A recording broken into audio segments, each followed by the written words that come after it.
Hello, hello, hello, and welcome to another live stream by Virtual Flight Diaries. And we are here in Tri-Cities Airport in Tennessee. And we're going to do a little, we're going to kick off Classic Planes Week, Classic Airliners Week, with a little Piedmont Airlines flight to Jacksonville. And then we're going to do the turn and come back to Tri-Cities. We got Limp Rocketeer in the chat. Hey, I probably shouldn't be doing this flight today. I can't help myself, but major storms in Jacksonville and St. Augustine says this should be fun. Normally I turn my computer off. Yeah, normally really heavy storms, I kind of shut my computer down as well. Hey, if it gets too bad, you can bow out. You're not going to hurt my feelings. But yeah, so why am I cocked? I think something happened because I tried to do a GSX profile to kind of get the passengers to kind of walk this line. I think I kind of maybe turned the plane in the process. But all right, well, let's get on board. Let's get fired up and let's get going. But appreciate it. Appreciate you, Limp, that you're flying along, but I mean, seriously, if the storm gets too bad. All right, we got we're already hooked up on the ground power, so let's get this plane to come alive.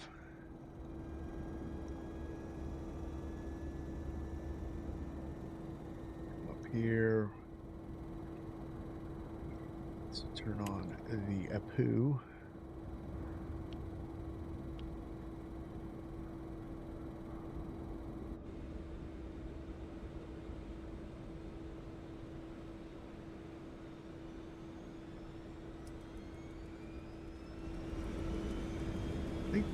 I think the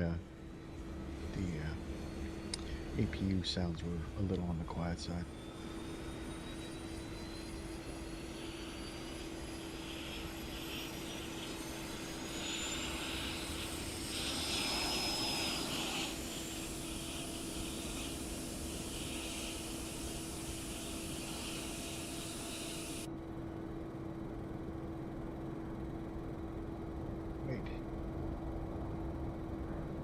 APU is running.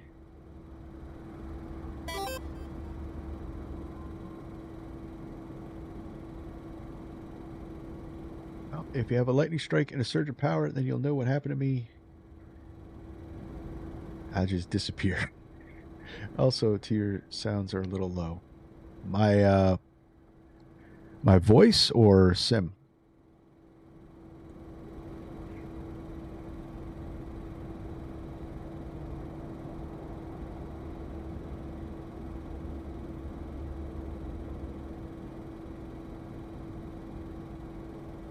Can you hear me now?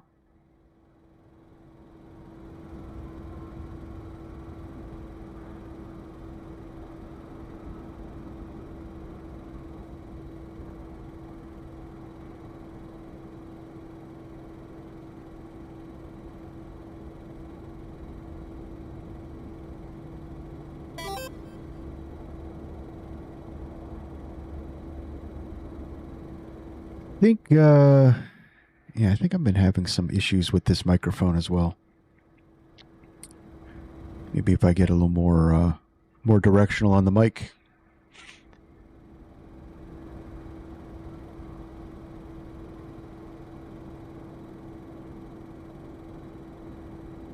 Equipment definitely wears out when you get when you use it like a lot. Finding that out. All right. Back to our overhead. Going down here. All right. Change of plan. I know I said we're flight level 208, but we did some changes, so we're actually going to be going up to flight level 300. And it looks like we're taking off runway 23 here. So what is the Barrow? 321.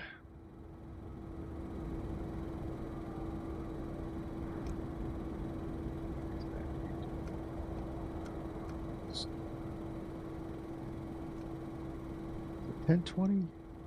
Do I have 1023? Okay.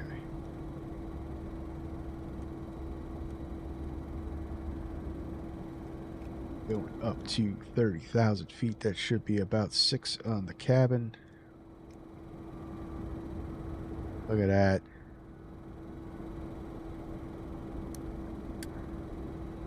Computer heaters could come on. And we'll get the windshield heating on to low.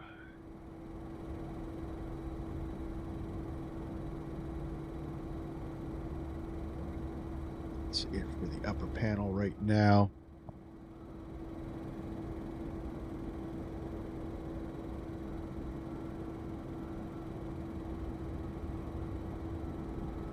Yeah, I noticed that. I was having trouble when I was doing the working on my video last night, that I noticed my my voice was low, so I think we're running into some microphone issues. All right, come across here. That looks good. Comparator test.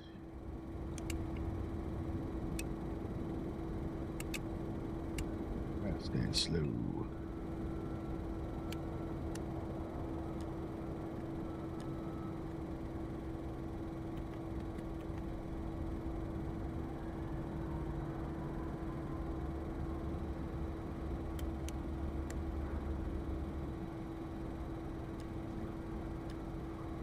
Do the FO side here.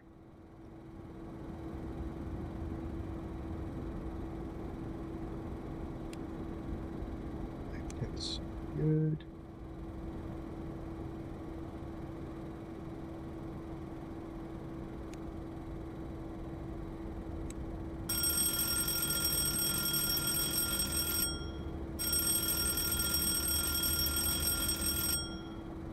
And I forgot to do the APU fire extinguisher test. If you do the APU fire extinguisher test with the APU running, it will shut down the APU. So.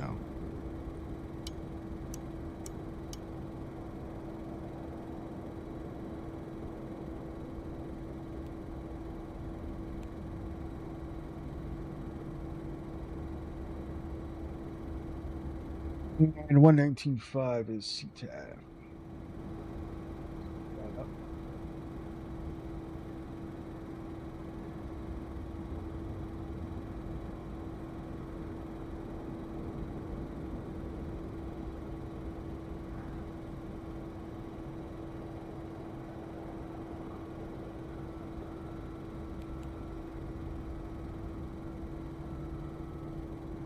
All right. The preparation is complete. Let's start refueling. Refueling truck is on its way.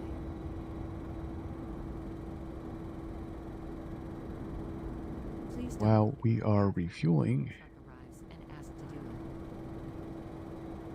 get our UNS-1 ready. All right, so we got, we're not doing VOR to VOR or anything like that. We do have our little FMC because this is 1989, and I believe this might have been around. I'm not sure, but we're just going to do a little relaxing. So, all right, we're loading the SimBrief flight plan. There we go. We're going direct Sugarloaf. Please don't load aircraft until the fuel truck arrives and asked to do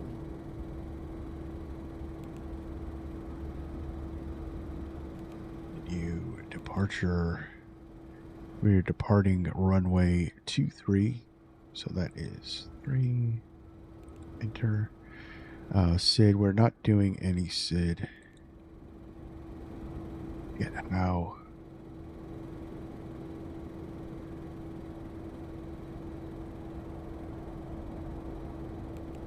That's right. That's how. No SID. Back to flight plan. Back to menu. And we are arriving on runway 8. And it is...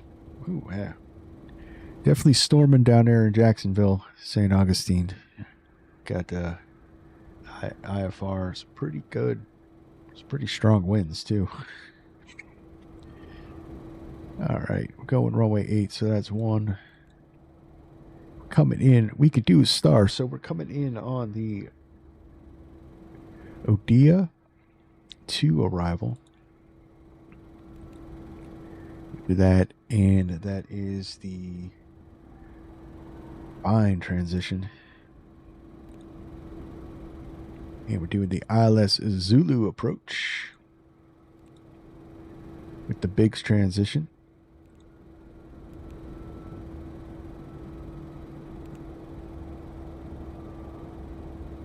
And that is good. That's all in. We'll double check our altitudes in flight.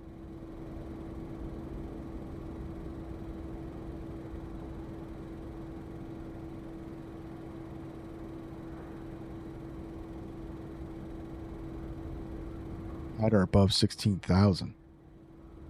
But we have to be at. Let's check this out.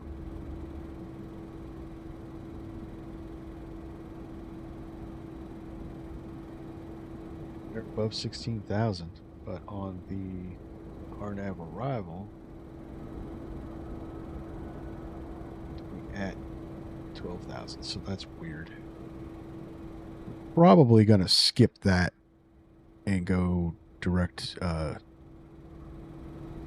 Zappa.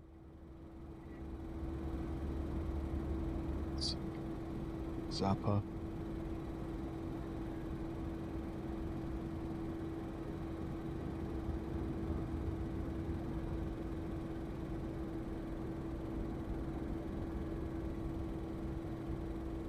Go direct Zappa, and then that way we could be at 4,000.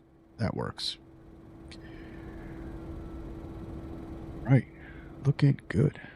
Fuel.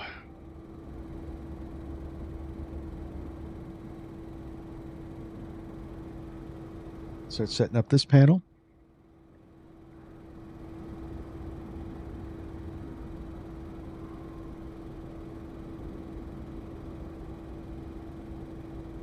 We got an alternate of 2915.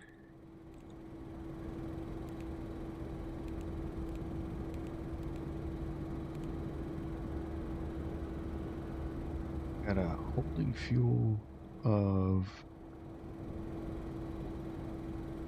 1,000. 0 on the extra. Total reserve. That checks. Cool.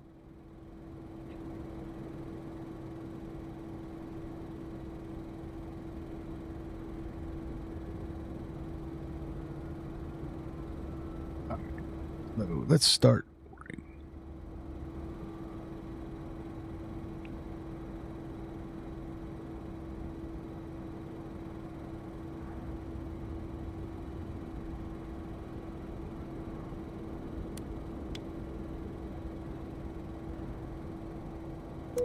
Smoking because we're fueling. Check you. Arm the emergency exit.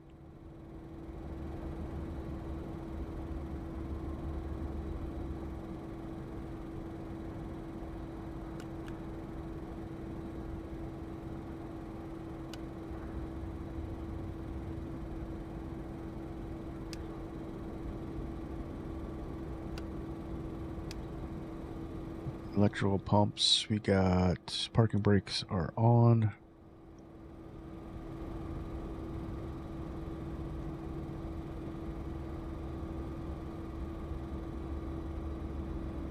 Okay.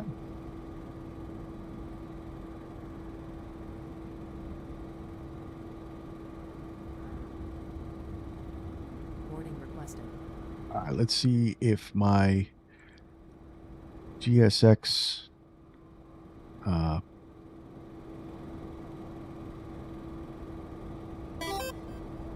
passenger thing worked.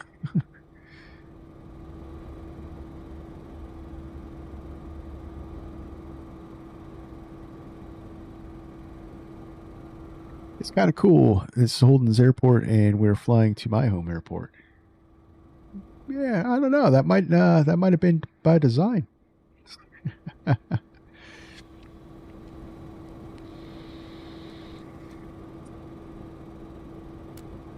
goes on standby, and rerun that up to 15 degrees up.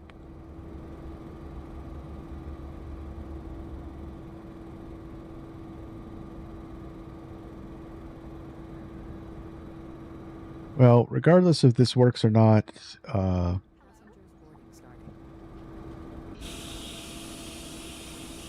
it definitely is not going to be a passenger bus. It looks like it's working somewhat. Let's see if they snake down through here.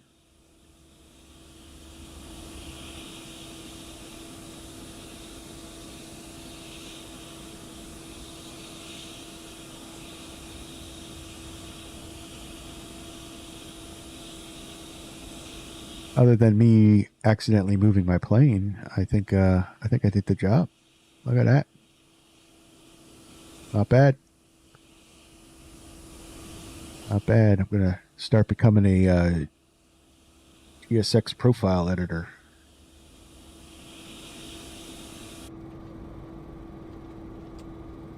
All right, ladies and gentlemen. There we go. Well, all right. It's like they're boarding. We're good. You have a bus dropping off all your passengers on that side. Are you at a jetway? Is that, see, I think the bus, passenger bus, is like default with GSX, and I really believe it should be the other way around. This way.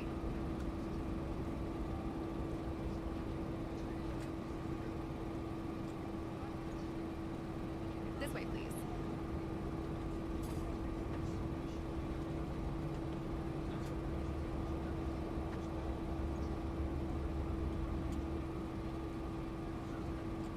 Welcome on board.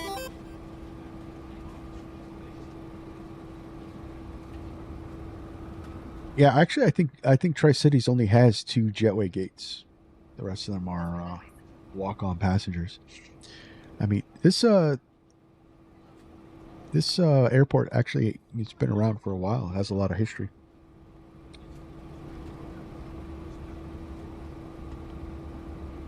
And the scenery we're rocking is FSTO.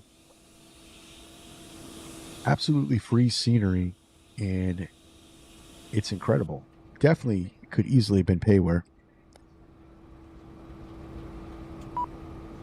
Taking a break, setting up passenger walks for a bit. Yeah, I mean, I've been getting pretty good at it. Like, I did this maybe 20 minutes prior to starting the stream, which was a certain risky endeavor. Oh no. Okay.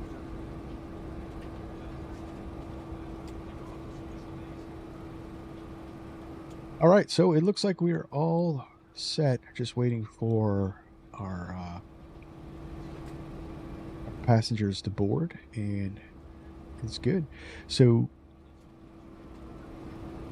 I was told once that in setting up the plane that it's better to be waiting for the passengers than the passengers waiting for you. So just hang out, chill out, watch everybody board. We are done refueling, I believe. So we can get that.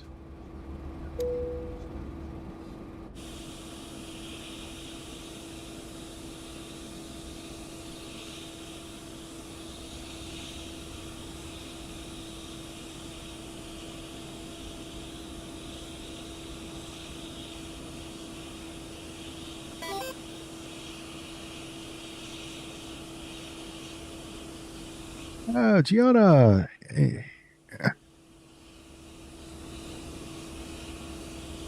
Welcome to the stream. Wonder.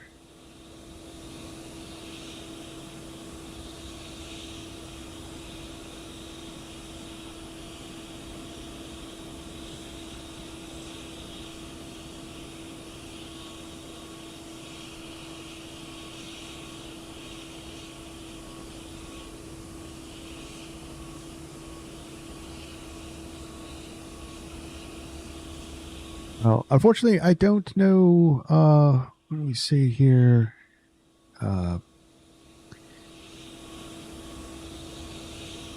My German is a little rusty.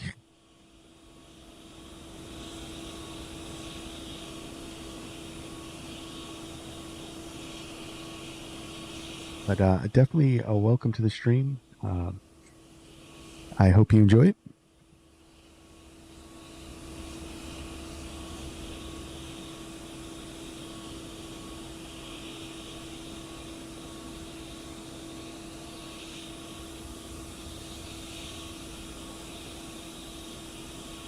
You have a chat translator on, but it doesn't work.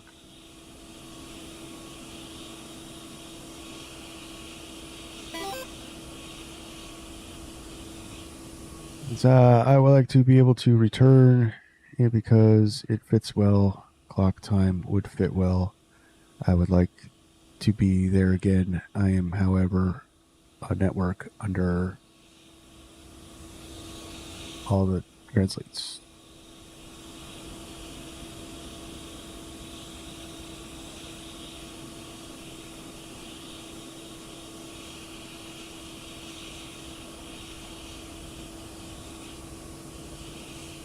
Oh, okay. So you'd like to fly along?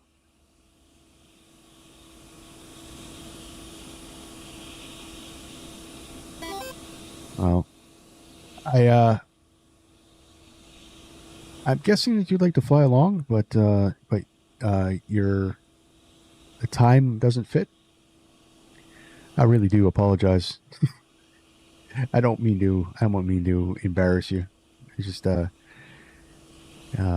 unfortunately, the American education system when I was growing up did not really concentrate on other languages.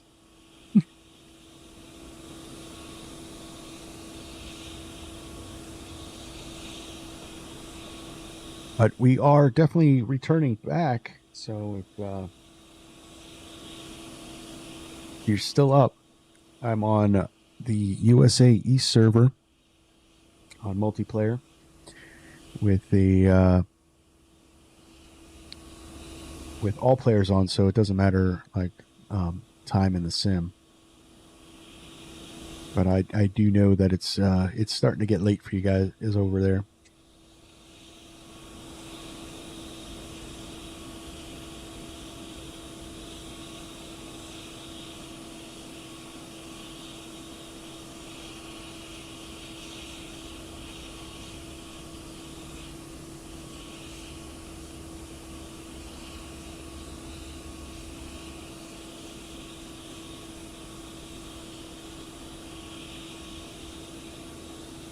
All right. Passengers are boarded. Let's see, what are we waiting for? Still waiting for baggage to finish up.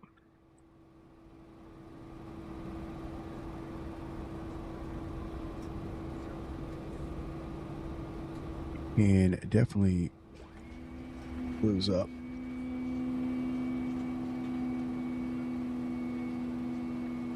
Cabin crew, arm doors and cross-check.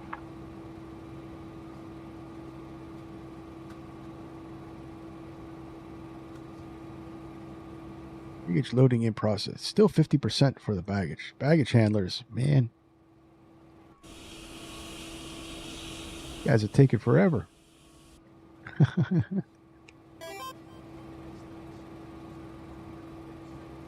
Jacksonville approach just came on. Awesome.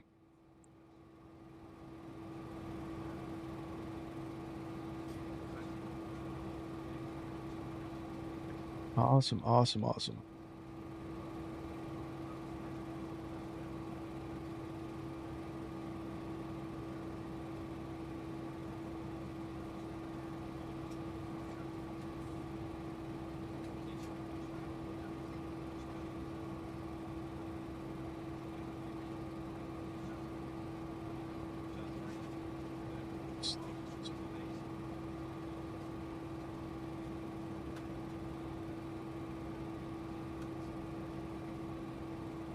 Oh, it's up here.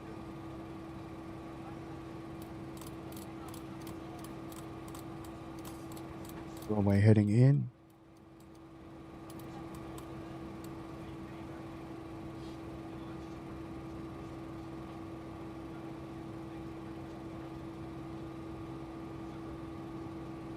Almost boarded, almost loaded up. Then we could finish our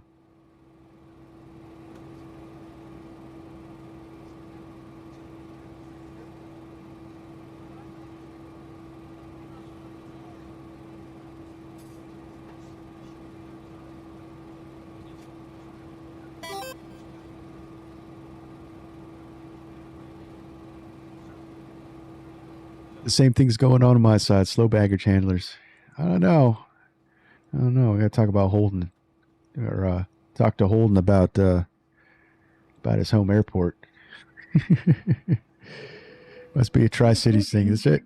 All right, boarding is complete. Nice, and we'll close you up.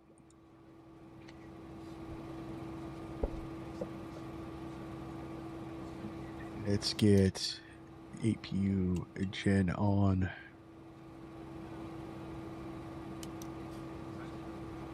Get the cabin air up.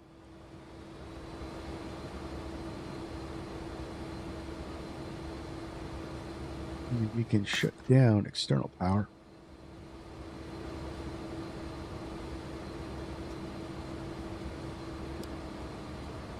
Cancel GPU. Things get a little quiet.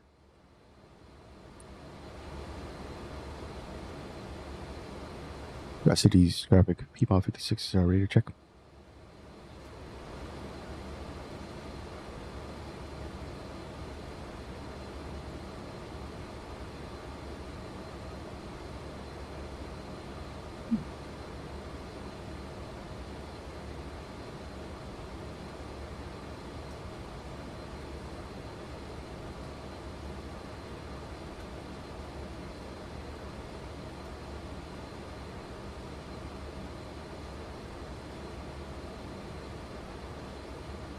My headphones are working.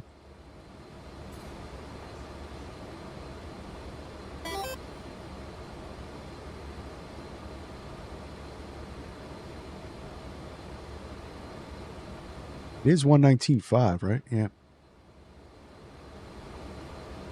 Piedmont 556 radio check. 5x5. Good, good, good. All right, so beacons can come on.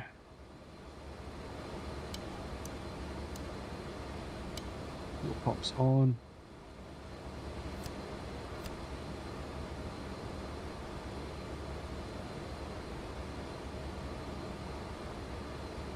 I think we're ready.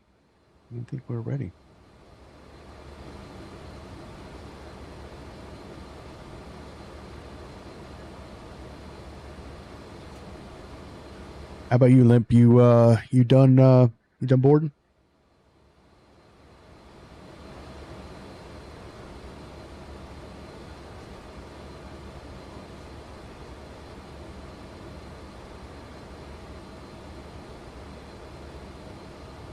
Tri-Cities traffic, Piedmont 556, push it back. Gate 4, Tri-Cities.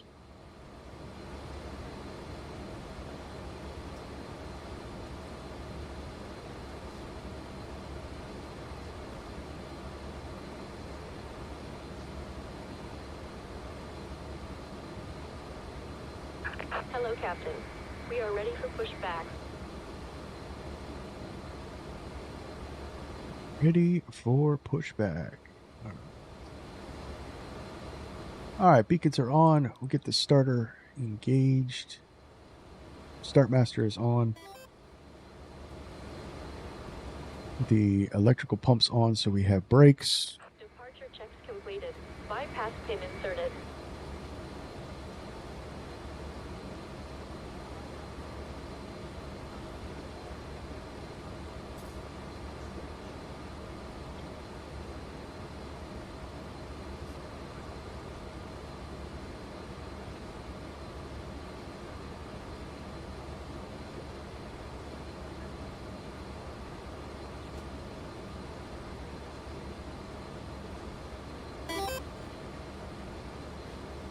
Locking gear.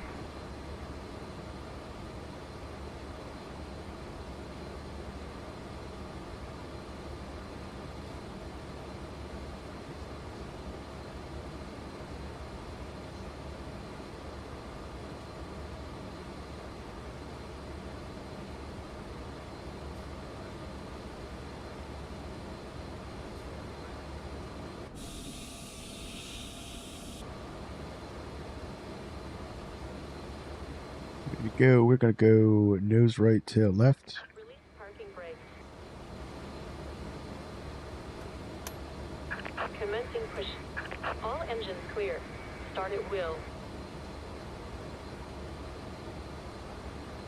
All right, turning engine 2.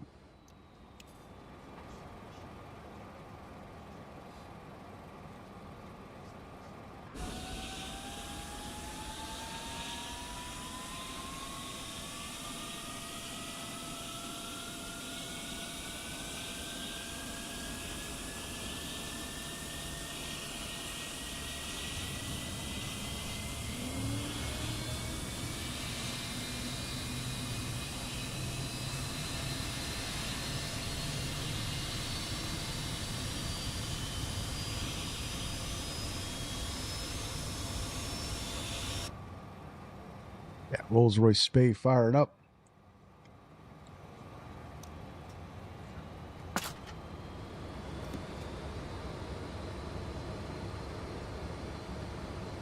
All right, let's get engine 1.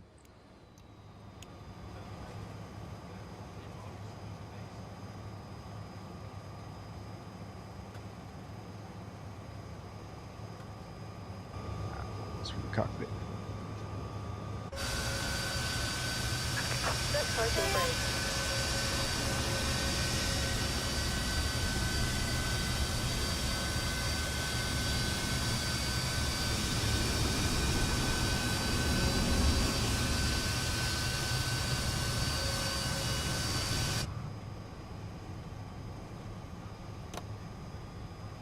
Brakes set. Looks like we're going to have a bit of weather here, too. Yeah, there's been something rolling around.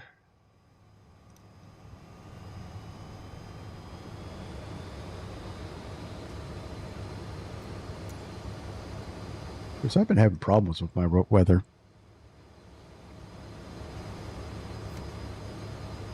All right, too good. Engine starts. Unlocking gear. Here, got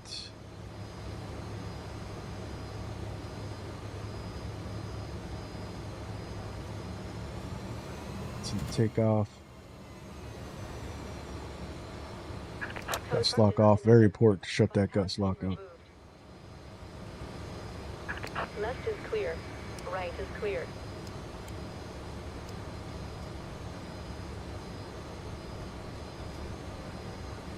All right, so let's go take off ladders.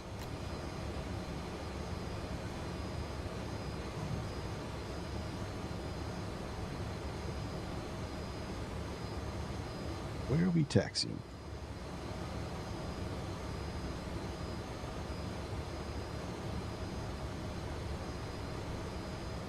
Sees traffic. Piedmont 556 texting to a runway 23 via Bravo Alpha. Tri-Cities.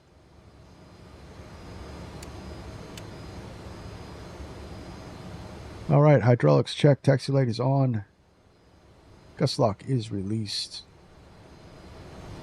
Now we got to get squawking. 2041.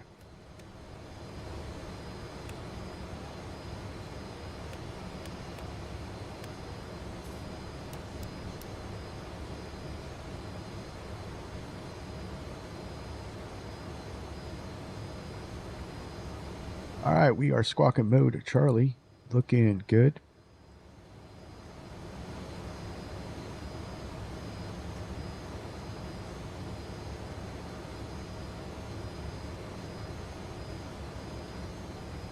And we'll finish up here. 58 passengers on board. That looks all good.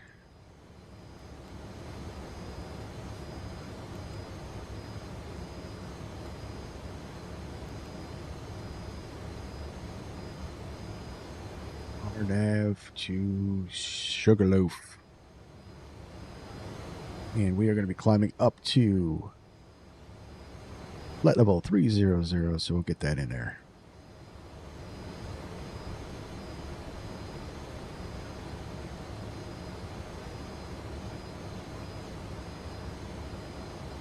All right, let's go. Parking brakes released.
Just so you know, Limp, I am slower than you. Tri-City traffic, Legion 285, we're taxiing to runway 23 via Alpha, behind the antiquated Piedmont. I am slower than you, probably about 0.72, maybe 7.4 max.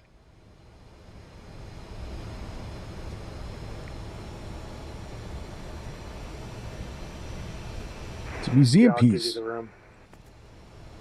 Museum piece.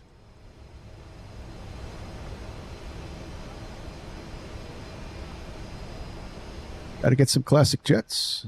Right? This one's actually pretty fun to fly, especially with all the updates, even, you know, with the FMS and everything else.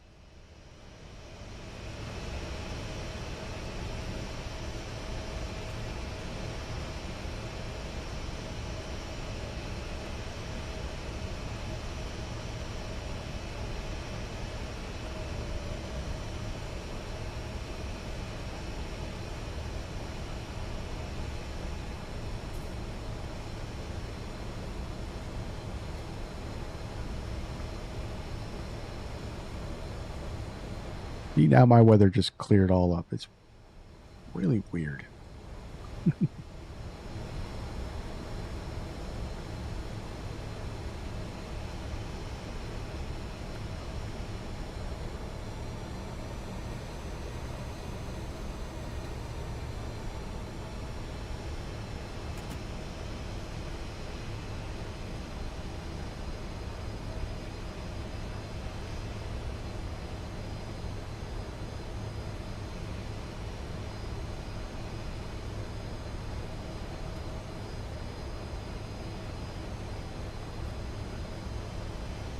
Right.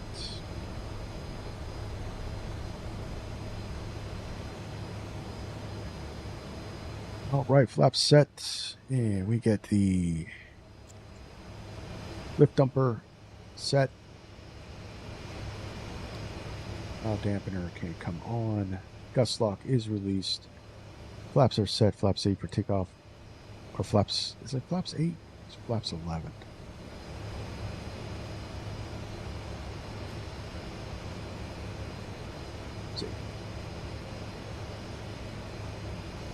So many planes, I forget. All right, yep, flaps 8 for takeoff. All right, let's go. Tri-Cities traffic. Piedmont 556, taking off runway 23. Right hand or left hand turn, departure to the south. Tri-Cities.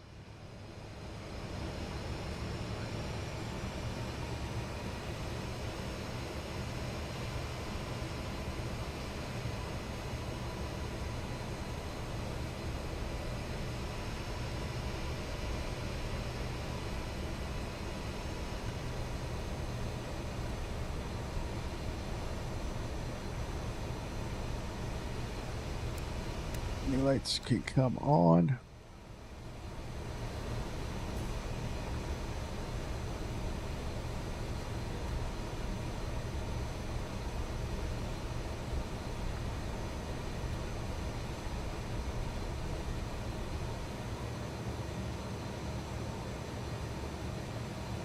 Go on. Let's go. Let's go. All right, spool them up, Togas in chat. We're out of here.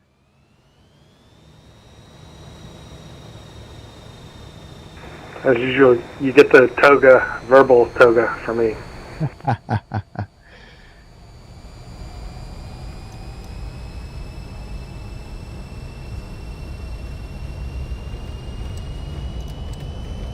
Power set.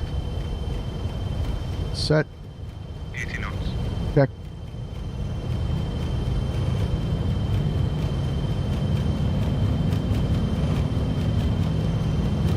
Rotate.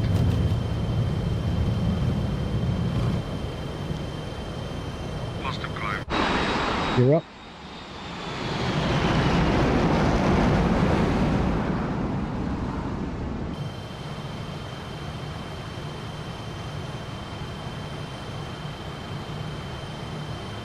Flaps up.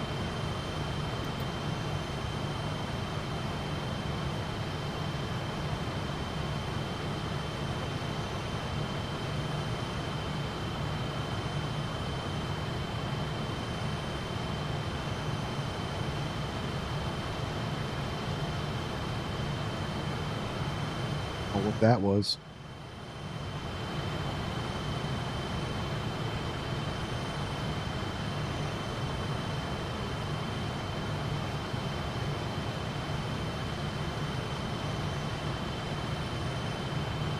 All right, let's see. Autopilot on.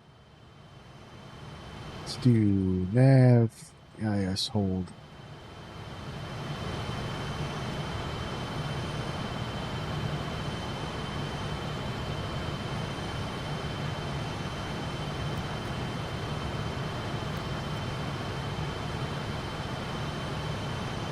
Let's see, traffic passing Piedmont 556, passing 6,700, climbing at flight level 300. Direct Sugarloaf, last call.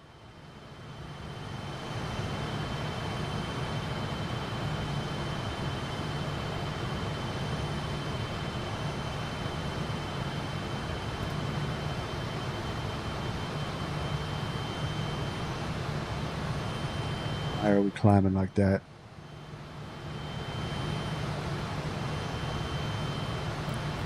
Good pitch.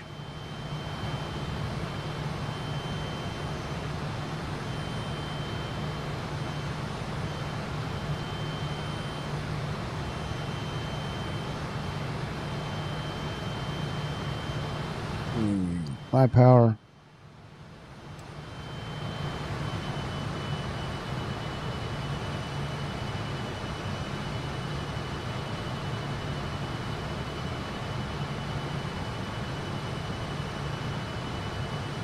Come down here. Let's go direct to Tri-City traffic, Legion 285, departing runway 23 to the south.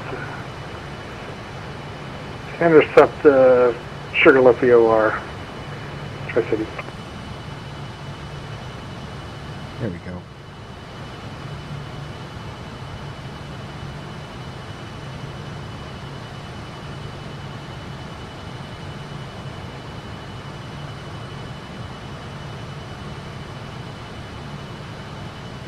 All right, past 10,000, we will kill the lights. Get that in.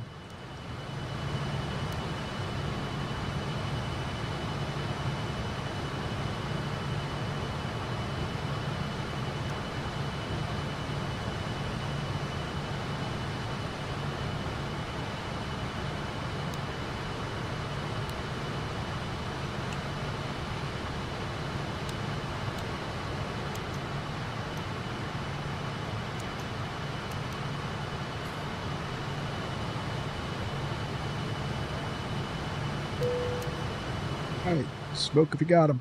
Please let me know if you might want to. You are free to move about the cabin.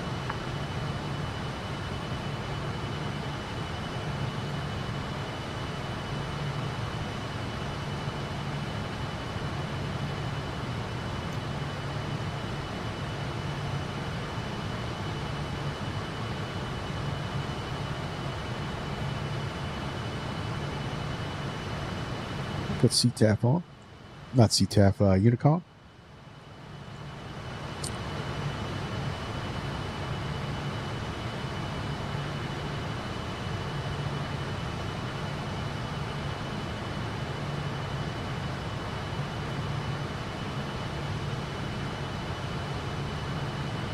Looks like Jack's approach went offline. Well, looking at the weather map, it is just banging in your area, isn't it?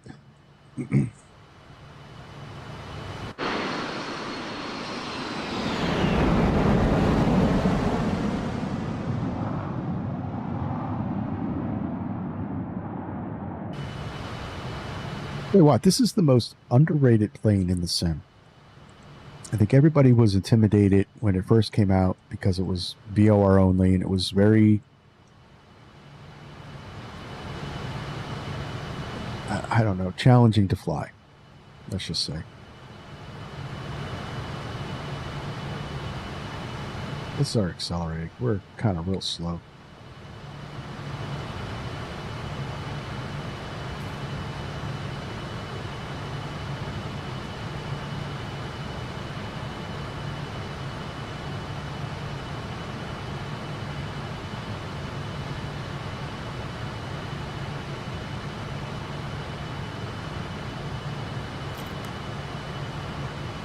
Set climb power. And with the version 2 update, this plane is just it's one of those planes that are just, it's really nice to fly. It's really fun. Sure, you still got the old school stuff, and RNAV is a advisory RNAV, but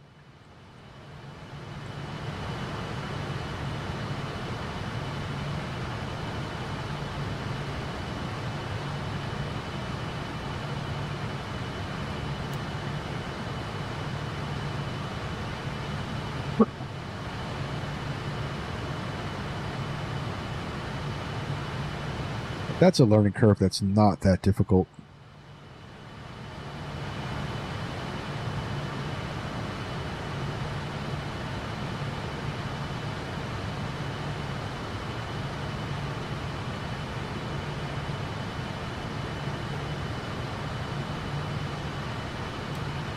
It's 250. Climb out.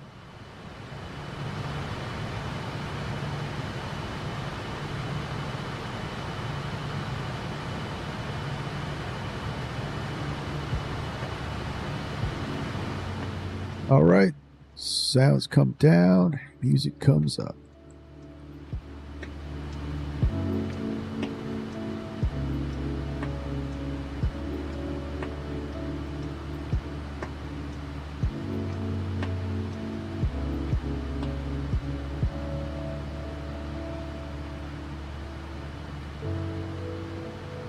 Ice detected, that's fine. It actually has a fairly advanced auto icing system on it.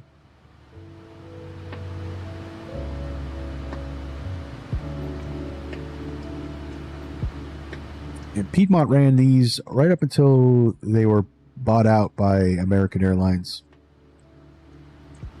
So in 1989, you definitely would have seen the F28 departing Tri-Cities.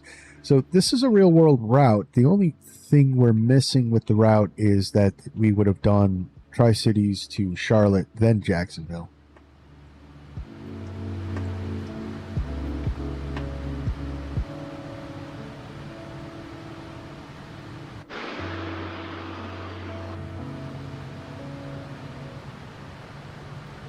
And we're running GFX, so we should be able to get that.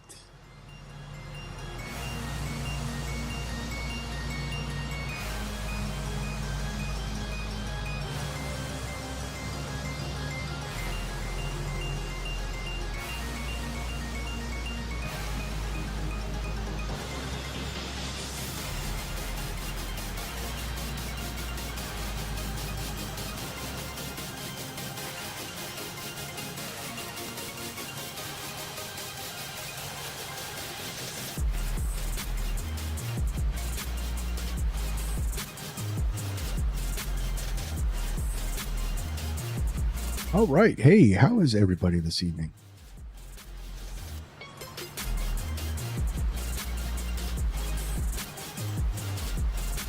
I'm doing good. If you're just joining the stream,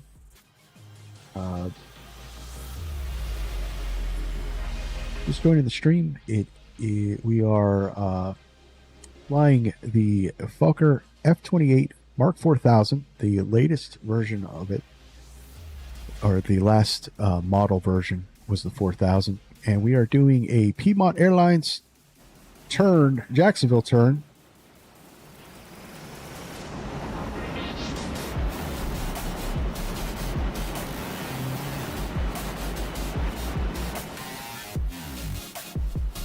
We're doing a Piedmont Airlines Jacksonville turn from Tri-Cities in Tennessee, and pretty close to a real life route.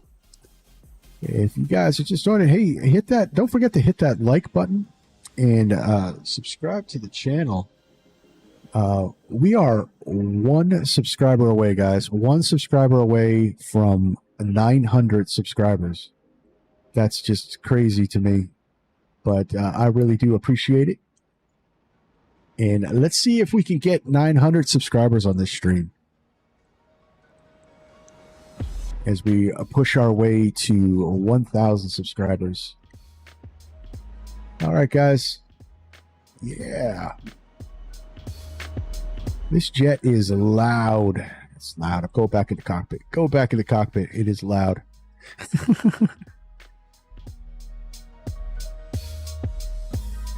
So we're rocking GFX. So we got contrails, which is pretty cool.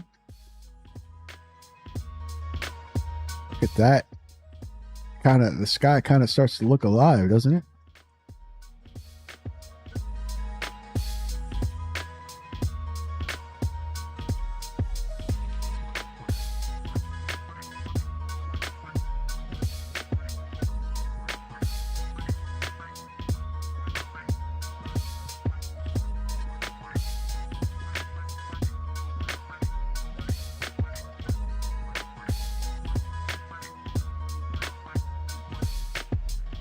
But yep, classic jets this week. So today is the Fokker 28. We're going to be flying Thursday with the 727-100.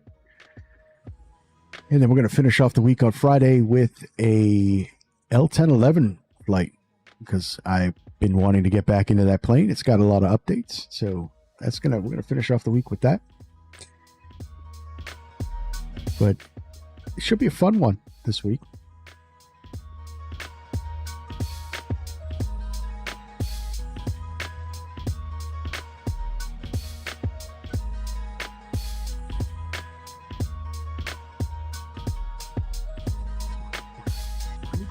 A fun one.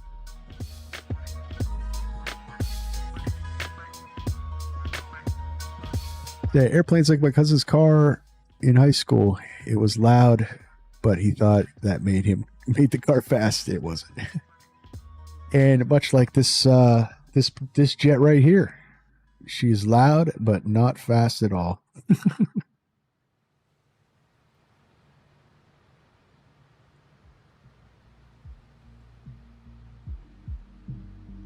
So loud, in fact, that they actually had modifications to it to quiet the engines down. Towards the late 80s, early 90s, the United States passed the air noise act or something like that. So killed the loud engines. Airports used to sound like fighter bases.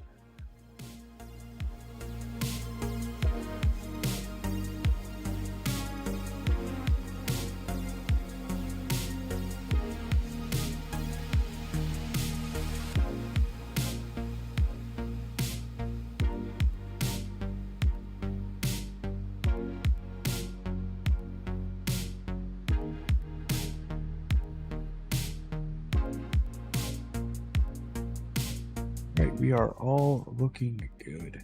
Okay, good. So our target descent, we're going to descend at 2,000. So we'll get that set up.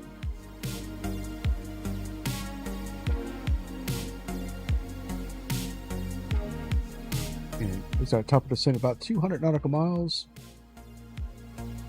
Start going down. So we're going to be at 12,000 at Oneida. And fine, we're going to be at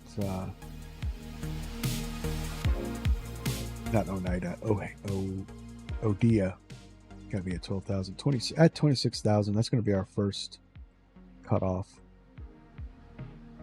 And what this is going to do, this is going to give us our descent path for so we could target 2,000. And it's fairly accurate. You just need to monitor and adjust things.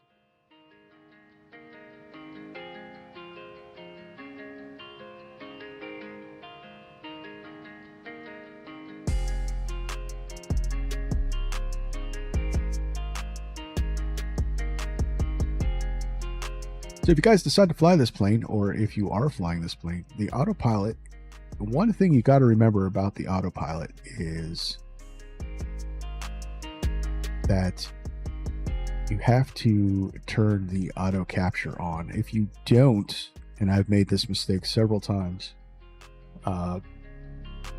you'll just blow right through your altitude. And if it's a descending altitude, and the one time the first time I kind of flew this plane on stream, was a U.S. air flight down to Norfolk, and I almost ended up in the drink because of it. Flew through our 2,000 foot altitude and almost put her into the Chesapeake Bay. But the habit you want to get into is when you set a setting in here, always push this button and you'll be good.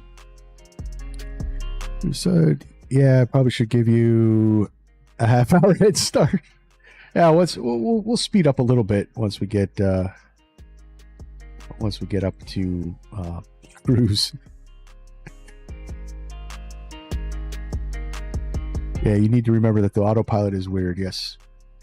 So as long as whenever you make a altitude adjustment, you hit the auto and it'll capture. This button right here, this'll, if I hit that now, it'll stop me at wherever I'm at. That's good to know, especially if you're like blowing through an altitude and you want to stop that descent, and so forth. This button right here, this operates the pitch and vertical speed. So you hit that and you can then go vertical speed. We're currently climbing on pretty much a flight level change kind of thing. We're holding our IAS.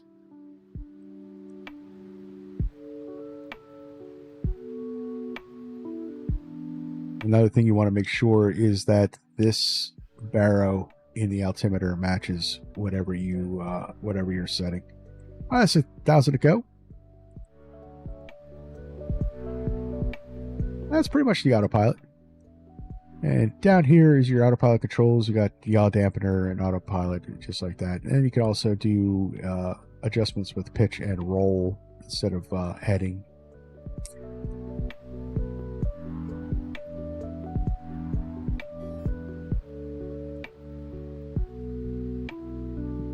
The big buttons make you feel like a child. That's it. Can't miss them. Even I could see them.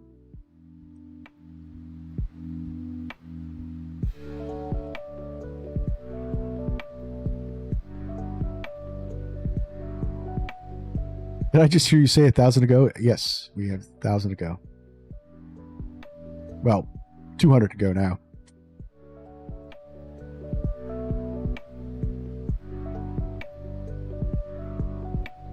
So we should be getting some speed now.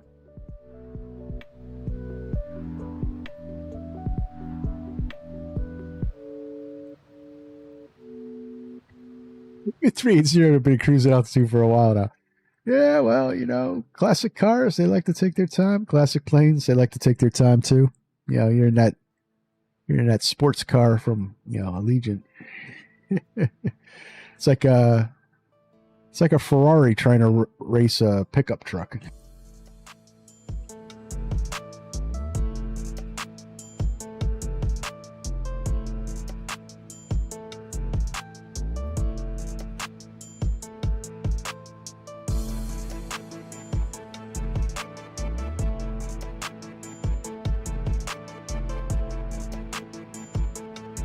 All right.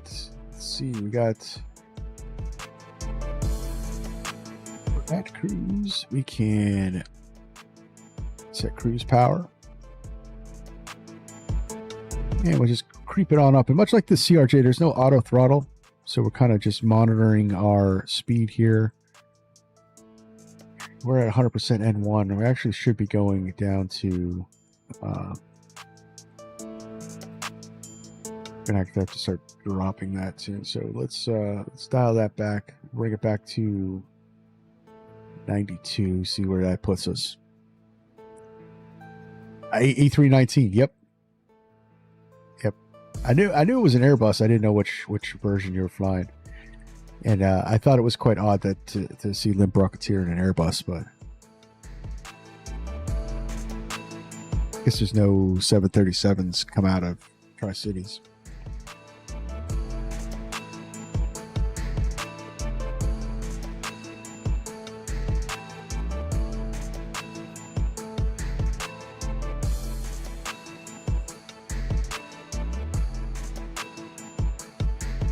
That's it, Limp. Does that mean you are now a bus driver? So I got you about 10 miles ahead of me, and I've matched your speed, so we're good. Okay, cool. I'll keep you abreast of things. So we're looking about 7.2.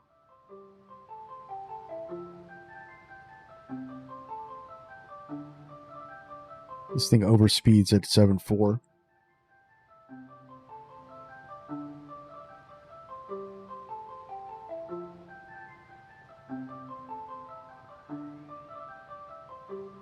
You know me, I got to be realistic, and it's the only plane they fly over. That's what I figured. I don't think they have any 7.3s out of Tri-Cities.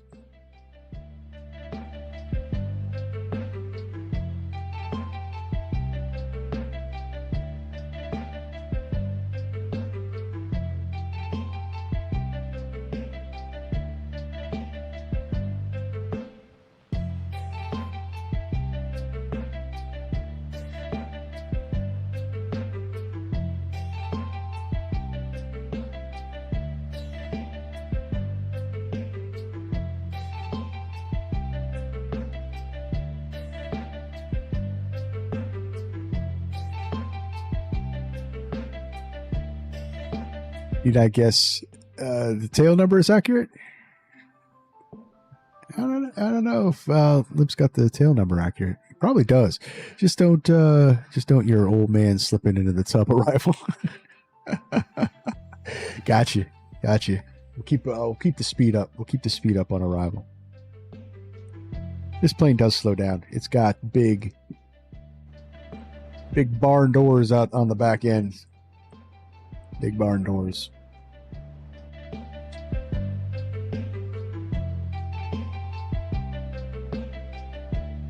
I'll throw out the barn doors at the last minute, and we'll be good.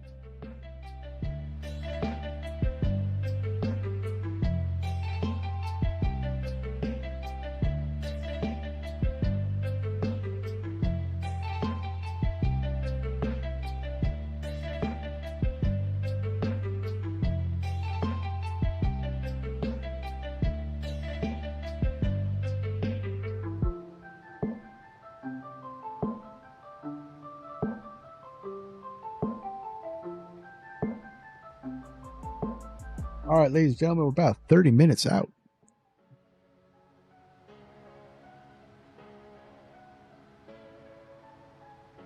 Probably should reset that.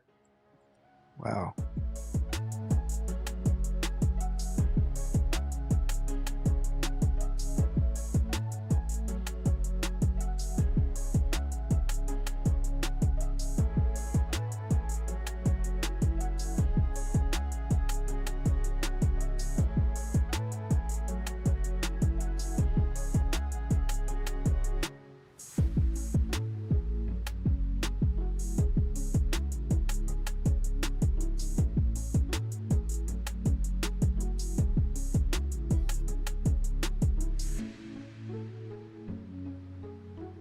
Holden, hello, hello, hello. Hey, you made it. Nice.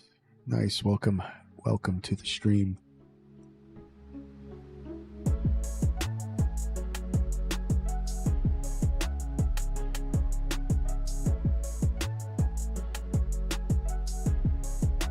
Yeah, I got Limp following. He's hanging on the edge of VLS to stay up with me.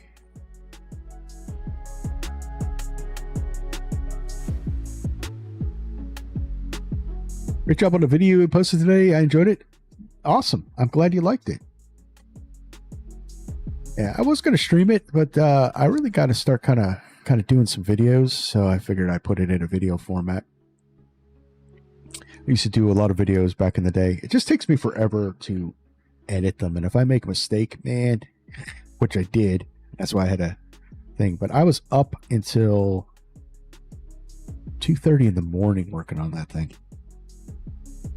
And it still didn't get completely right, but I'm glad you liked it. It'll be releasing for everybody tomorrow.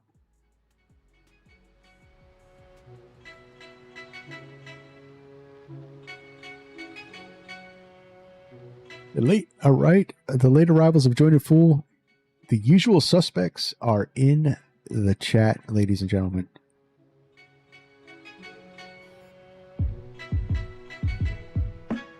The fun of editing. Yes, it's the only thing I hate. I actually enjoy streaming more. But it's a slower growth curve for a YouTube channel to be a streamer. So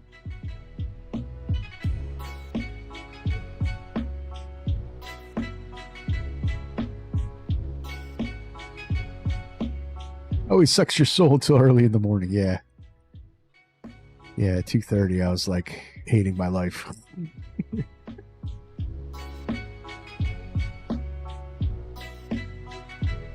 But it's actually so the Fokker, the great grandfather of this plane right here. It's just been released in the AA. Well, it's not just been released. It's been around since 2020, but the update has just been released. It's actually quite a fun little plane to fly. I wouldn't say it's any super in-depth study level vintage plane, but it is fun, and it certainly was a struggle to get it up over that mountain. You'll have to check out the video, guys. You'll have to check out the video.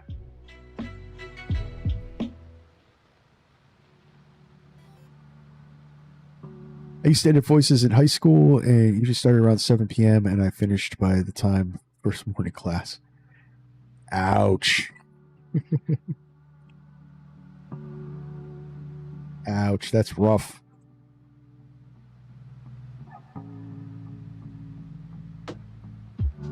Yeah, and I'm not an editor, so it's worse for me. So I don't have any of the usual flows that editors get. That kind of make things easier on them.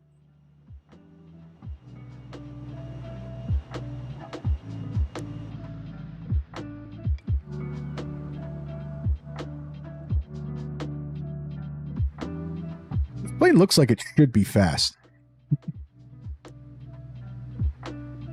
It does look like it should be fast. All right, coming up on 100 nautical miles to our top of descent.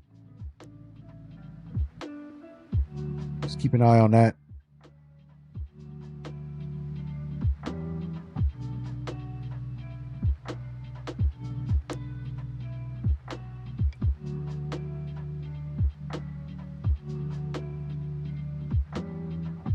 I do have my process for recording flight sim videos, which allows me, so what I usually do, and I'm sure there's a better way to do this, but so I'll record and fly the flight, and I have kind of a script, so I know like cruise is going to be an accelerated insert, so I don't do too much in cruise. Once I get, set up and ready to go, it's kind of one of those things. Hey, I'll see you on the other side. But in the background, I also have flight recorder running, so I could do cuts where I can get, different views at different moments, and it runs parallel with the recording. This says CTAF on 108.3 Jacksonville approach and hang around. Jacksonville approach didn't hang around very long now. No, I just saw that. It's 108.3 for the CTAF. Or 118.3. 118.3. Okay. So we'll get that in there.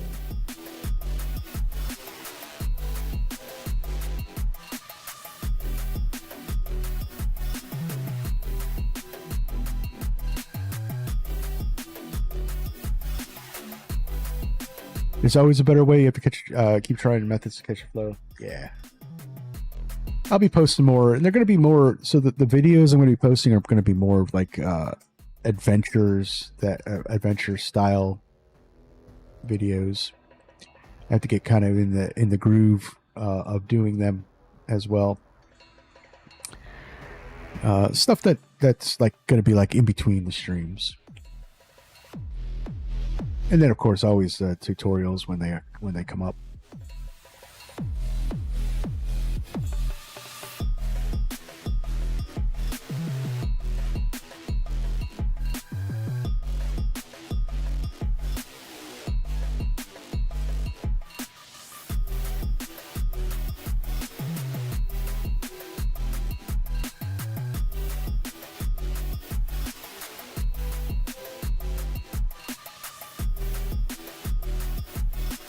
Looks like we slowed down here a little bit.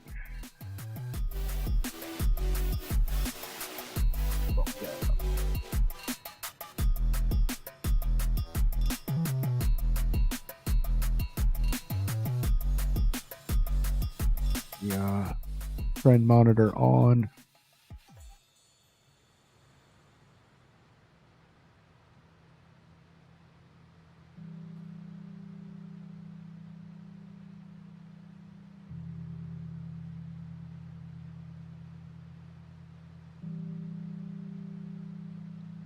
Not too much longer, 85 nautical miles. That should go by pretty quick, probably about next 5-10 minutes.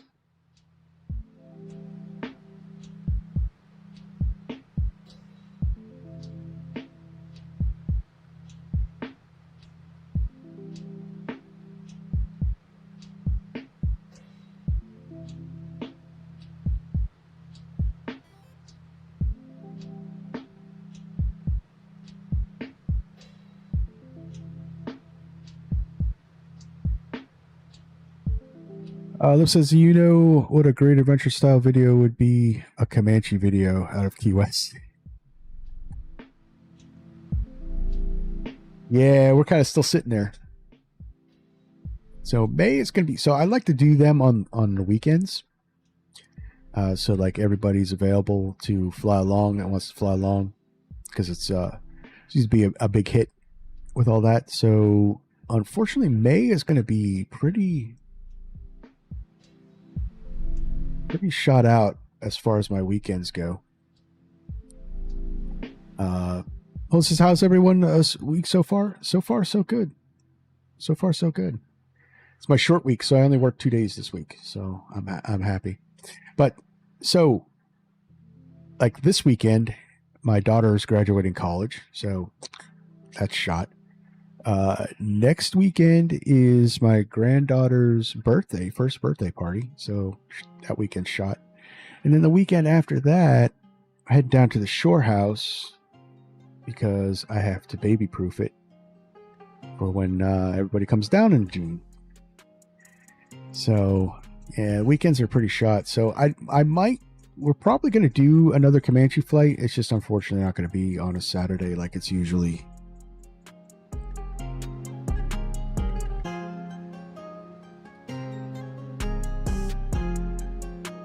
Busted chops. Oh, I know you're busting chops. So, oh yeah, I definitely know. I'm just letting you guys know what's going on now.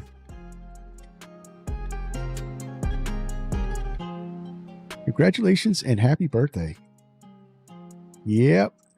I can't believe she's going to be a year old.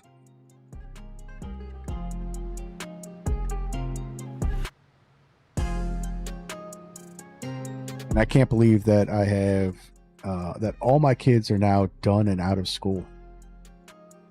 I'm a really old guy now. Really an old guy now.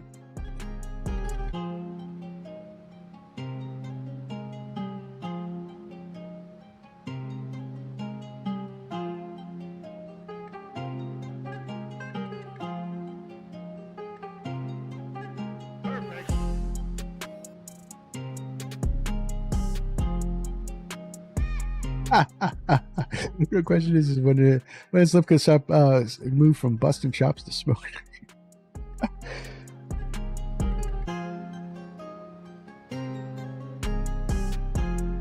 Your students passed their belt exam? Nice. Nice.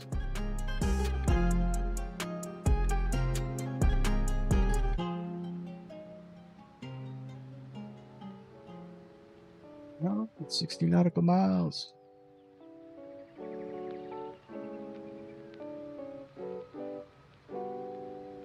Well, so thank you again for giving you some info on the military planes. Yeah, I wish I could help more.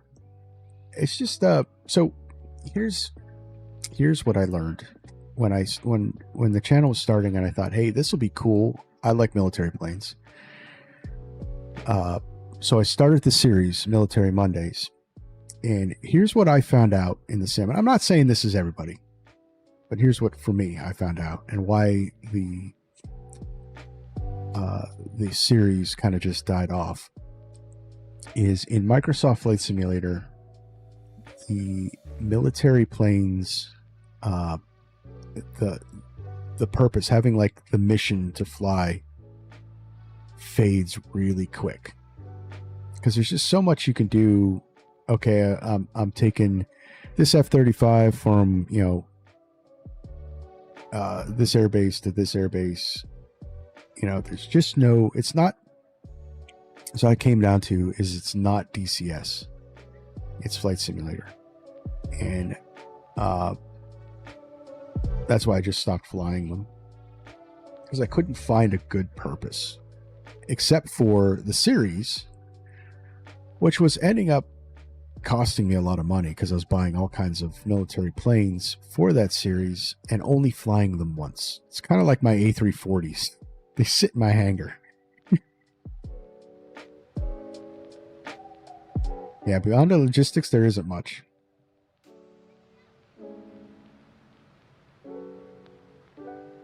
Military planes, I know how to fly that. Yeah. So the only other thing that you can do is get together and fly formation flights in multiplayer, which is fun. Or you can start, set up air shows at airports when multiplayer is in groups.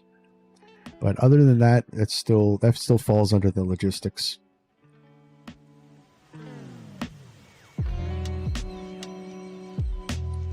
Go real fast, and if something gets in your way, turn.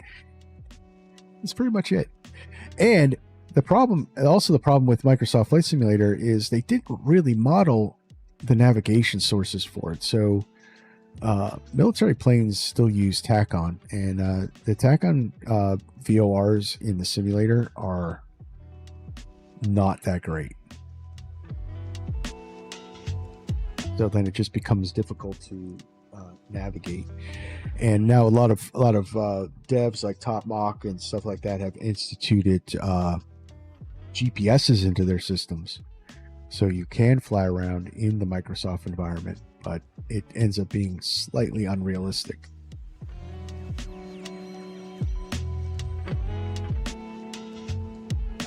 Some nice training loops out there for the challenge. Yeah, there's always the mock loop too in the UK.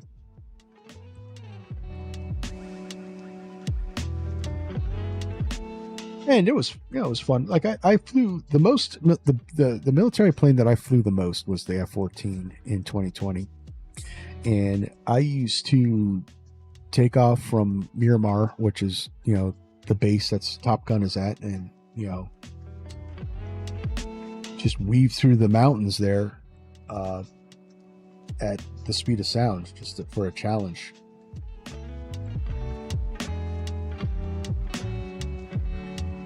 And then the challenge of learning how to land on a carrier deck was fun too.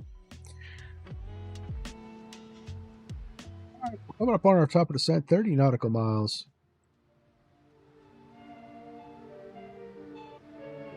We'll start sound.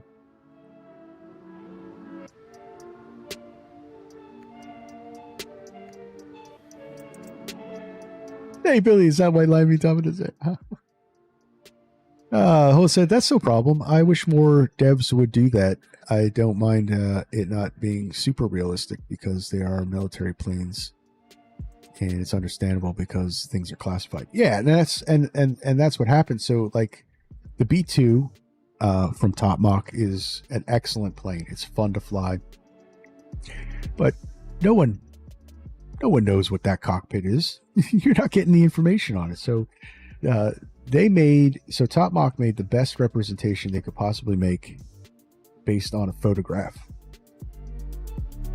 And they were able to integrate some GPS options and stuff like that to make it sim friendly. So in that aspect, the B2 is probably one of the more fun things. And the thing, and what's good about with the bombers is you can kind of do better routes with them because they're longer range, and you can, and with the GPSs on board, you can, you know, set up,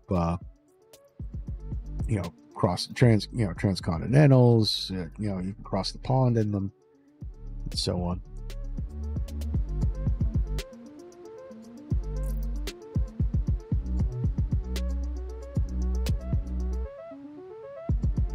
Your top of descent is 30 miles, and mine is now 2. Yes, it points to where you go. Yep.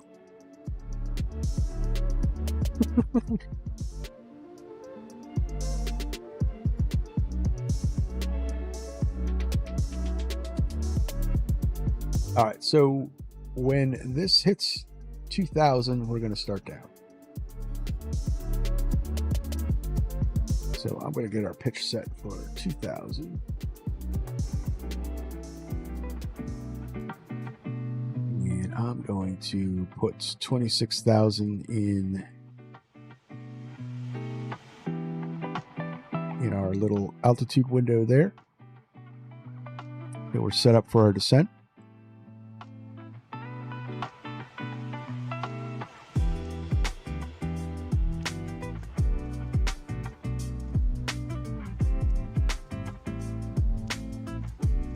All right, and let's go down.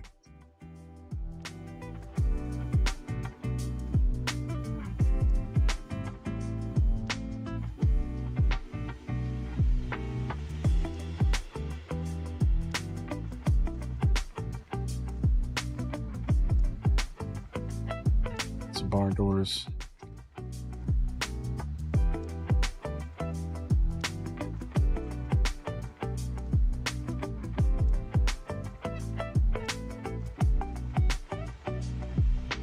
So our first cutoff didn't really work very well. It's got us needing to do 3,000 feet per minute. But we're gonna go with this one. So we'll readjust as necessary. So we're not gonna miss some of the things. Been a little while. Make sure that's on. Actually gonna go 12,000 in here.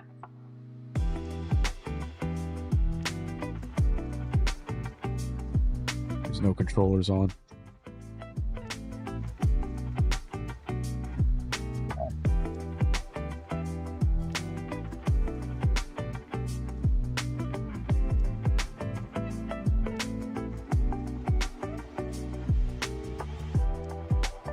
You say Top Mach.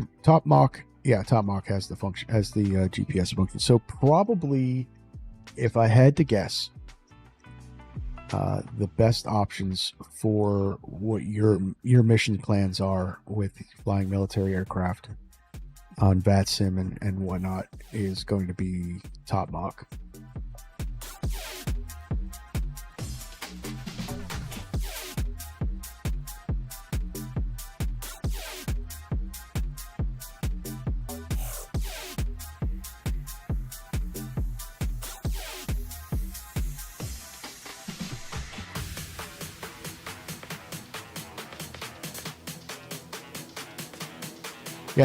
Yes, Snip, that's a left-hand turn indicator.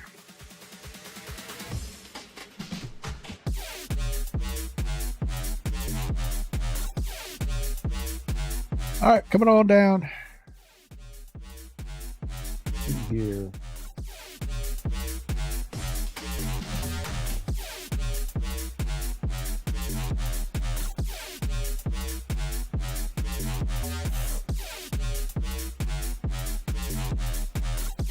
We can actually kind of arrest our descent a little bit.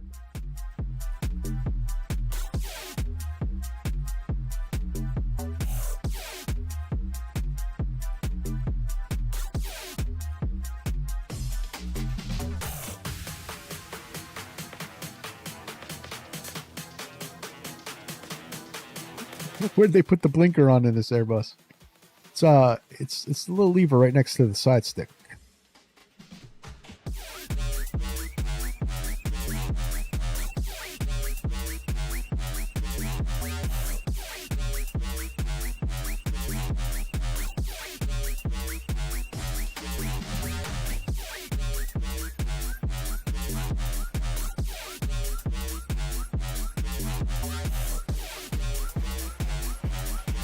Yeah, Limp. If you can't find the blinker, you just got to open the window and stick your hand out. Let everybody know which direction you're turning.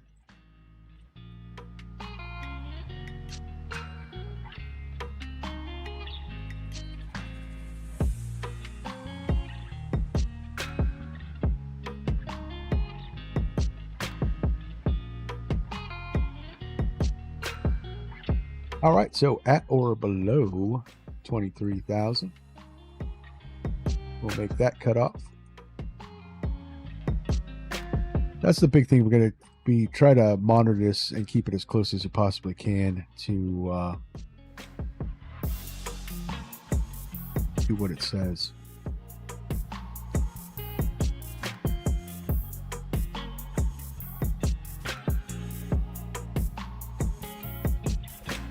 And then you make adjustments as necessary. And it's not perfect.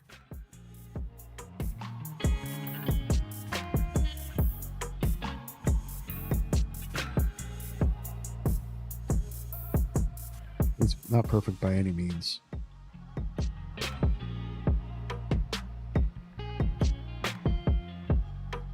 Now I can move that.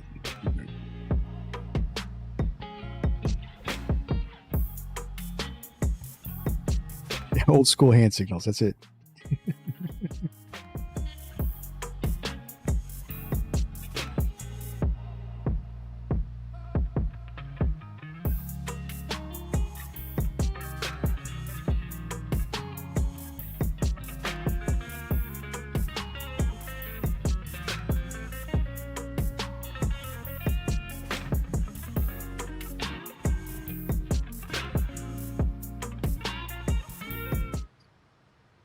Feel the music for now.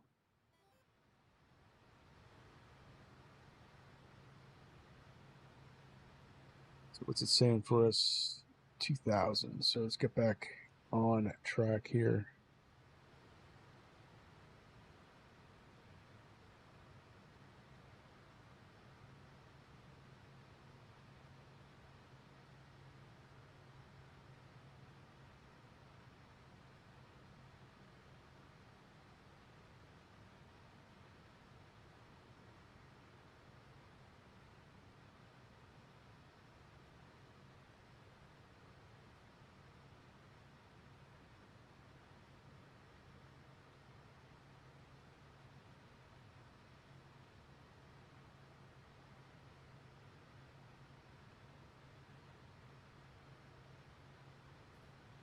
Definitely some nasty weather going on here.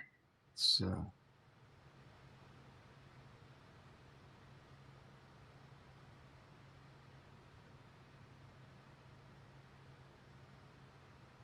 keep that down a little bit.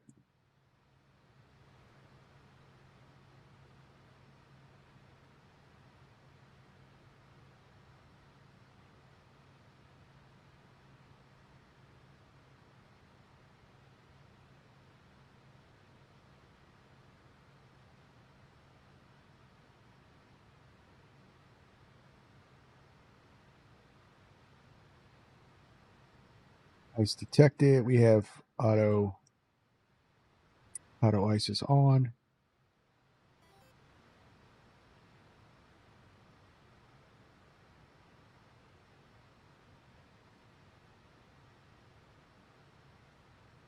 Spicy weather is where the fun is at. Yeah. That's why we fly flight sim.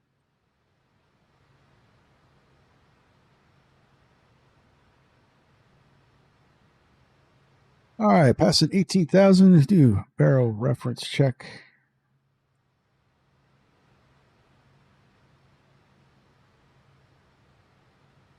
We got 3011 and extinguish all smoking materials. Seatbelts can come on.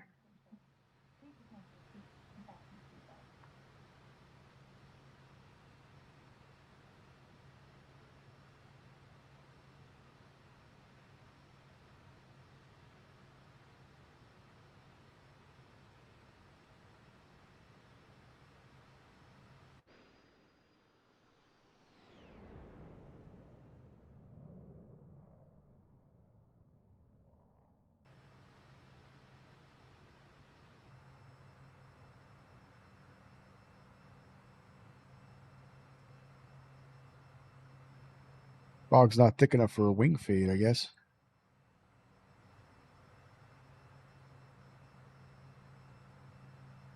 He's really cool, though.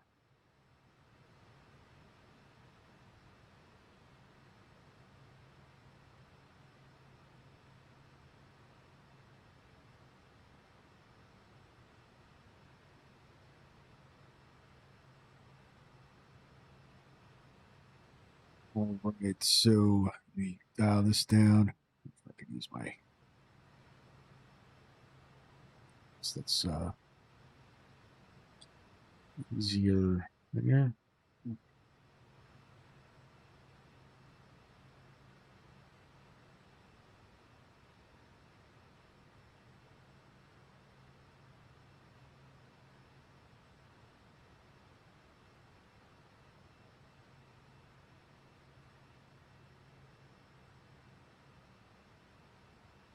$400 or 4,000 in. That's where we got to be anyway. It's going to keep going on down.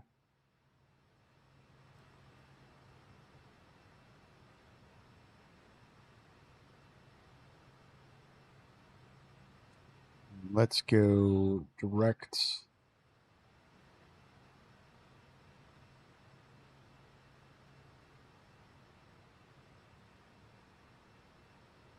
Dot pause, so that's 9.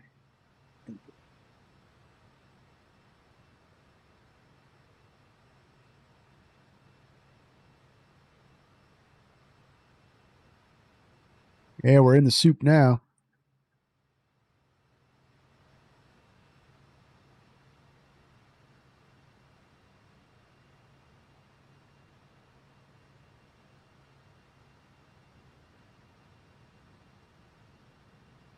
Get some barn doors out. Bring it down to 80.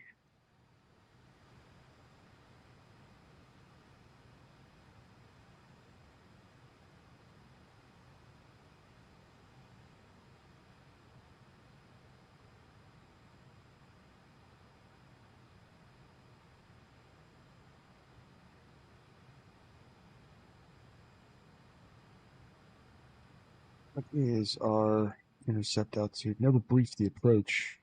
Duh. 200 is our minimums.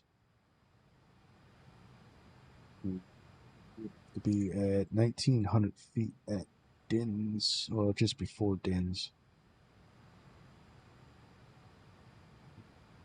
We have to go mist 1,000, climb a left turn 4,000, and heading 250, and to the Craig Vortac, to hammock, and hold. 4,000 is our missed approach altitude. Okay. And let's get 110.7.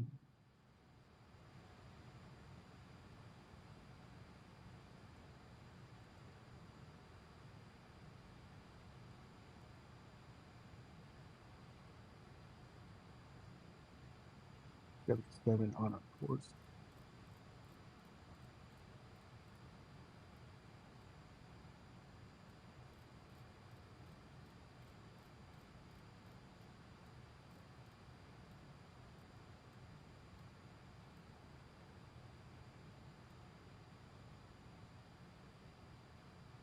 Lot going on. VNAV.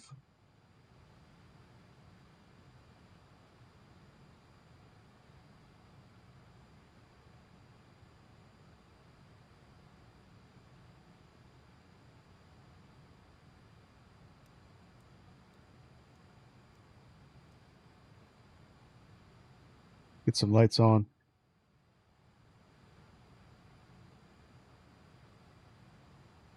Sit down.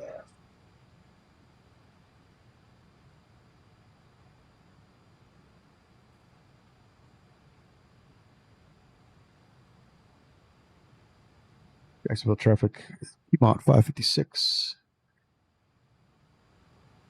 Planning on the ILS 8 approach into Jacksonville, currently at 7,200, descending Jacksonville.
It's on.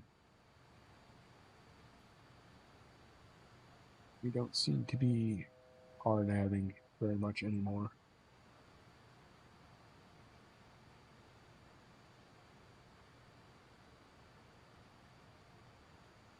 That's because it kind of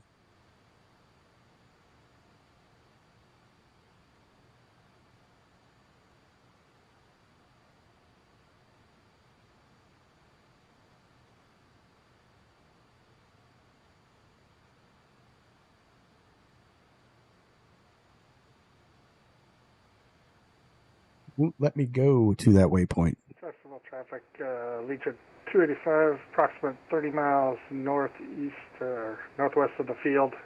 Descending on the Odia 2, arrival expecting runway 08, Jacksonville.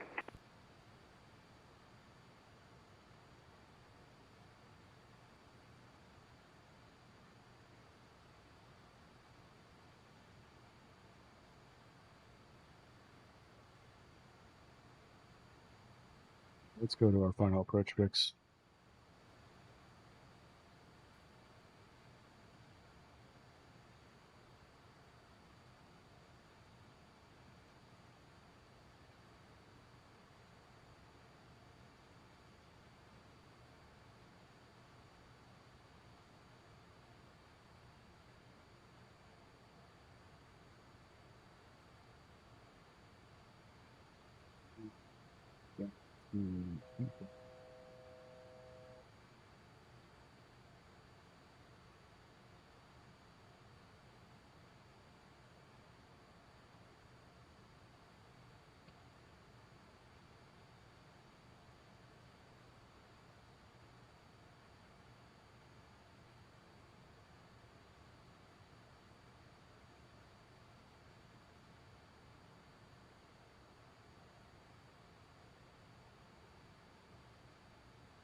All right.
So the approach.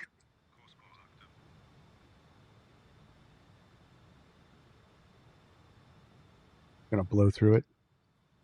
Jacksonville traffic. Piedmont 556, turning final runway 08, Jacksonville.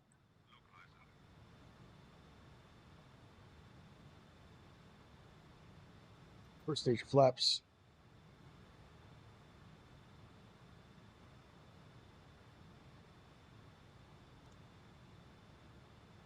Up lifters are ready.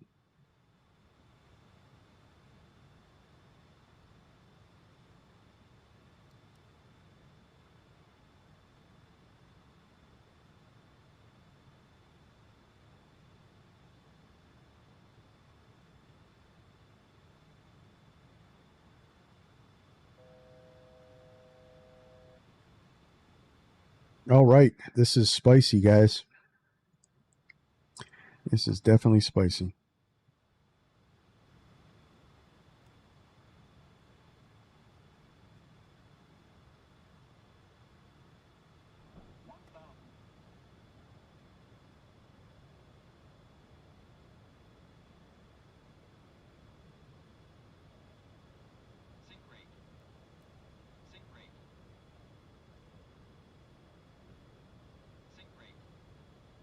Okay, and that didn't capture. So my plane. Flight slow. Pull up. Flight slow. Pull up. Flight slow. Pull up. Flaps 42.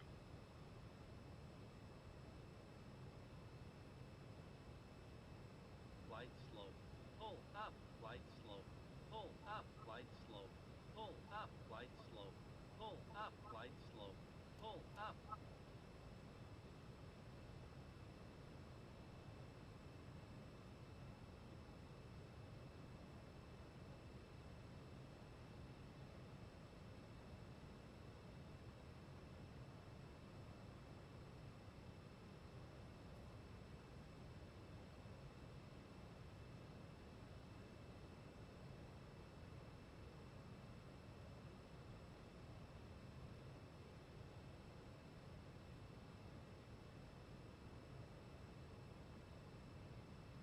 I heard that 1000 call, and I was like, what?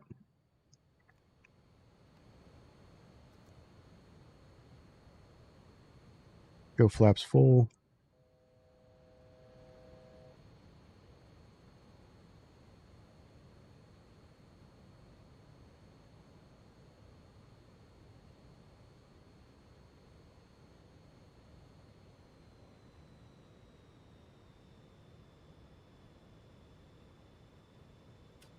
Oh, get bounced all over the place.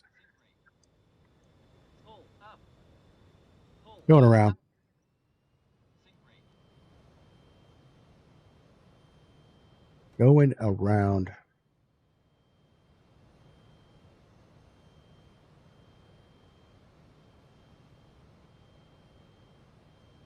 Jacksonville traffic, Piedmont 556 going around.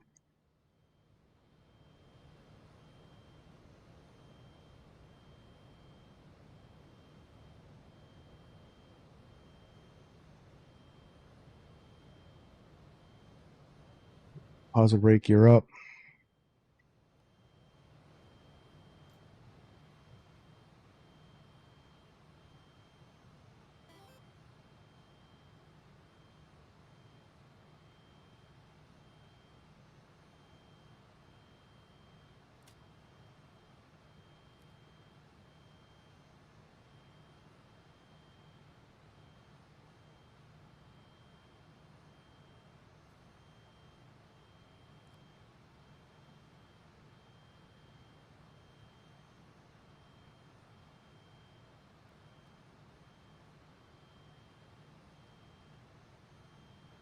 Boy.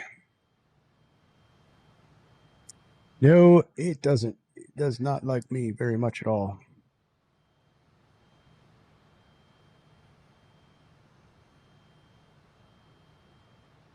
All right, let's try this again.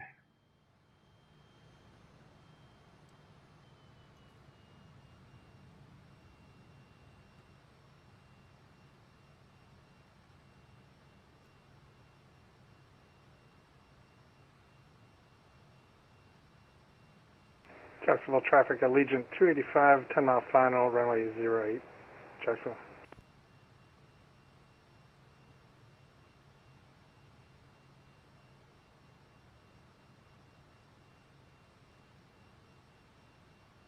Let's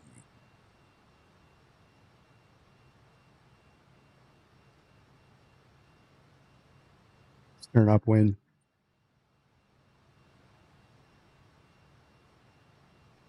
Jacksonville traffic, Piedmont 556, turning downwind, runway 08.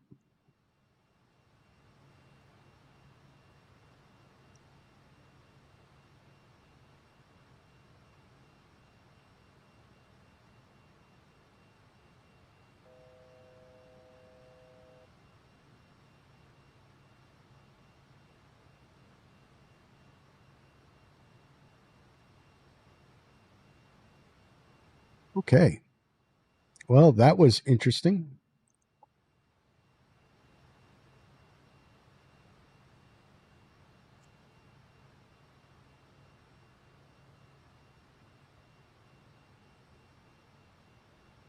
Couldn't see anything, man.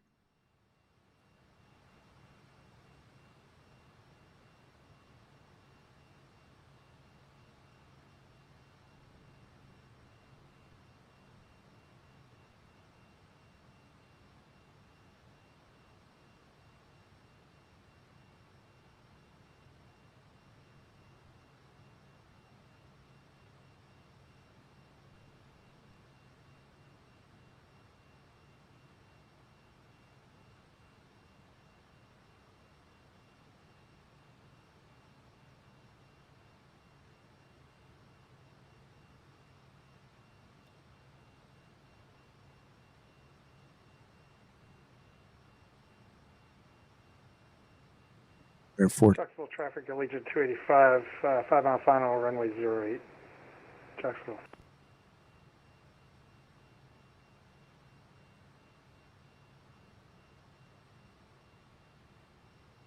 All right. Well, we are set up to. We're not going to do the go around procedure. We're just going to do a pattern. Reestablish the ILS.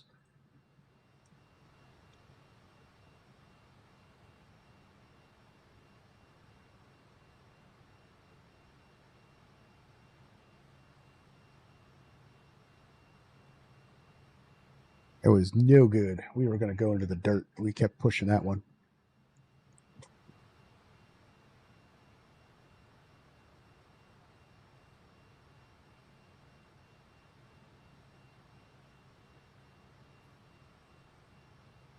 Establish. Let's send back down to 2,000.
All right, so let's do this again. Hopefully this time we will capture the ILS.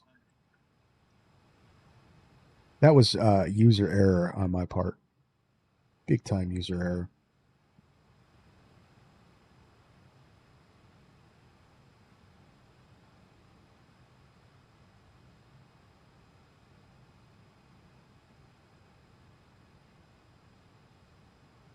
Jacksonville traffic, Piedmont 556, turning base, runway 08, Jacksonville.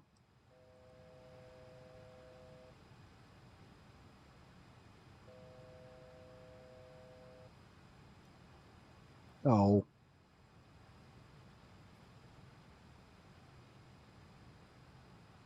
They're in the wrong one. There we go.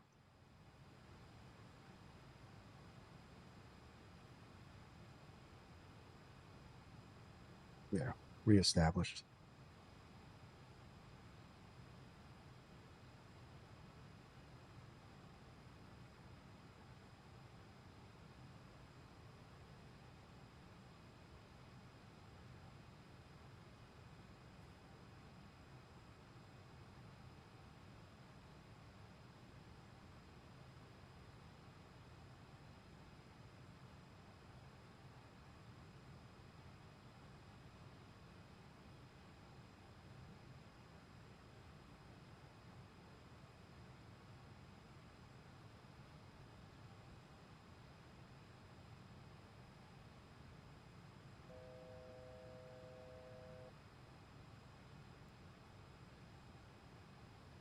Jacksonville traffic, Legion 285, clear to runway 08, Jacksonville.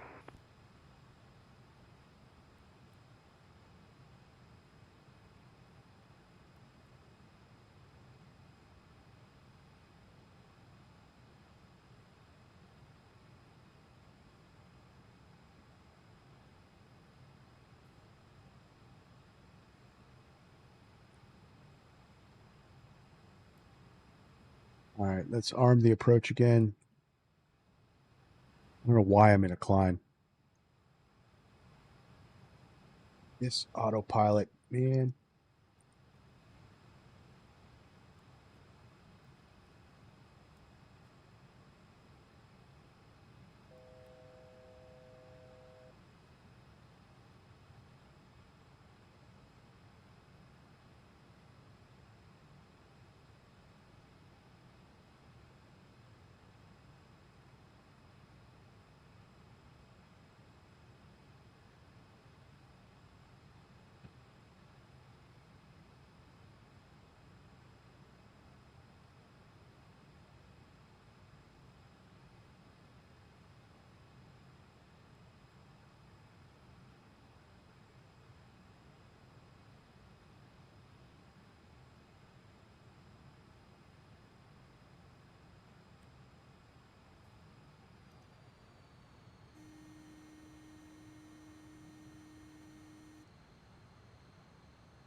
All right, captured the altitude. Perfect. Now we can go next stage of flaps.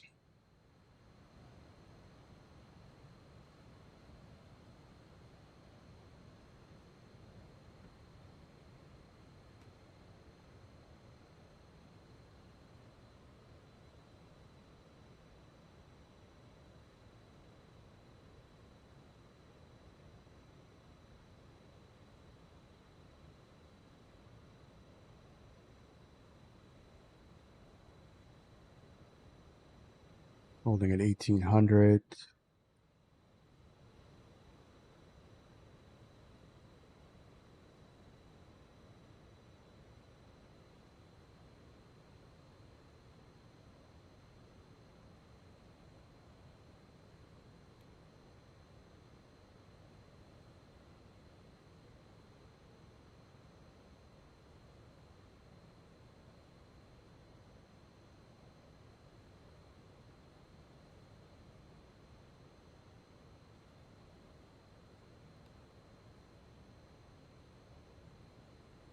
All right, we're at the outer marker.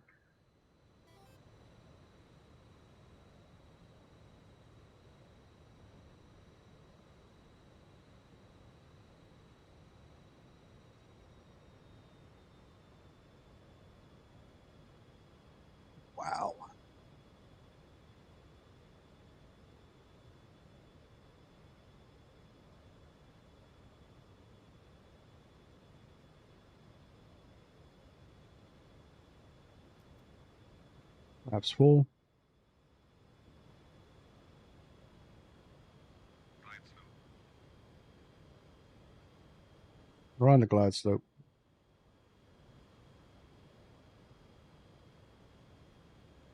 All right, 4,000 set.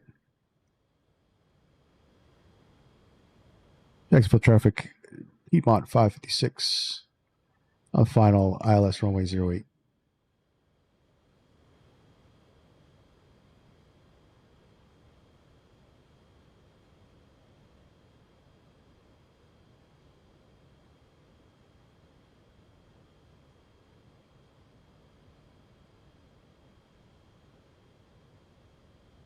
All right, lift dumpers on. We're a little better than we were before.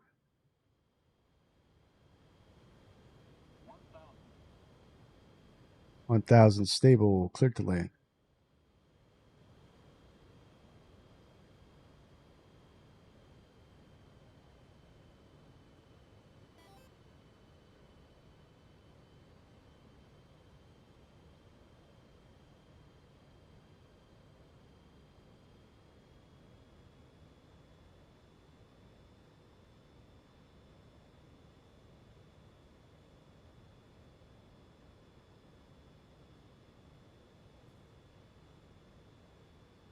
Way above glide slope.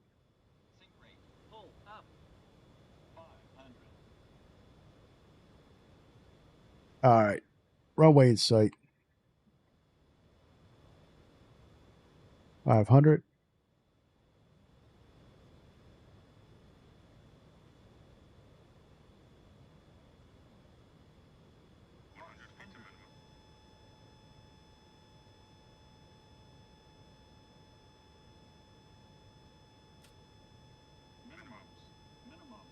Continue.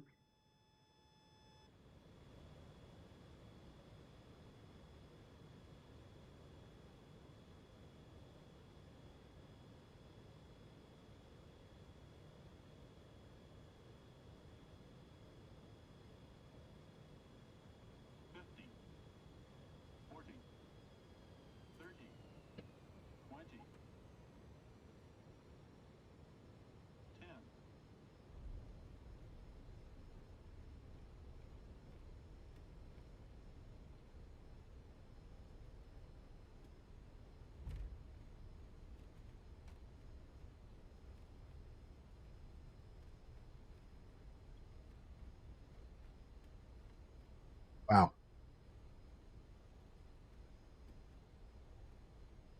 That looked really good. Thank you. I needed that.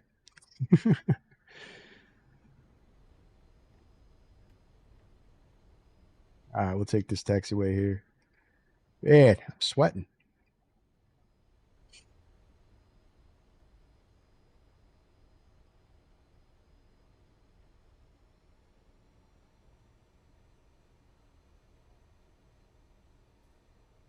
Jacksonville traffic, Piedmont 556, clear runway 08, Jacksonville.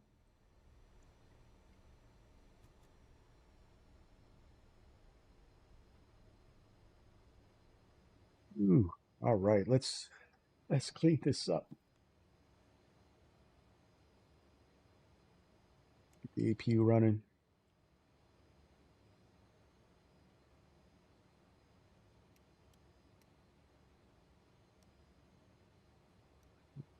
That on.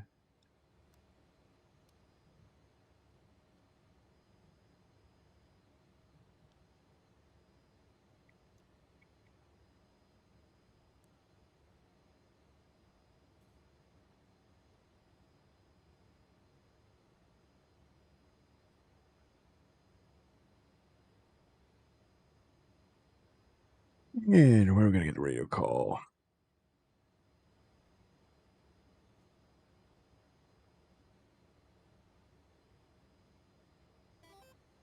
Jacksonville traffic, Piedmont 556, taxi to ramp via hotel, Jacksonville.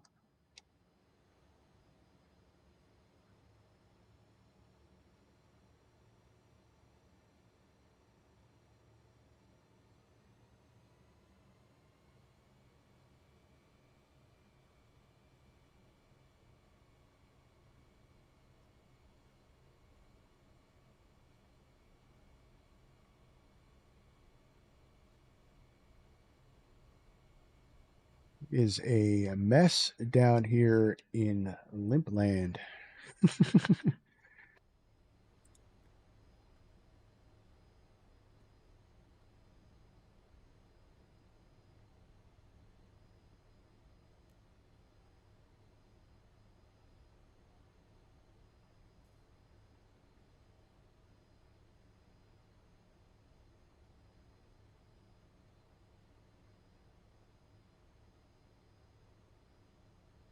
See what that landing was like.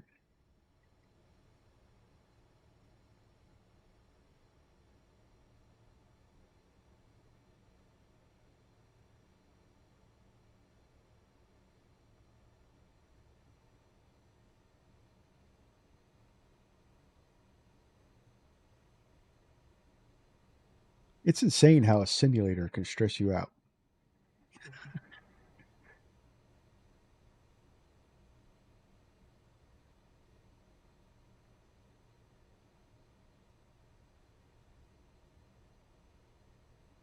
Pull up right over here.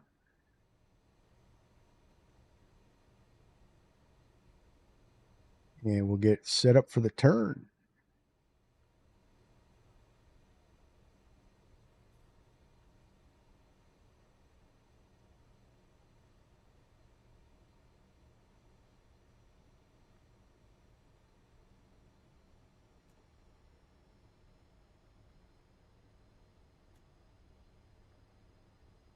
Alpha 10 looks good to me.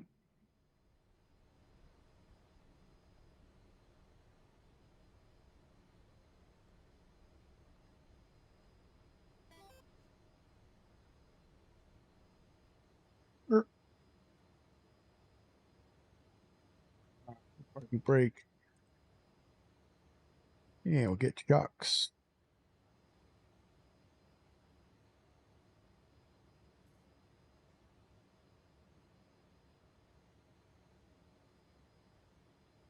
And APU is running, so let's put it on the generator.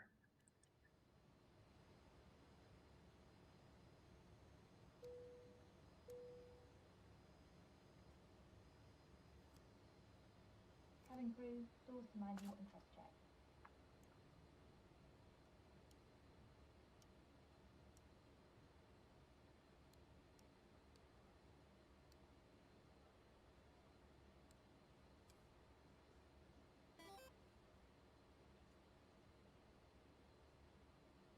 $125.1 or 1.2. Nice.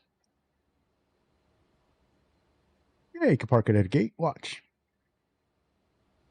They will bring the gate to me.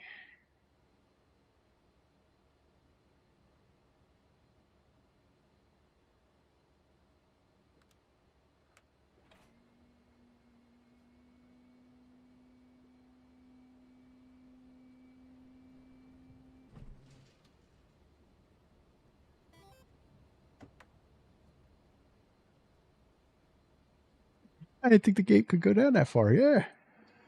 And we actually have a jetway type. All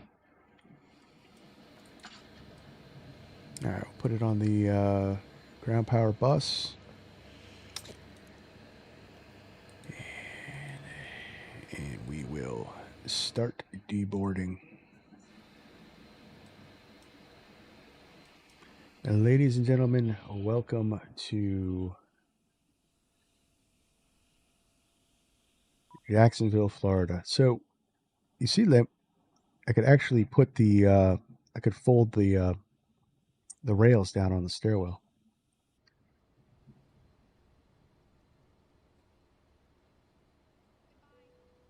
Oh yeah, they're definitely going to have to walk uphill, but you can come down.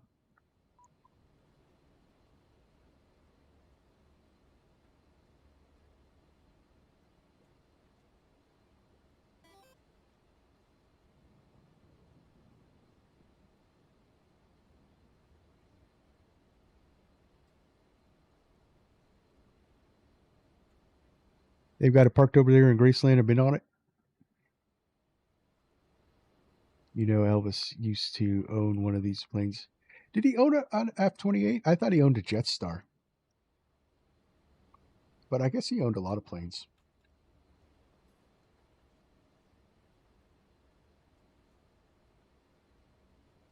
All right. So, what was our landing, guys?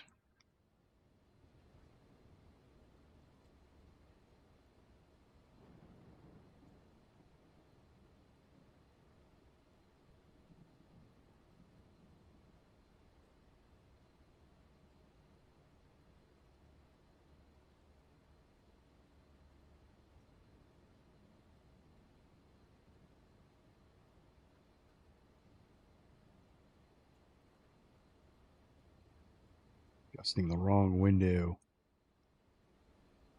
What was it saying? Just Flight 349?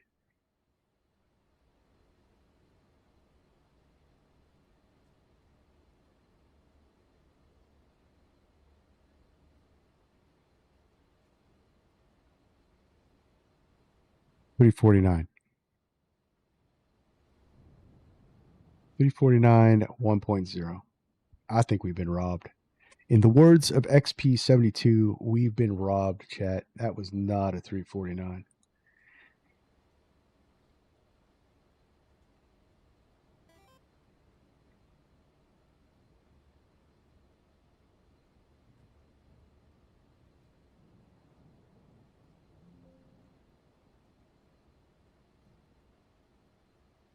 What's that? That's the current G-forces being enacted right now. And of course, it's showing last landing being 201. Where was that registered?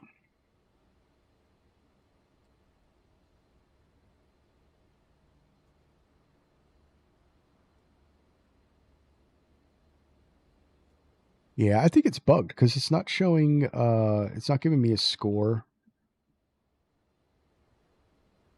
I think it's a little bugged.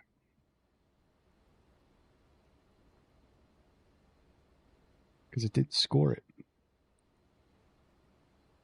As you see, if I put up the, if I pull up the scoring window, it's not scored. So something happened with it. So let's see what Volanta says.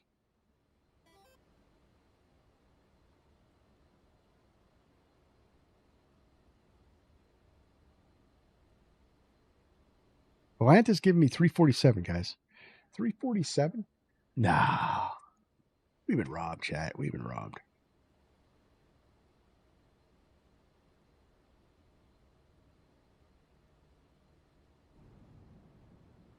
Yeah, so if you look at touchdown, so 201.9 thing was done on May 7th. So that's the last registered landing. So it's not, I'm going to have to restart. I'm going to do a full restart of touchdown for, that was an absolute daylight robbery, right? But Volanta is saying that it's 347 as well. So we do a full restart of touchdown effects for the flight back to Tri-Cities. Yeah, so now full restart is showing, is not even registering a whole bunch of. Yeah, so it was bugged.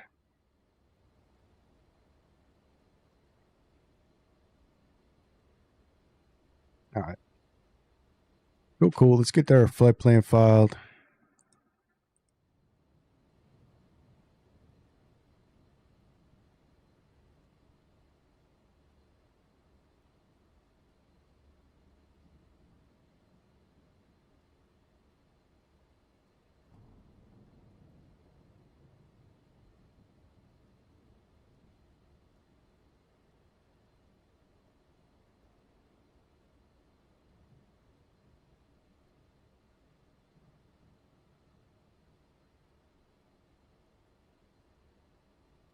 Jacksonville back to Tri-Cities.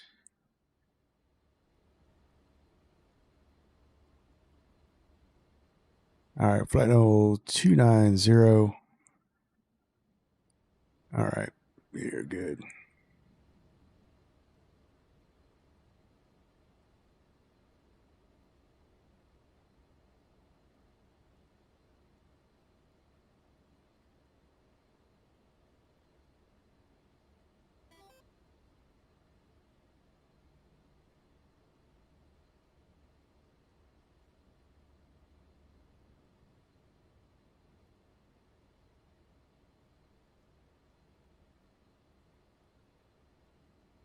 All right, let's file on VATSIM.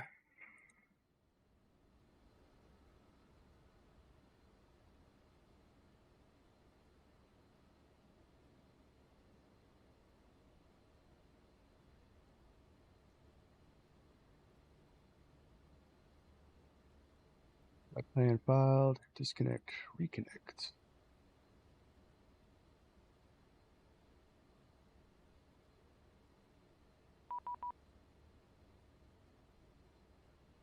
And our new squawk code is 7710. So we'll just put that in there. 7710. That's awfully close to.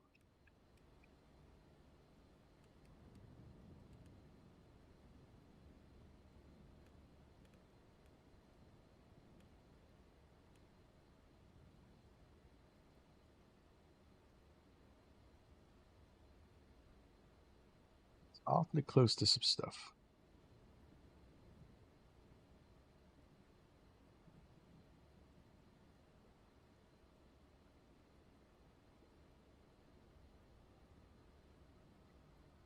That was GSX done.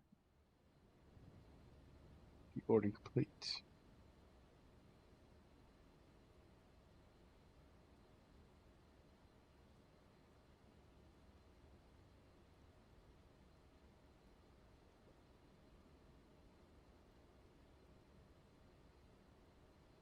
And we'll start refueling.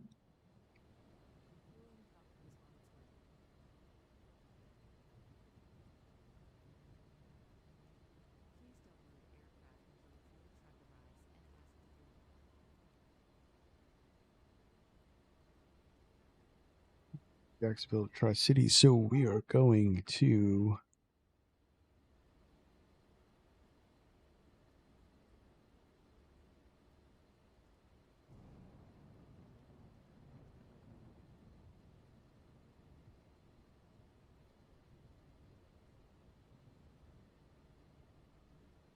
what's it got? I think it's the Brax.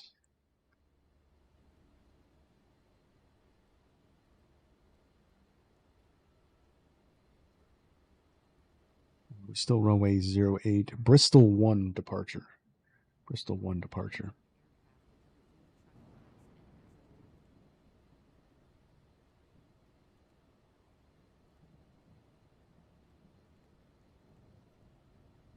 It's the Braxley transition.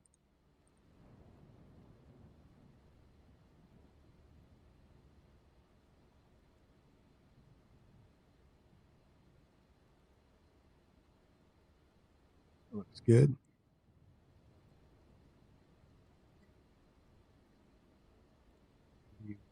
Arriving. We're landing 2-3.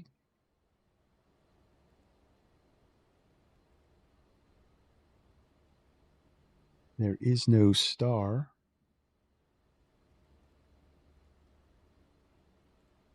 Right. We're doing the. There is nothing for 2-3.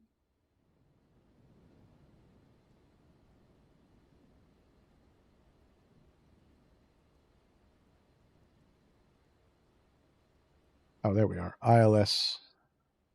The ILS 323. All right.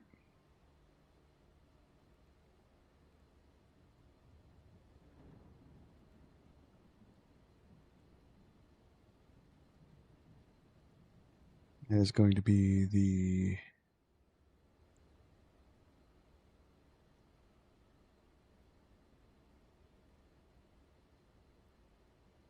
HMV transition.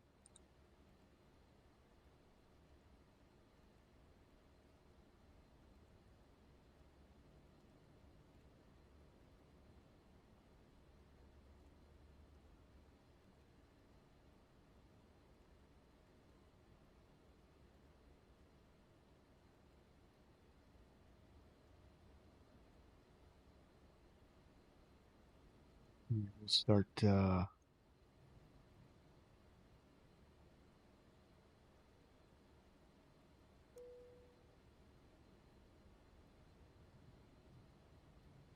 loading.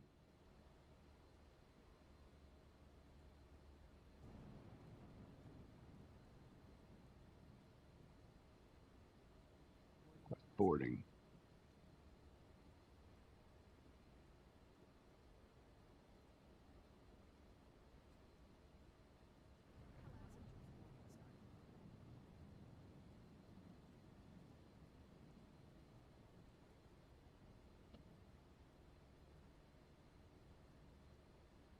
And what's a cool feature about this is that with a jetway connected, you can actually connect to the ground power off the jetway.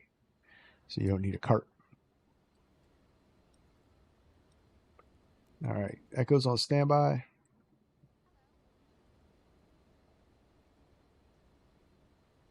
And let's look at the Bristol departure.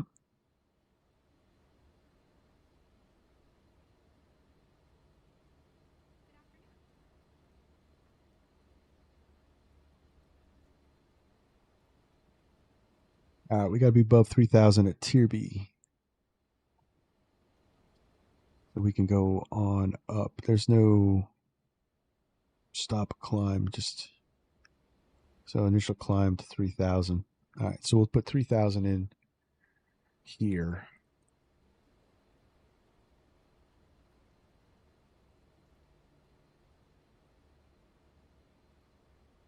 Have it in the box.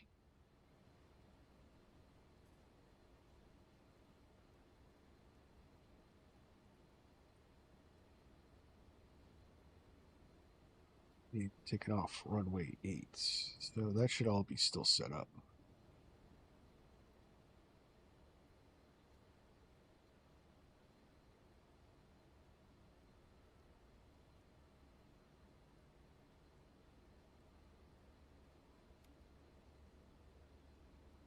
Cut off approach.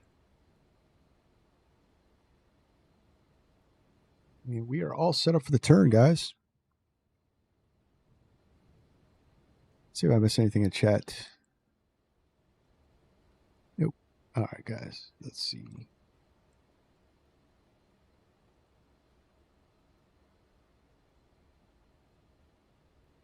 All right, so now we're just going to wait for a boarding.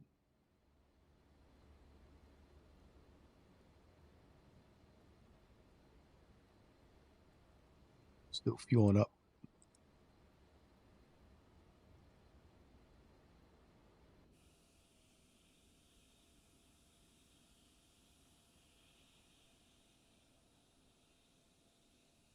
Fuel truck's in the way.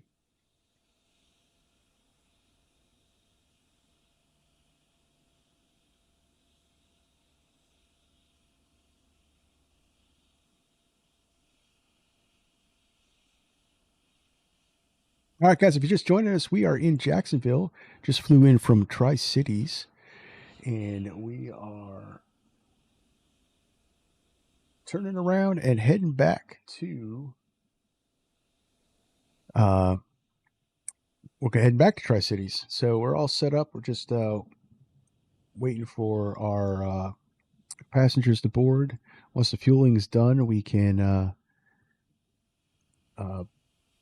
get the baggage on board. It's blocking the baggage carts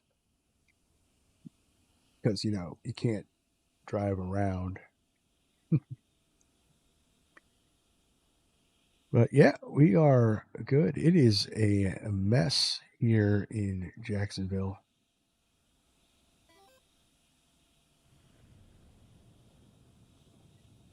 Beautiful weather in Tri-Cities, so it should be a much more enjoyable approach. I hope so, because I don't think I could take another one. Nothing like shooting an ILS to minimums to get the heart pumping. After doing a go around because you screwed up your autopilot.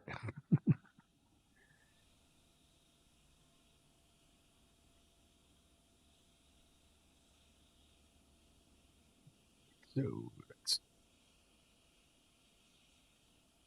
fix the bar.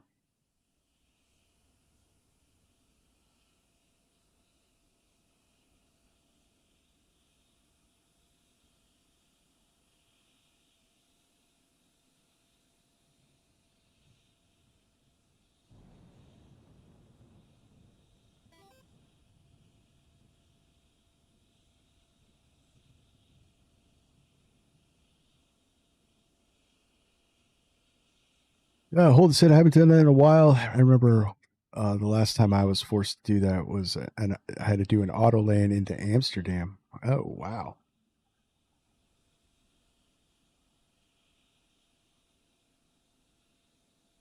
Actually, never.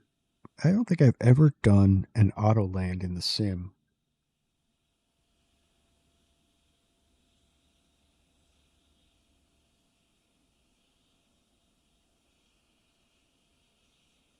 Or ever had to do an auto land. Oh, I lie. I did Southwest Ops. It wasn't on stream. I was flying into St. Louis over the winter, and it was pretty bad.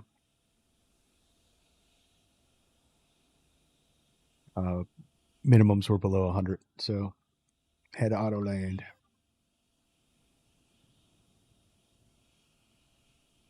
It was crazy. Didn't see any of the runway until over the numbers. Yeah, that's spicy. That is definitely spicy.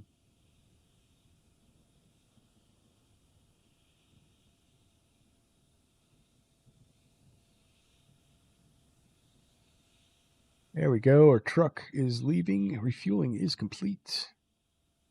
Now we can get the baggage on board.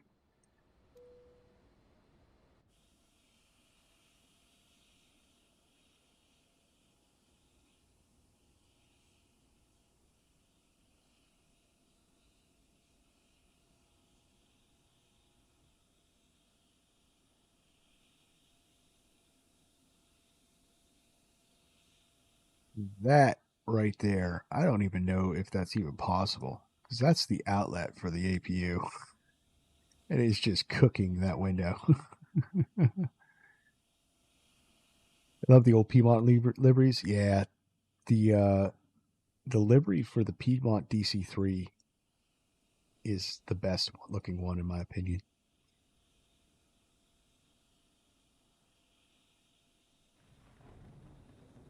I actually belong to a Piedmont Virtual Airlines historical group is the full title, but Piedmont Virtual Airlines, and what they are is they're a classic airline group, but they run all Piedmonts. They run all the prior to 1989 schedule when Piedmont was actually Piedmont in its own entity.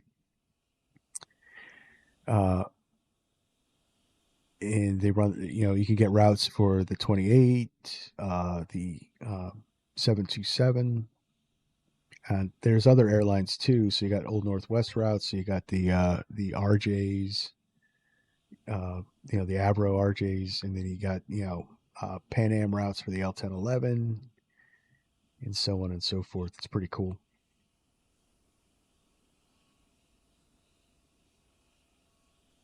My parents went to LA a couple weeks ago, and they got put on an A321 retro American Piedmont livery. They took a picture for me. Nice. Yeah, that retro 321 livery. We actually have that in the sim. It's pretty cool.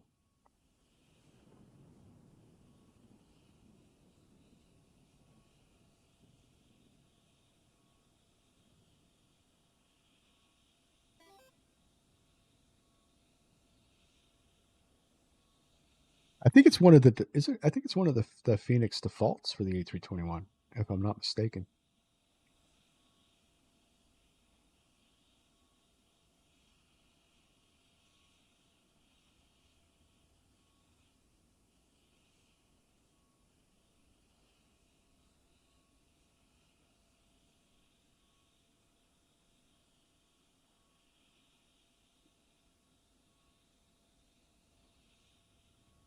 I think our passengers are on board.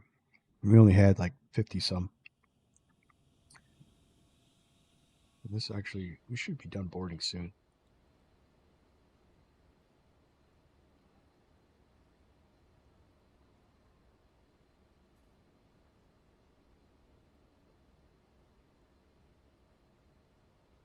Of course not. 34%.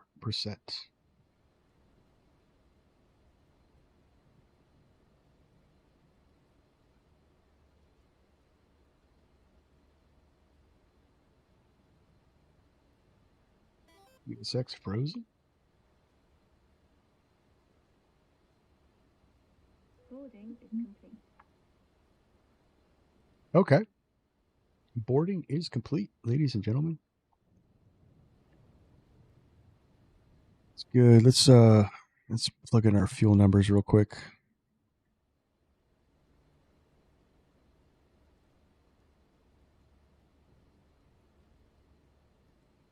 So alternate is 2020.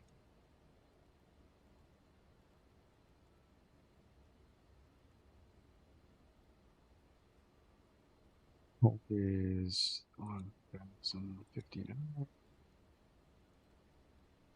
Do extra.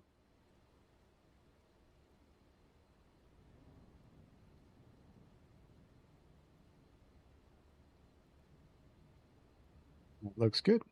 All right, full boat, 60 passengers. Right, yes.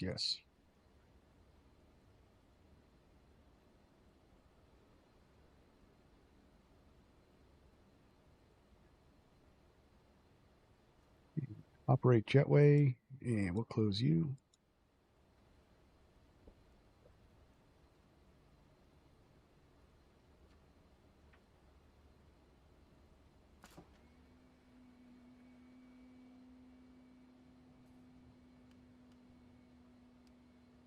Cabin crew, arm doors and cross check. All right, electric's on. So we got braking power.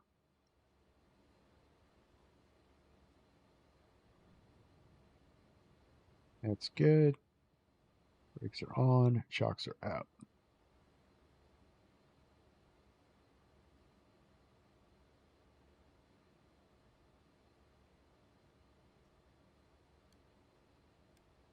All right, push it back, guys.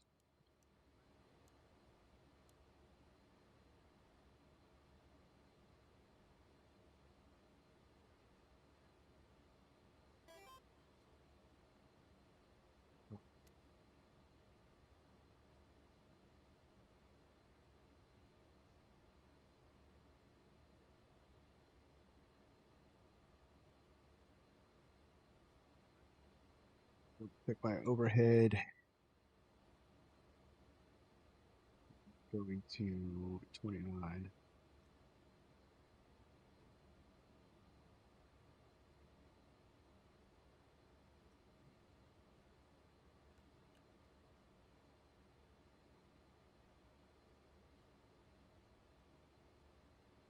All right, we're ready for pushback.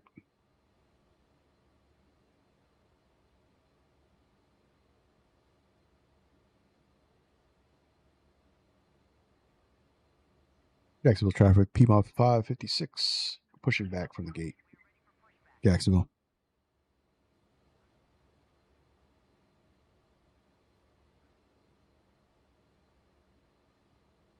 We have fuel.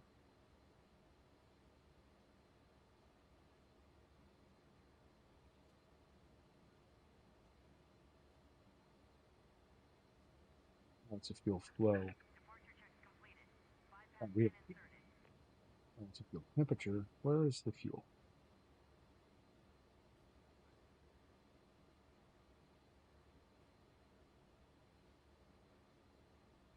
Oh, fuel quantity. Okay.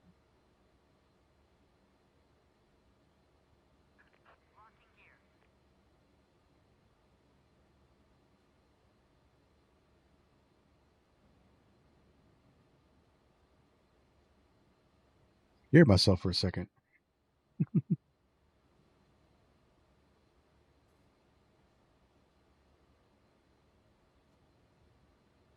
All right, we'll go nose left, nose right, tail left.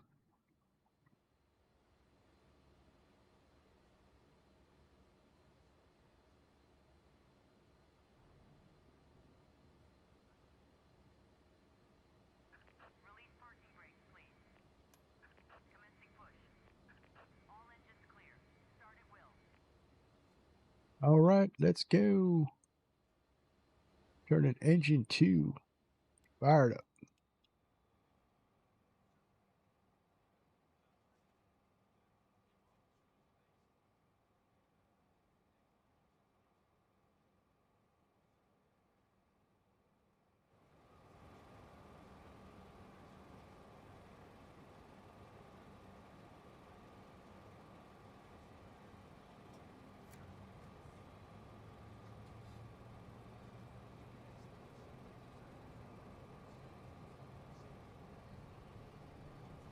Low bypass engines come up real quick.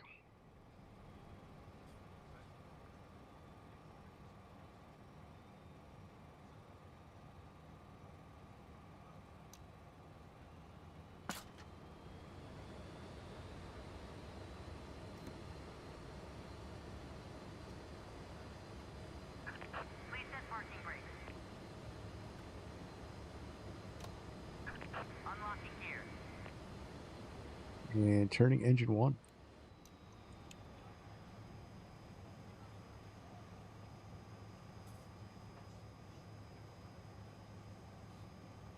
Oil pressure.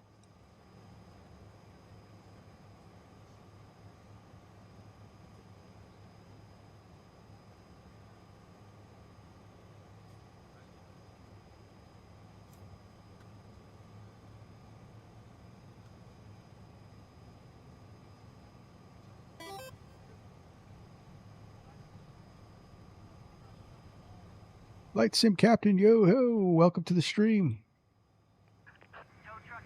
How are you doing, sir? Left is clear, right is clear.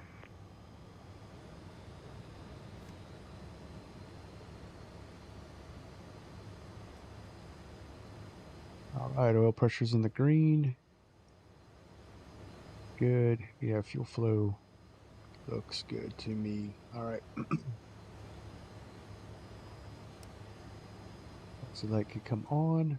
Let's extend the landing lights. Them off.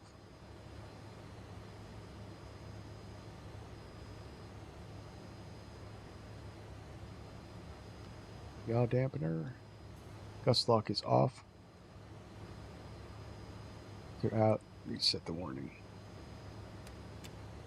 Turn off the electric pumps. Do flaps. 11. I think it's 11. Flaps 8. I keep saying it wrong. All right, 2 good engine starts, and we can shut off the APU.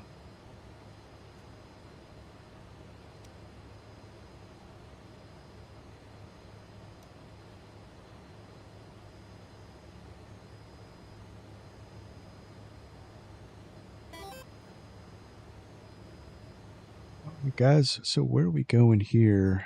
Looks like runway 8 via Juliet Alpha.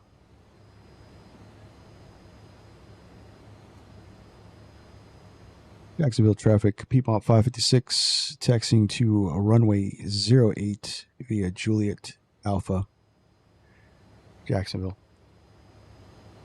All right, guys, we are going. If you're just joining the chat, hey, we're flying from Jacksonville back to Tri-Cities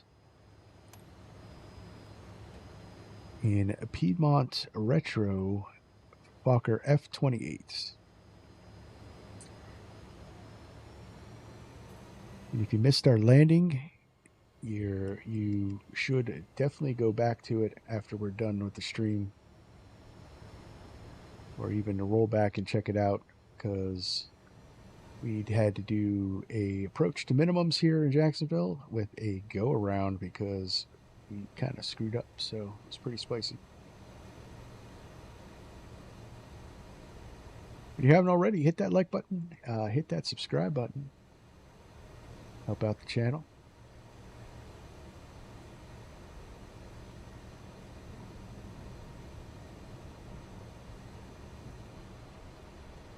Clear right, clear left.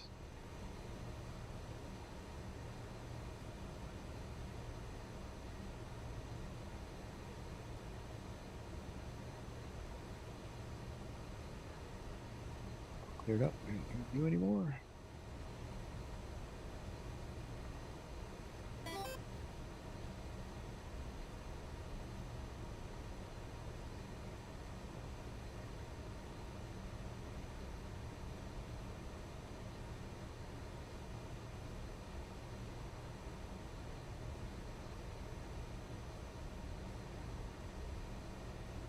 All right, there's Juliet.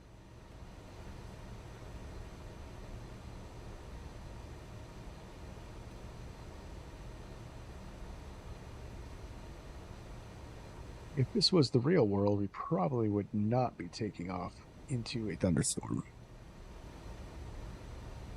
But since this is the real world, or isn't the real world, we are going to definitely take off into a thunderstorm.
Beautiful, beautiful plane.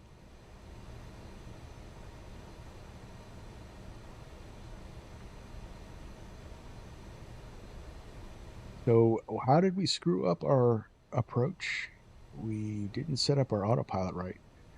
So remember how I was talking about the autopilot?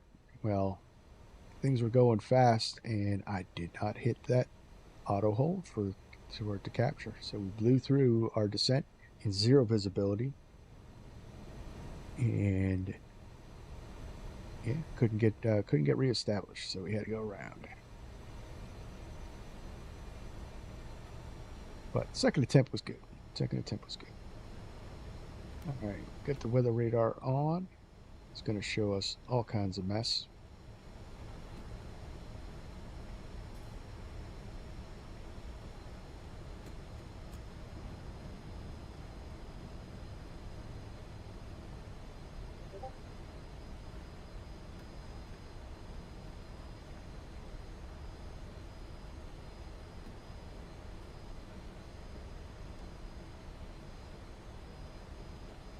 Here is our turn.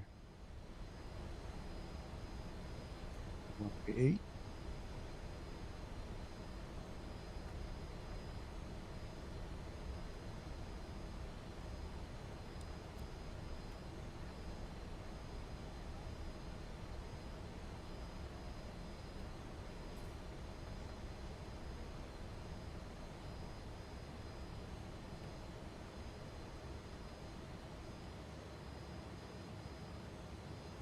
All right, Jacksonville traffic, Piedmont 556, departing a runway 08 on the Bristol 1 departure, Jacksonville. All right, flap set, lift dampeners are armed.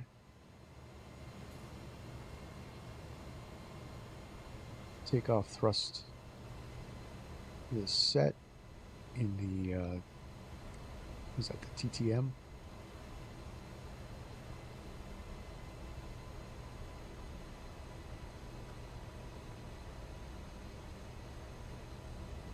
Ready to go, ladies and gentlemen.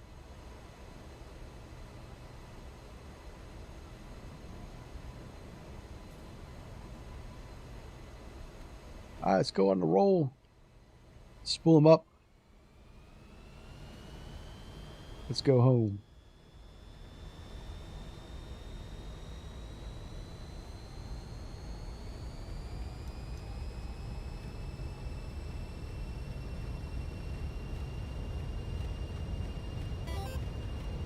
Keep it center line.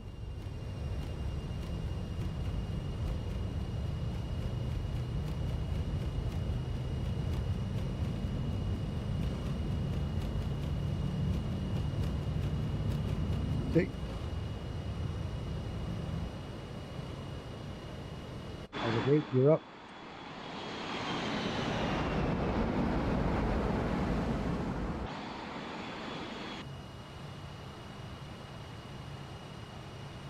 On the climb. Flaps.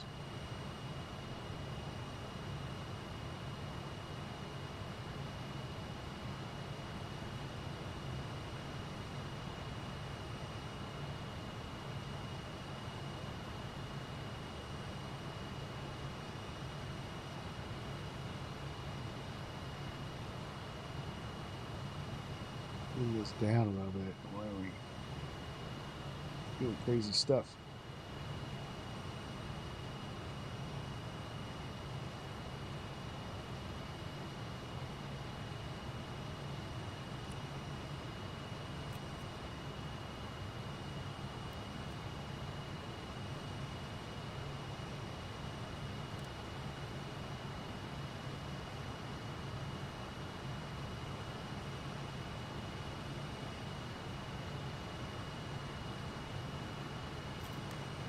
Laps in.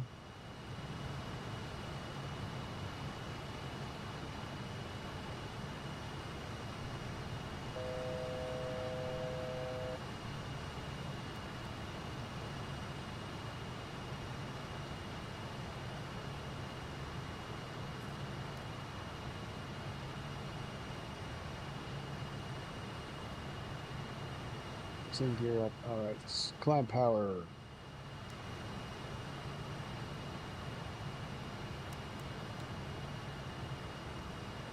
See. Oh, yeah, we need to go direct to.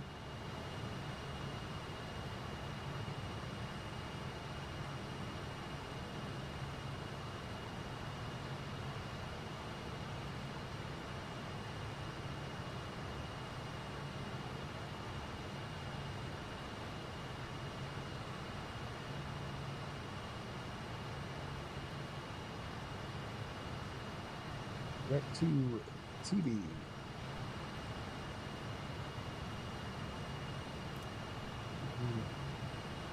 On the climb. Looking good.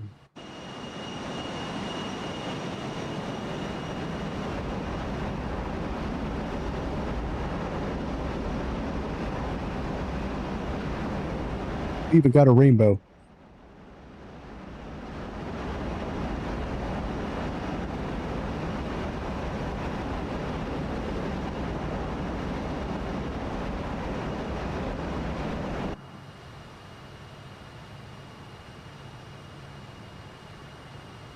Got a rainbow to bless our departure. Nice. Let's go all the way up to flight level 290.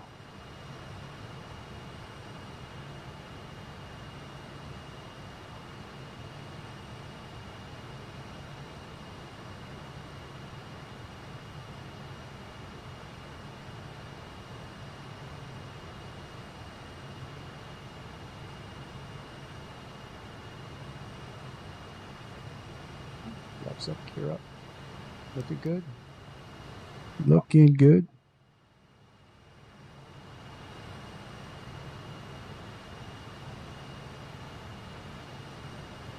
It's a very shallow climb. What is up with that? We need more climb power. That's what we need.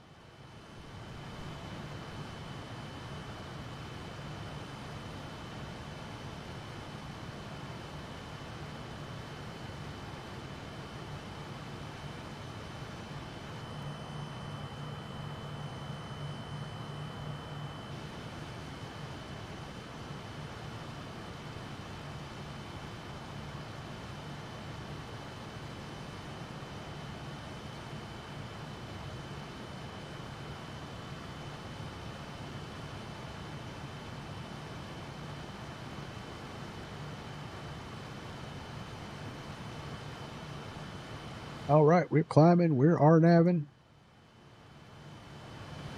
Looking good. Jacksonville, Piedmont 556, coming through 9,000. Direct TV. Last call, Jacksonville.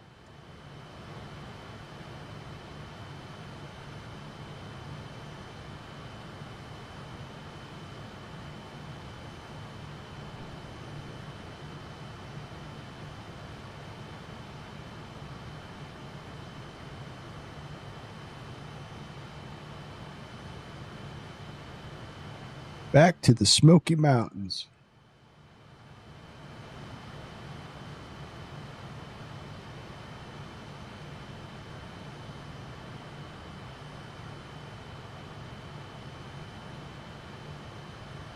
All right, guys, this is the last leg. We're at 899 subscribers. Who's going to be number 900? Who is going to be number 900? We will have to see.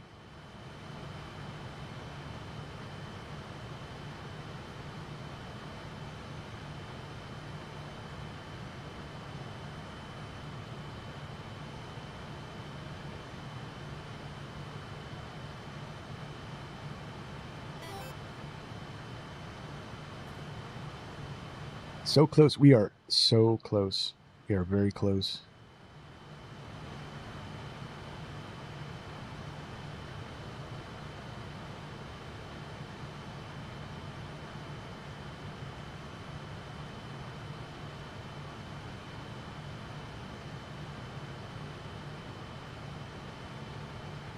All right, I've been pushing my luck with everything, lightning and everything. I'm going to turn off my computer. All right, Limp. Yeah, better safe than sorry.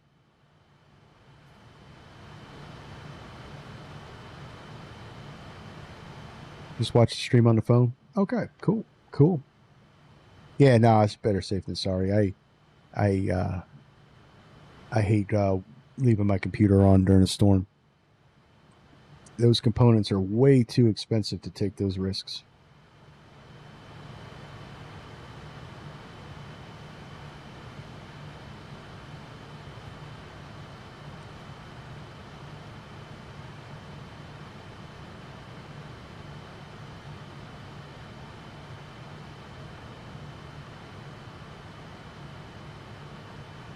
Climbing on up. And we got nice weather up in Tri-Cities.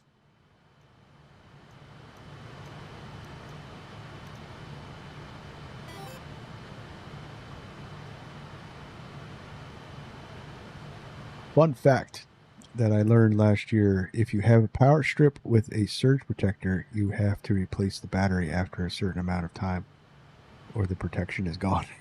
Wow, I didn't know that one.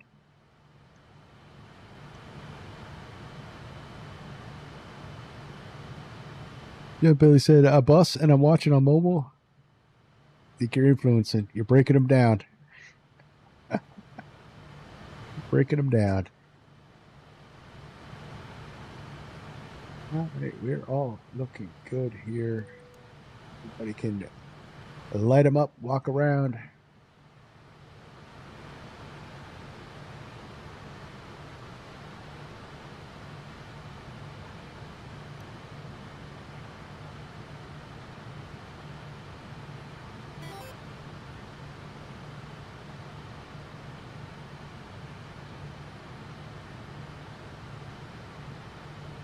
Next thing he's going to climb mountains.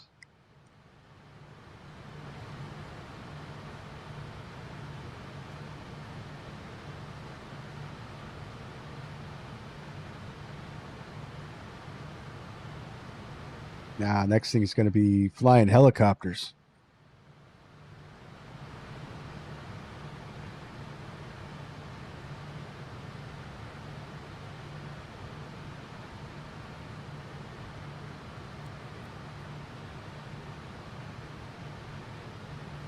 Is this thing even on?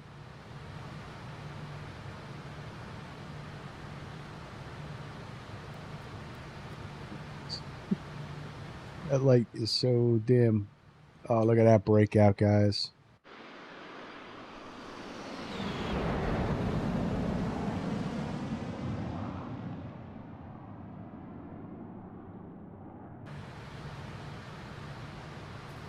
Beautiful.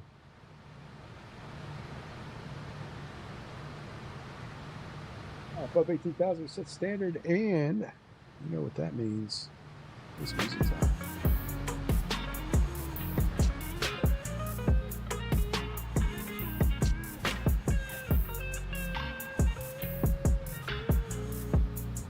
Are we playing with the 42? Yeah.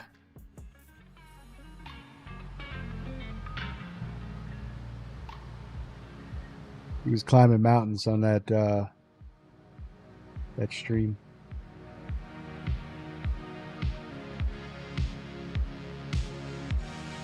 Well, we were fishing. Still need to get the camping mod and the fishing mod. Yeah, we got to go do another fishing trip.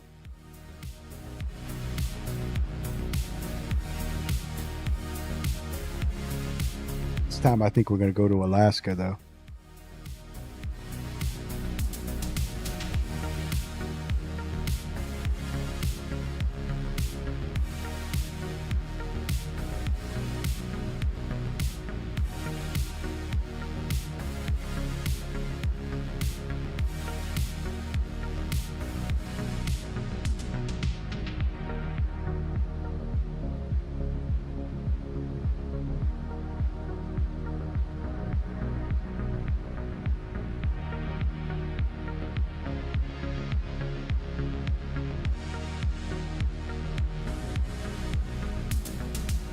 So can you still get, so maybe try the Juice Goose? Yeah. Can you still get the Juice Goose? Because I was on the Orbix website and it's not available on the Orbix website. Can you get it? I guess you can get it off of their website.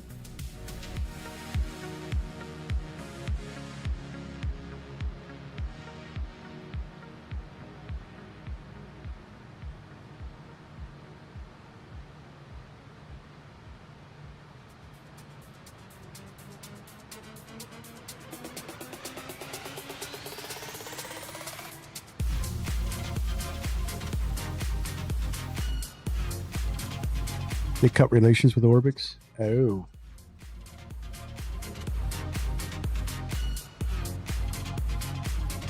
Yeah, I guess hence why the base plane stuff and everything isn't on their website. Wonder why they did that.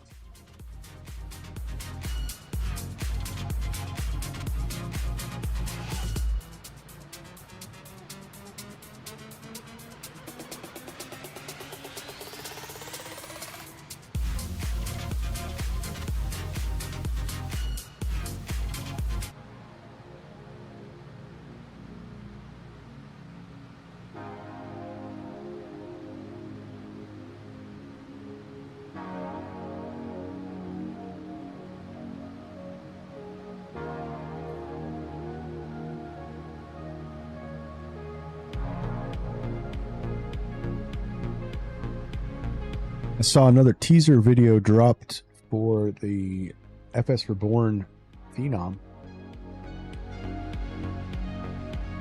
I really can't wait for that to drop.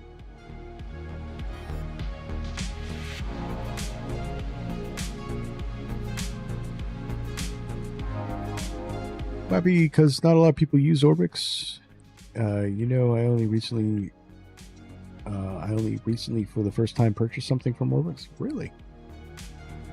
I have like a full library of purchases from Orbix.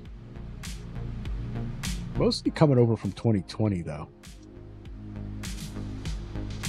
I haven't really done a new purchase. I've been using Contrail a lot lately.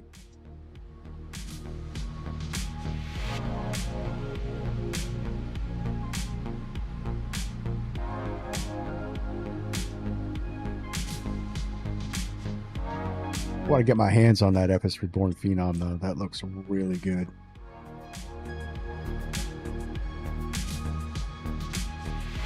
Need some more study level business jets in the sim.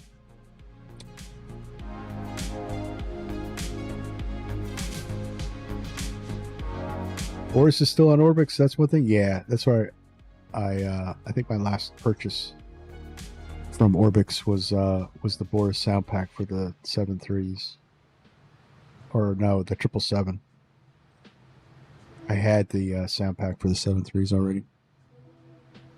That was just an upgrade.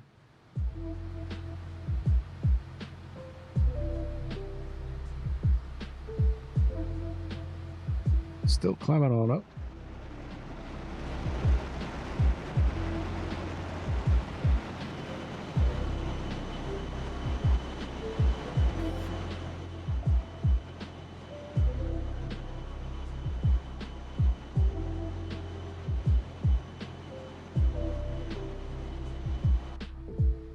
My sim volume turned down for me as low as I possibly can go, and I think it's still loud. Oh, I guess I can mute it, but I'm not going to do that. Yeah, that's what I was. What I purchased was the Boris audio. Yeah, you gotta have Boris.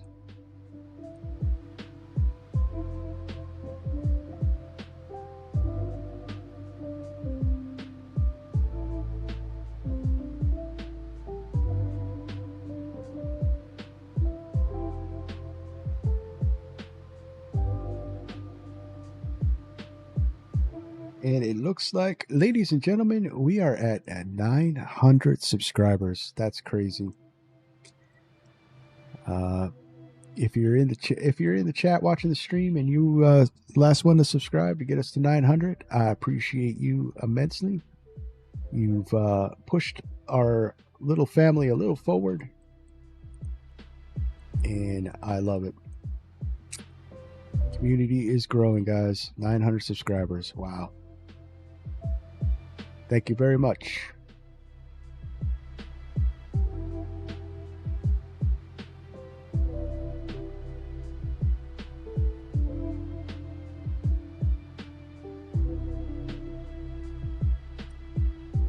On to 1,000, guys. On to 1,000.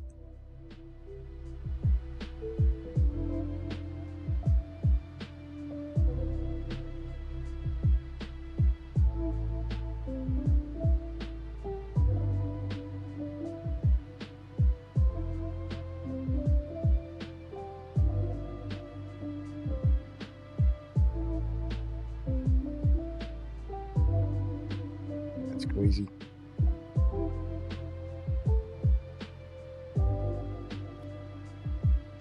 Very happy and excited for the next phase of this channel. This is going to be a fun journey, guys.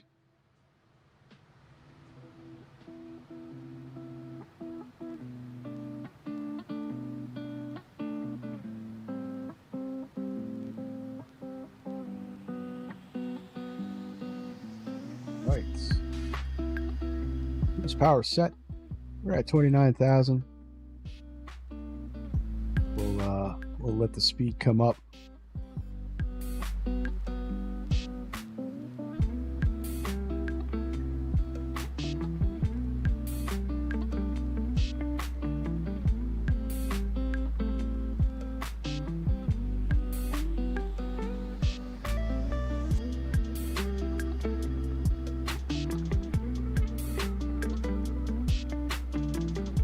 So Lim says, Holden says, us too, we're excited to see it grow. Nice. Thanks, guys. If it wasn't for you guys, we would be nowhere. So, yes, hats off. Lip Rocketeer says, all right, I'll make a prediction. The 1st of August, we'll have 1,000. 1st of August. Yeah, that could be. It could be. That's actually a pretty reasonable prediction. Holden says, I bet we have it earlier than that. That's also very reasonable. I don't know, because we're making some changes. Maybe it'll boost us a little bit. Making some changes, doing some different things. Changing the menu for the restaurant, so to speak. But I appreciate every one of you guys. I really do.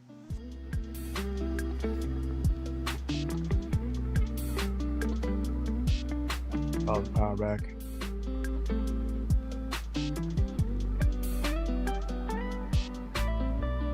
Get a cruise power setting going here.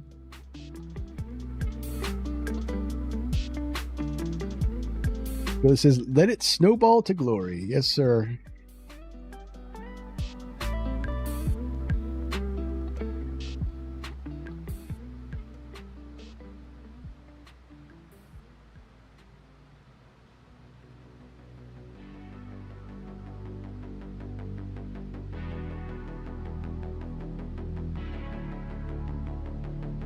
Nice. All right, guys. Hey, if you're just joining the flight, we're on our last leg, our return leg from Jacksonville, heading to Tri-Cities in the Just Flight Fokker F28 Mark 4000 Piedmont livery. Do a little classic Piedmont ops. Little regional hop down to Jacksonville. We did the turn, and now we are on our way back to Tri-Cities in Tennessee. And if you haven't already, hit that like button. Really helps out the channel. And hit that subscribe button, because we're going to keep going. 1,000, here we come. All right, moving on. What do we look like here? Let's set up for our VNAV.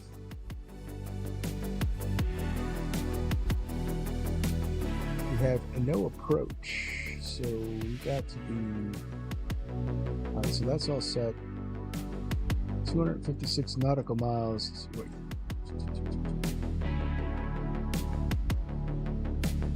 To the top of the sand from position. 256 nautical miles or 64. 260. It's over speed. Go back a little. Going a little too hard on the. Barn doors out. Too hard on the throttle there. What they say, if you ain't clacking, you're slacking, right?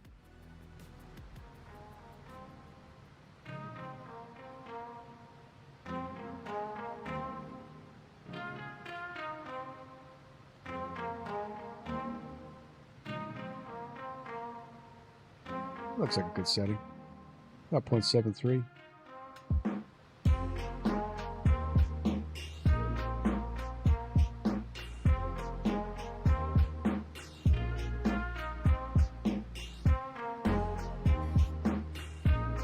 If you ain't first, you're last. That's right, Ricky Bobby.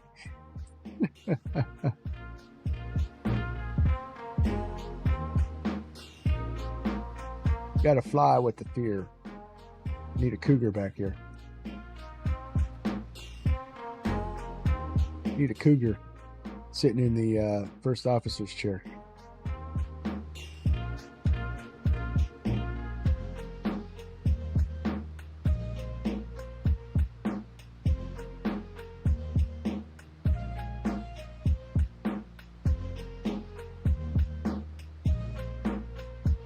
All right, so for our approach.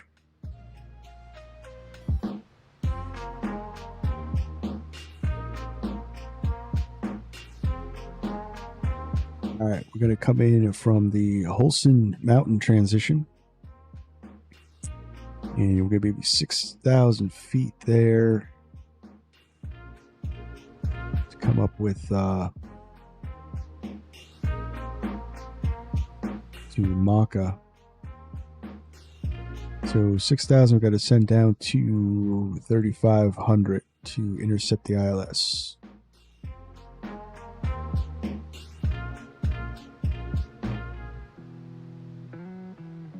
We should be good to go. We'll dip down below 3,500 just to be.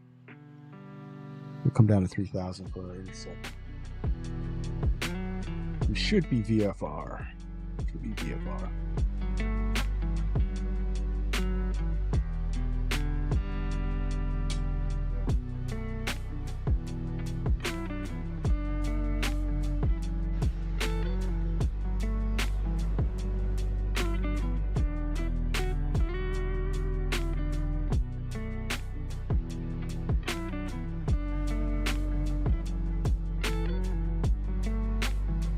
I love that we have a flyby option. Why does it keep looking at me like that?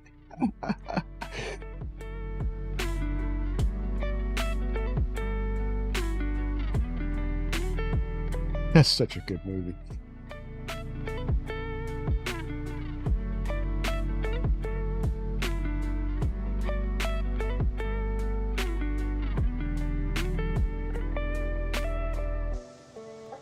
I was watching Airplane the other day. It was on television. If we ever get a good Boeing 707 in the sim, we need someone to make a Trans-American livery. And I am going to do the Los Angeles to Chicago airplane route.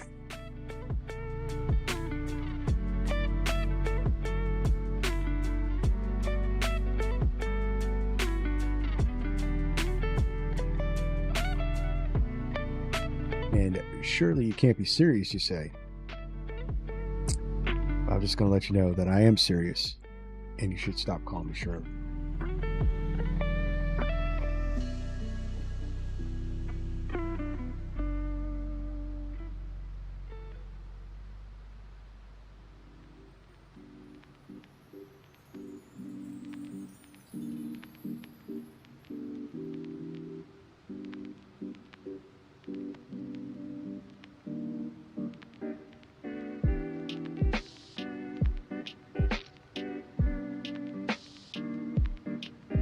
If we ever do the Trans-American flight, just remember, don't eat the fish.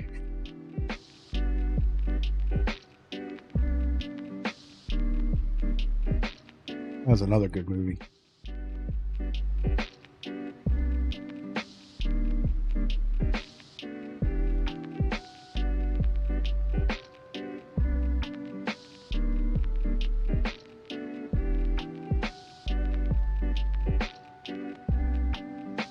There's definitely some aspects of that movie that probably could not be used today.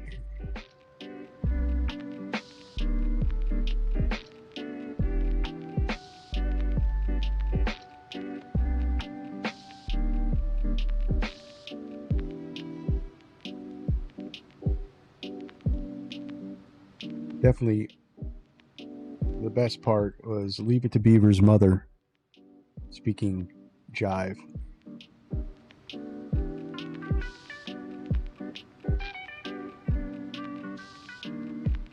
All right, we're looking good.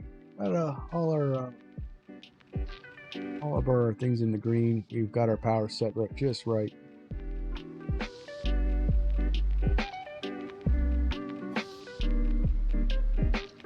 For about 200 miles.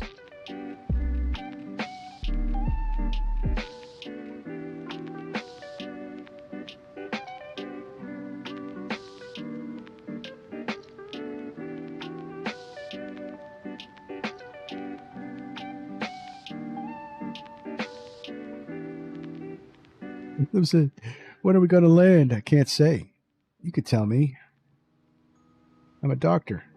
Not for another 2 hours. You can't say for another 2 hours? That's the best, was like the literal comedy. That's what made that so funny. Like that movie, all the other Zucker Brothers movies, like Naked Gun, all that.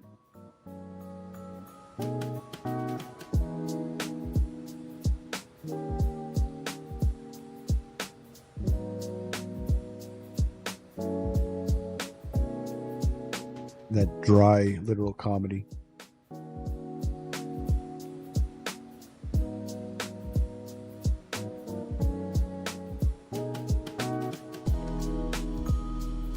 Which was just something that they couldn't harness in the remake of Naked Gun. They tried, and it was just, the timing was way off. In order to make that comedy work, you have to have the timing.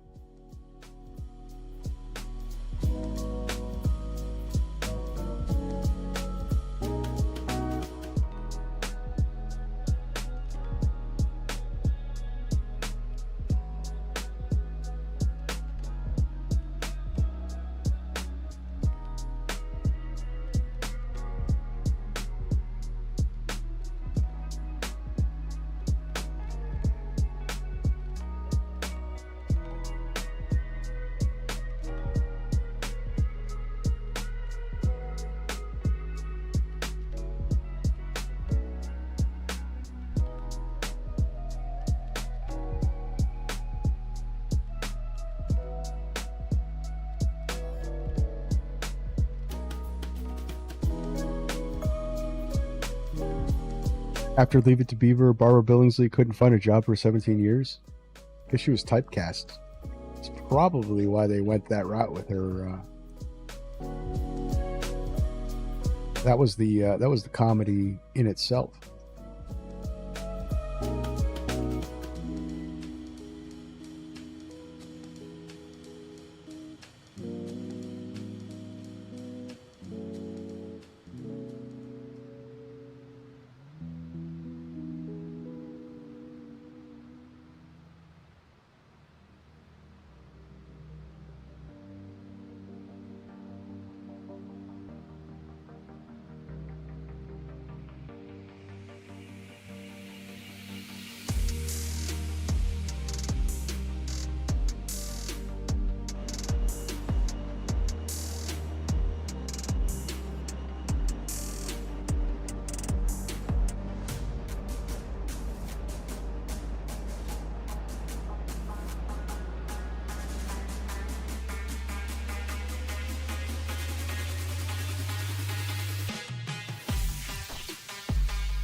She was offered Airplane, and when she took it, they said that movie rejuvenated her career.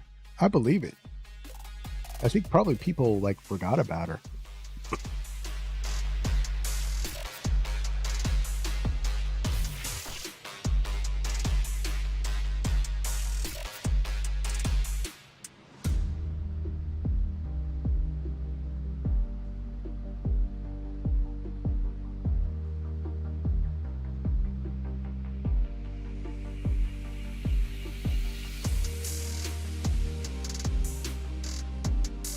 Give me a vector, Victor.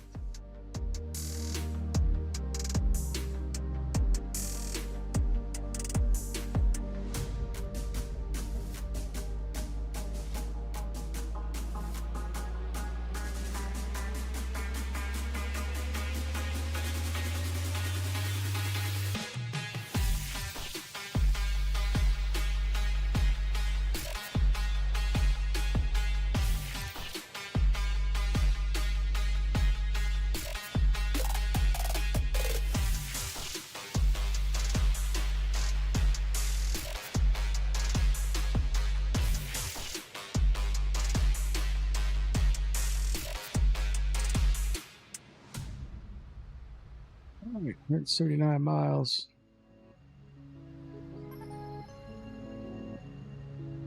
See, I might be misreading that. I want top of descent. I think this is our top of descent, right?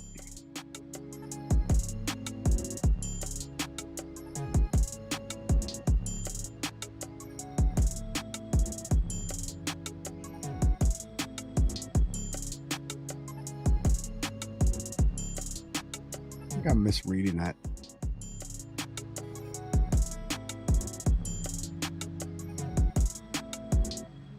Roger, huh?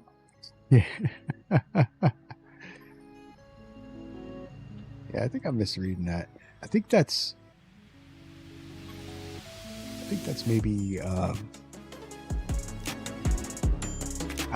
that's what's left in the flight. So this number here is our top of descent, and this is what's left in the flight.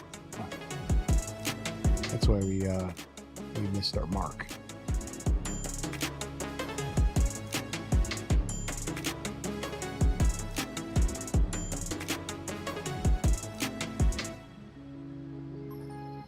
I was reading the wrong one.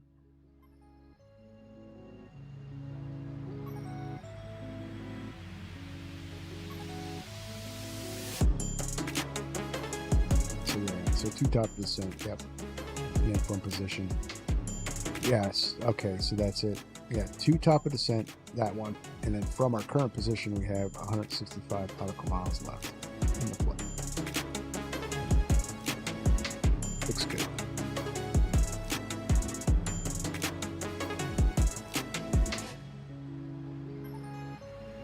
That's what happens when you fly all the planes. You have a working knowledge of all the planes, but you're not a master of any of them.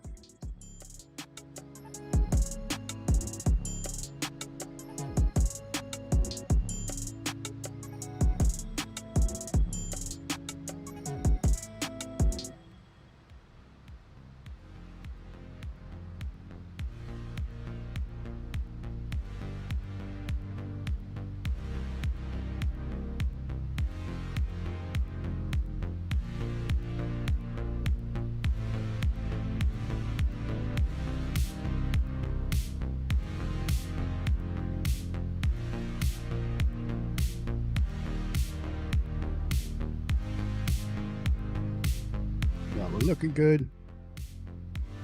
We'll be ready to descend. We got everything in there. Actually, you know what we'll do? We'll set up the ILS so we're not doing it on the approach. It gets to be a little too hectic.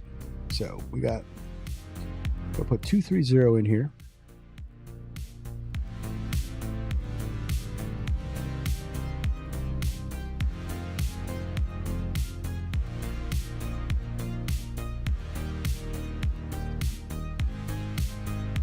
My autopilot.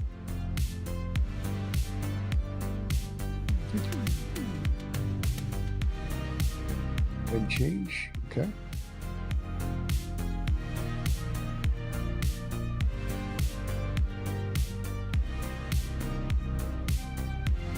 Little power adjustment there. No biggie.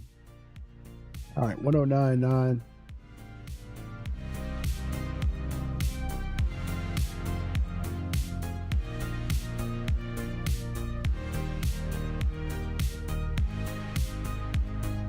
Set.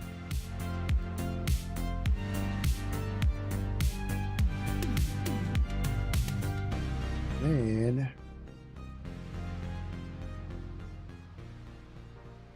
excuse me. All right.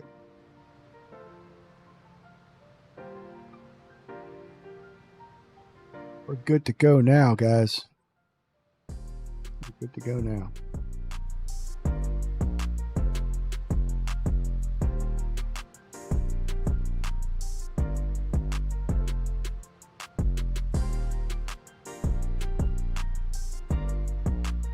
One of the major things that I have to remember to do is, so we're in cruise. So the TTC is off right now because we're in cruise. And I had it in this setting for my go around, and that's why I was struggling with the go around transition. We have to put it in takeoff when we start our descent.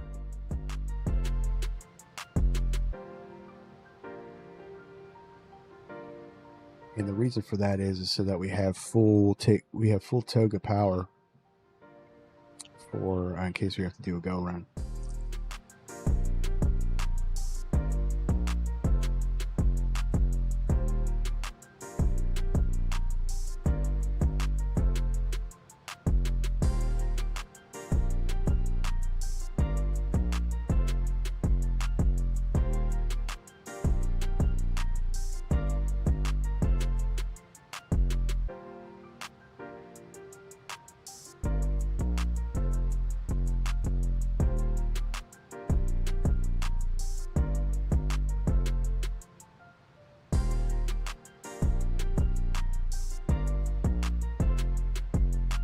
5 miles to our top ascent, so got about 5 minutes or so.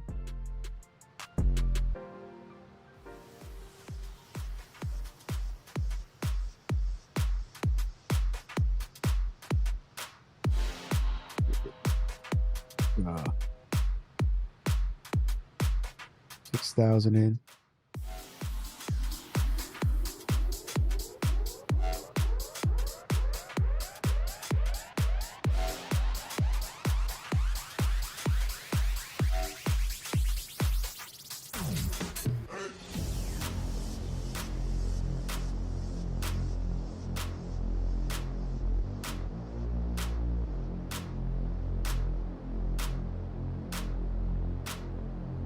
That's all set.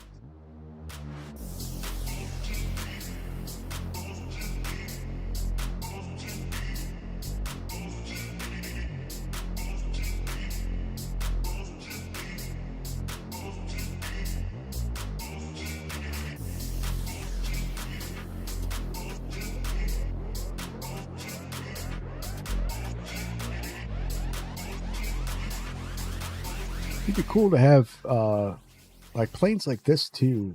Would be nice to have. Would have shared cockpit.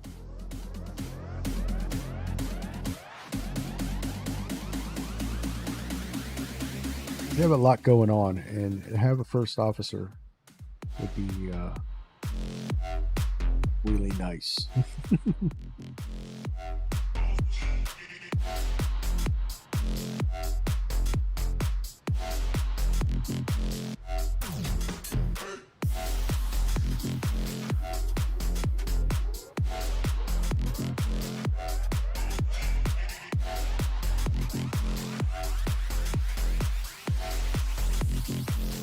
After all, it is called fellowship.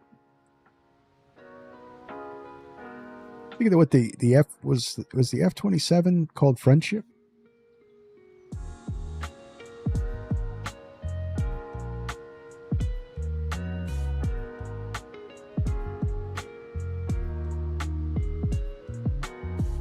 So I know that the F-28 had a short-lived career with Piedmont because, and went with a bunch of other airlines because Fokker came out with the F-70 and the F-100, which was just advancing technology.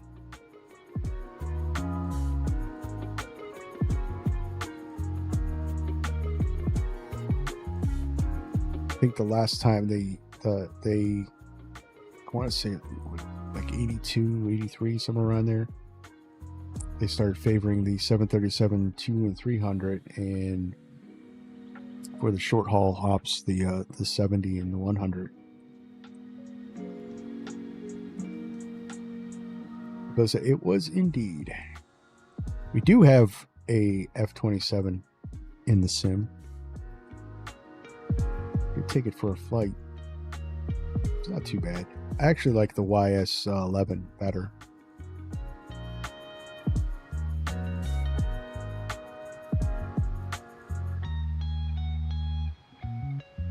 You know, with a shared cockpit in that plane would be as much use to you as I was in the Airbus.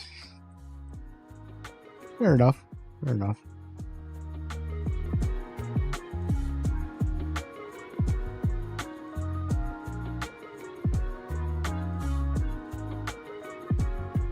All right, where are we at? Where are we at?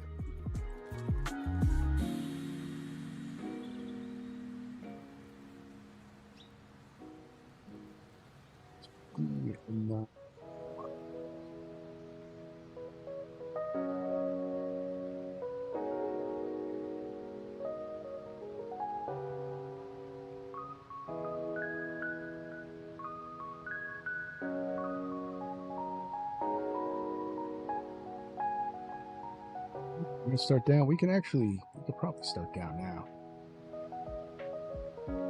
It's 1500. Let's do 1500. And we'll start down now.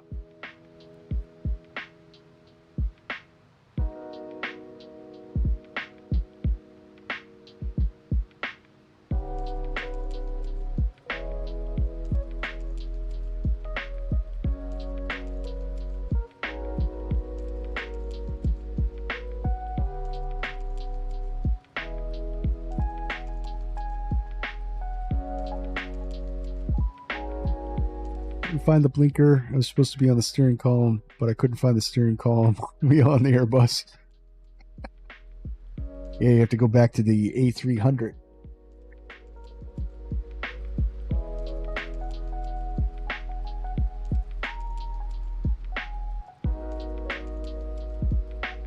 Everybody's going to side sticks these days. From general aviation with the Cirrus aircraft, and then a lot of the business jets are going side stick.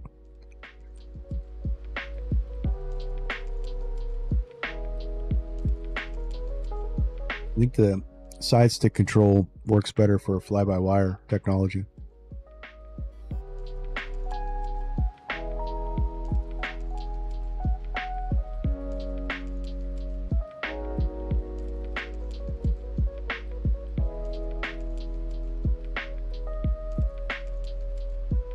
I'd say that airplane had some groovy steering wheels. Was the Fokker 7?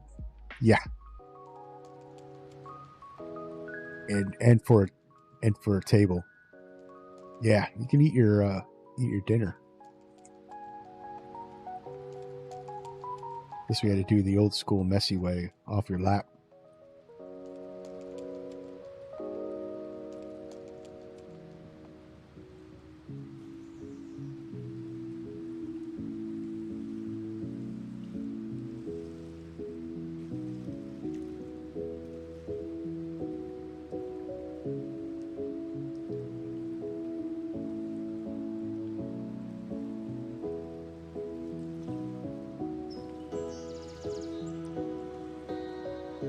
The Fokker 7 had actual steering wheels.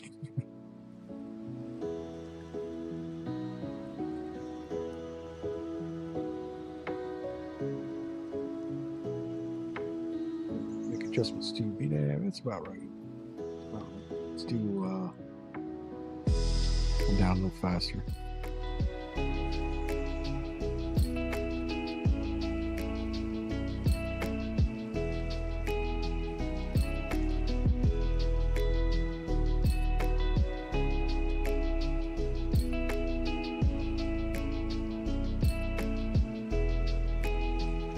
All right, so approach briefing.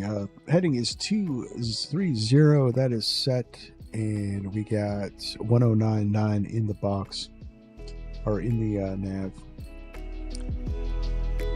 And Maka is our initial approach fix. If we have to go missed, climbing to 3,800 feet, direct to bow, LOM, radar fix, and hold.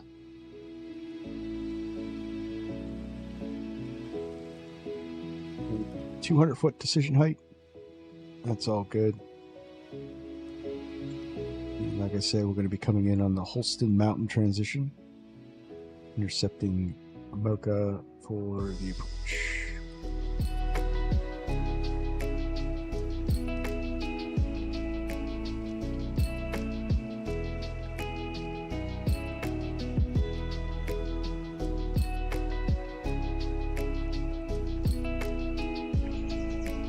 I think they took the same steering wheel off the Chitty Chitty Bang Bang car, put it on there. Yeah. I think they were going with the whole boat kind of thing.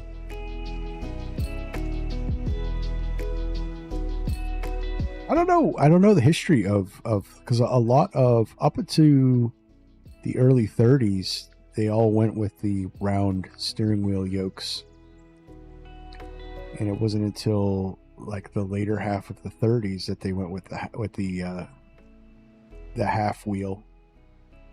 I don't know what the reason was all for that. That's all they knew, maybe? I don't know.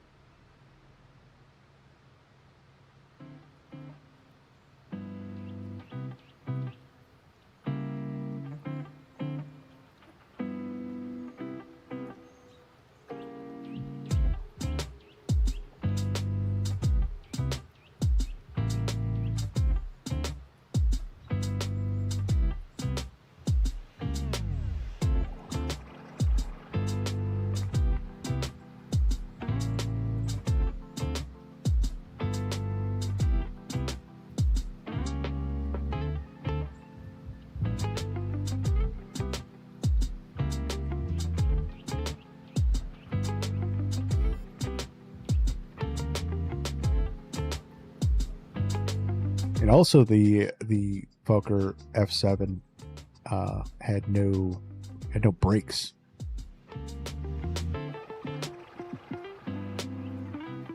So yeah, the one in the video is the float plane version. So that didn't have brakes at all, but the actual wheeled version didn't have any brakes either. And what the protocol was that once you touch down, well, for one, they didn't touch down on pavement. It was mostly dirt and grass. So that helps slow it down. But there's a metal tail support, a skid, that you would then pull back on the yokes and drive that skid into the ground, which then would stop you. And then they would tow you back and out to the runway.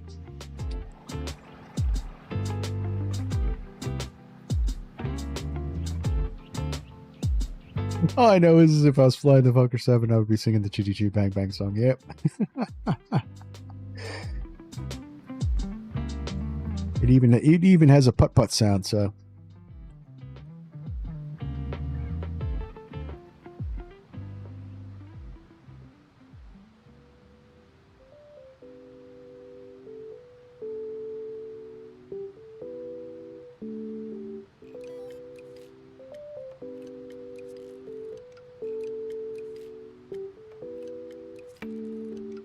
Yeah, the good old-fashioned stick brakes better than the Flintstone brakes,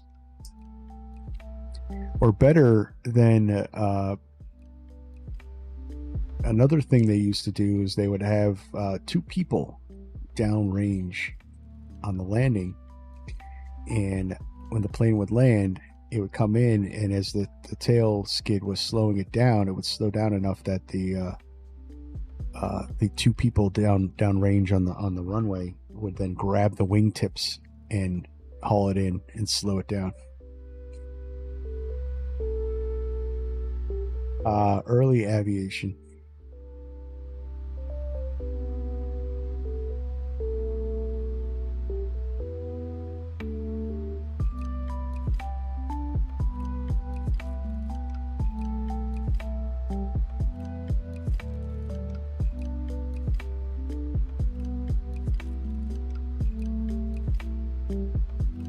Flying over the Smoky Mountains. Dollywood's somewhere around here, over there somewhere, I think.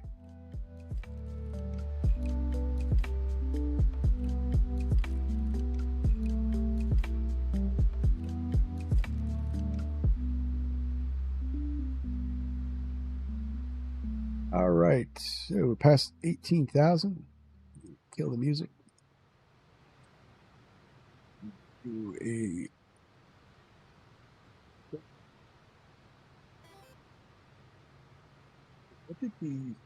what is CTAF? The cities.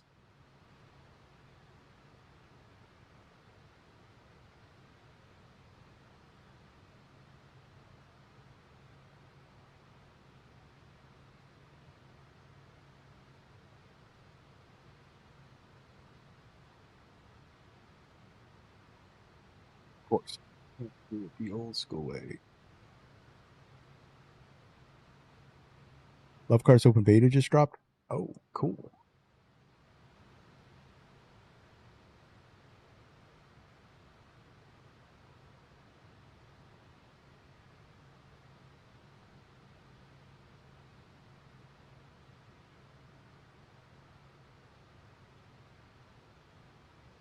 $119.5.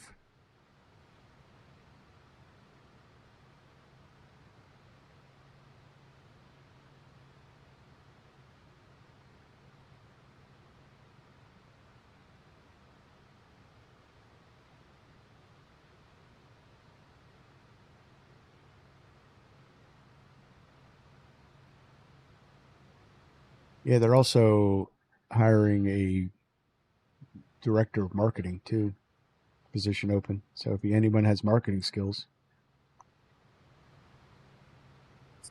and holds the rank of first officer.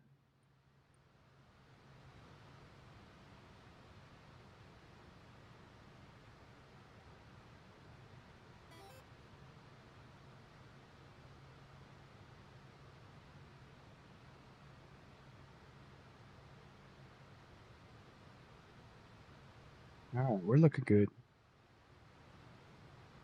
We start slowing up a little bit here.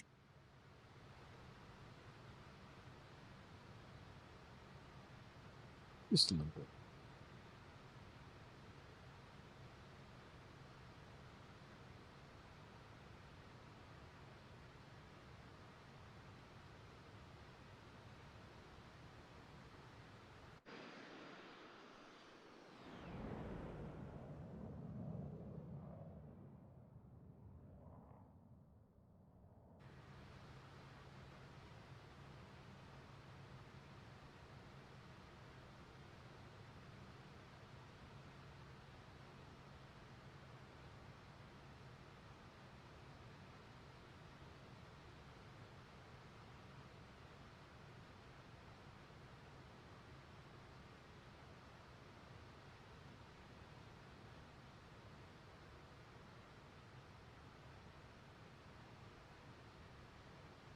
You can come down a little faster.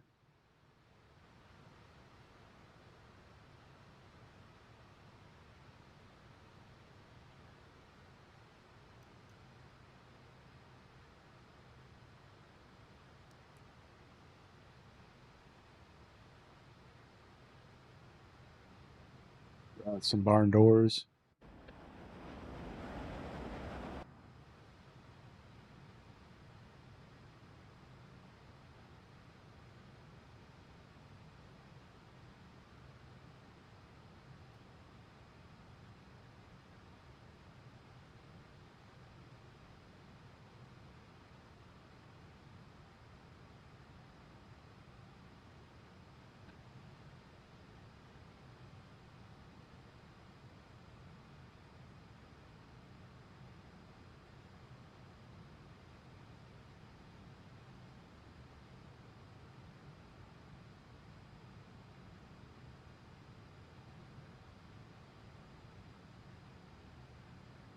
All right, there's 250.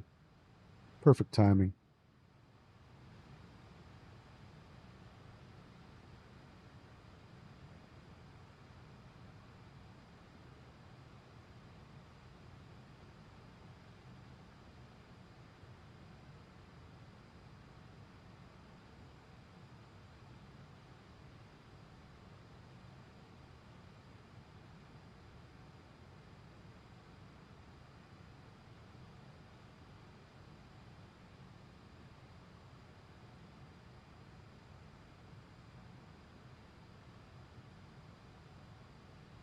I'll leave them hang out there for a little bit.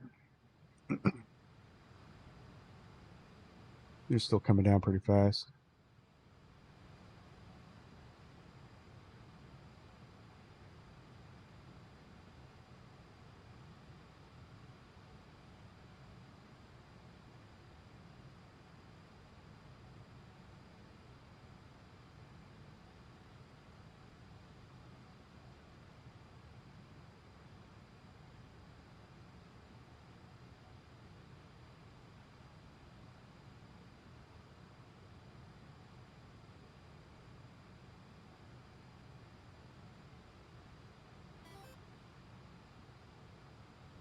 The Argentinian Air Force still uses the Fokker 28. Cool. I did see some Argentinian Air Force liveries on Flight MTO for this plane.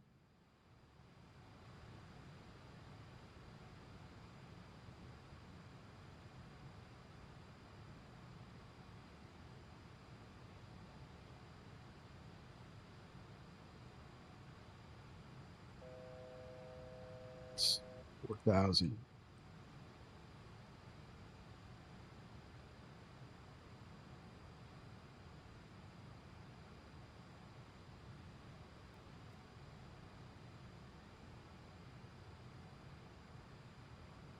That's why you want to stay at 6,000 coming over here, because Holston Mountain is an actual mountain and not a Florida mountain. Terrain ahead.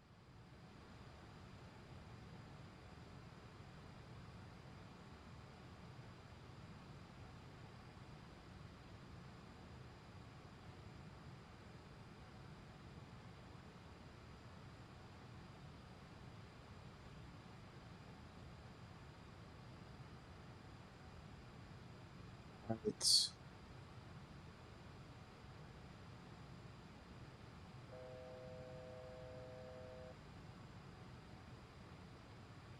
go heading.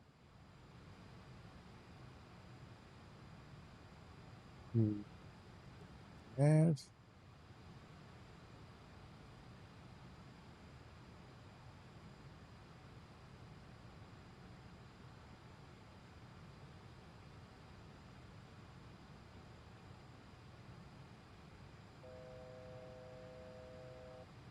Go 3,000. 2,500. 500 check. Oh yeah, it's a lot nicer out here than it was in Jacksonville, that's for sure.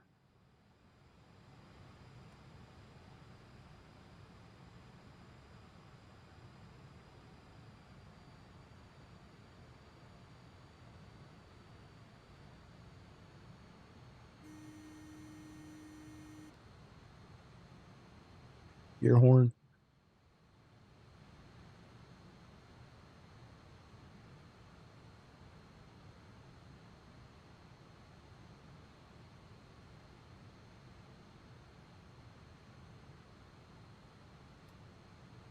Quick approach.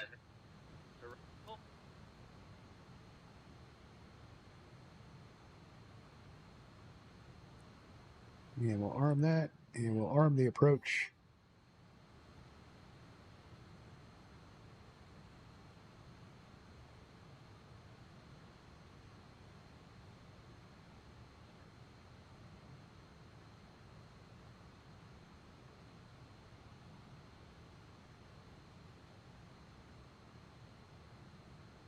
I'm not sure how good it would be in a dogfight. Oh, we got a little bounce here.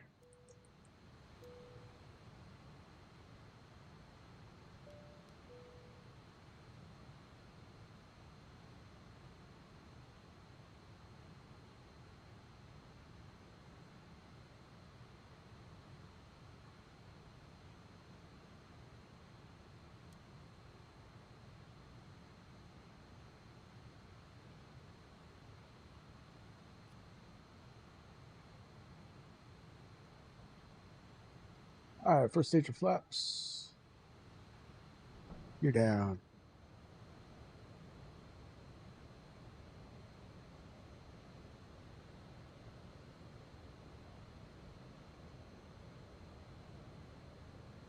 Way overshot.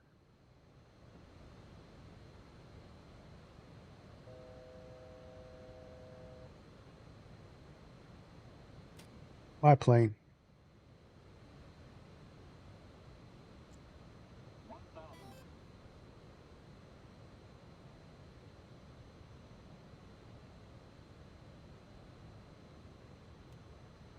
Stage of flaps.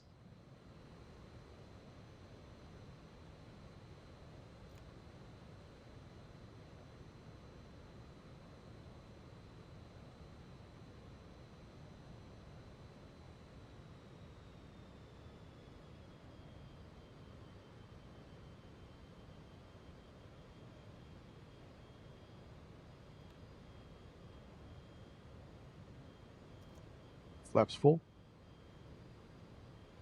500.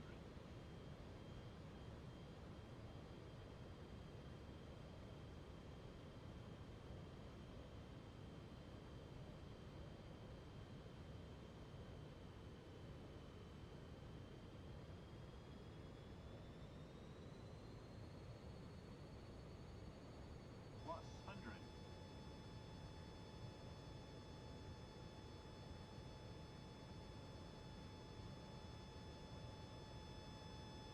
Minimums.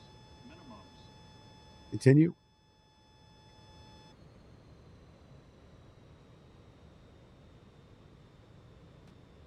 50, 40, 30, 20, Oh, we ballooned.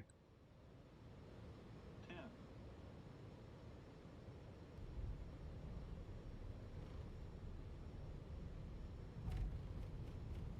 All right, lip dumper's out. Spoiler's full. Decel.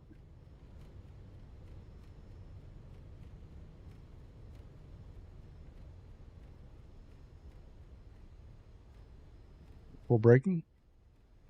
Welcome back to Tri-Cities, guys. Looked like another one, but so did the one in Jacksonville, so we'll see.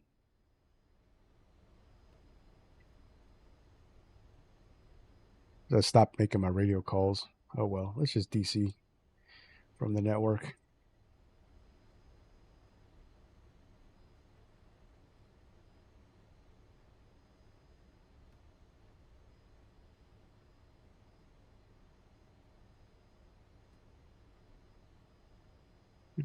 Clean it up.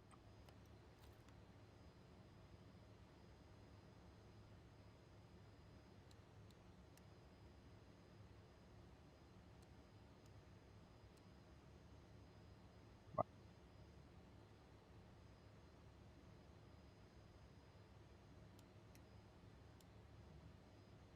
have to turn my lights on. Ouch. All right.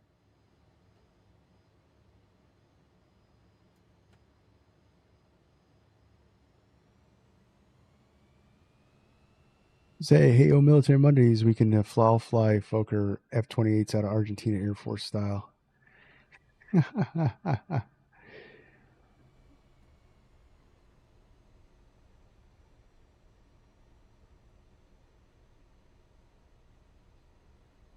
All right, so Flo, we turned the APU on and so forth, but I'm gonna leave it all running because we're gonna go right into some replays because I got to cook dinner.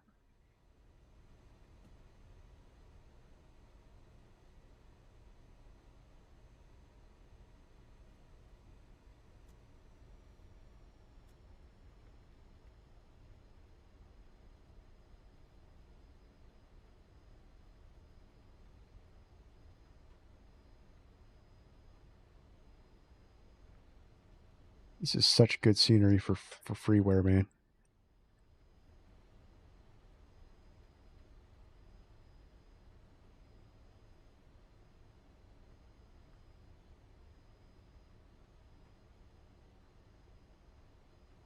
I've actually become very familiar with it. I've been coming here quite a bit now, especially with our on-air company. This is our base.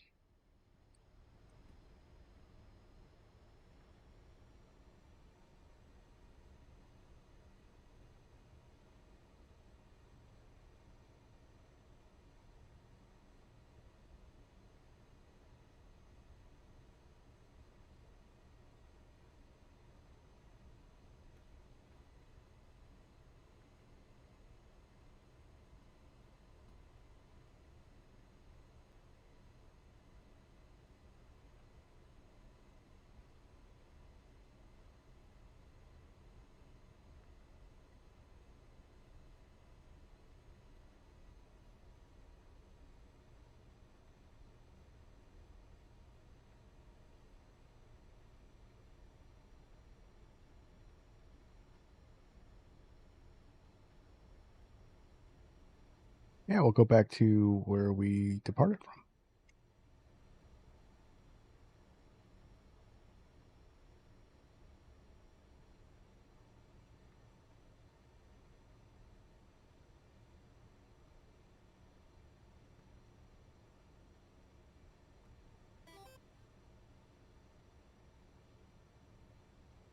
All right, we'll park it on up, and then we'll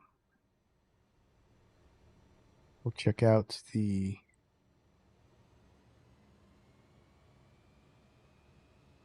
landing rate, and then we'll look at the replays of the landing.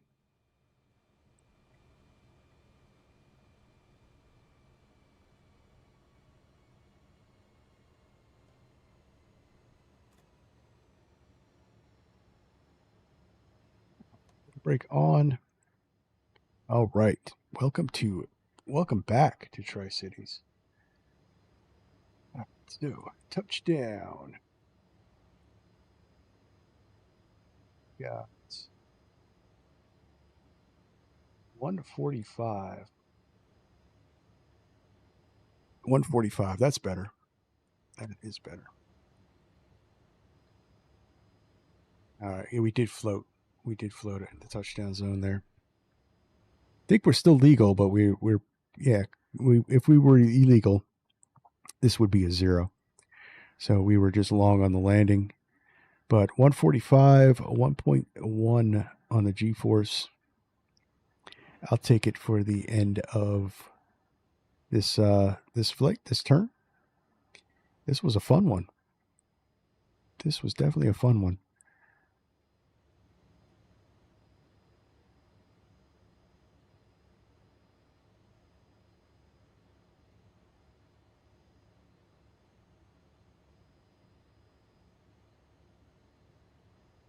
You guys can see that car because it looks like it was hidden behind.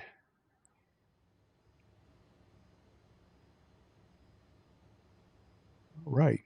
So, a score of 87. So, what else did we do? So, vertical speed was a little on the high side, I guess they're saying, because it was above 100. G-force was good. Yeah, everything else was perfect. Centerline perfect. Just we floated and we came in just a little too hard. But definitely, I would take it. I will take it any day.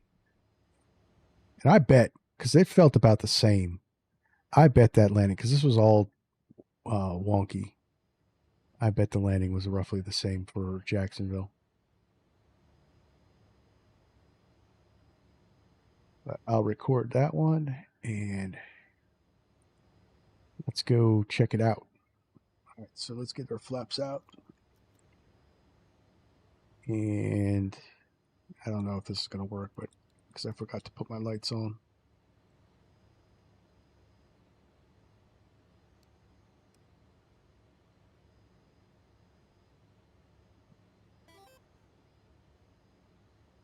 Is the Jacksonville runway sloped? Honestly, I don't know. Let's look. So we took off of runway 8.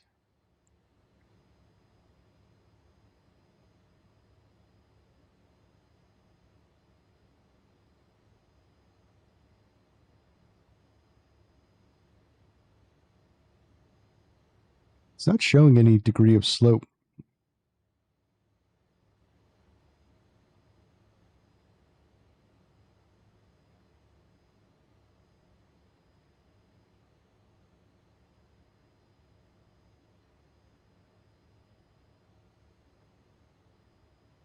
But we're going to hunt down that answer.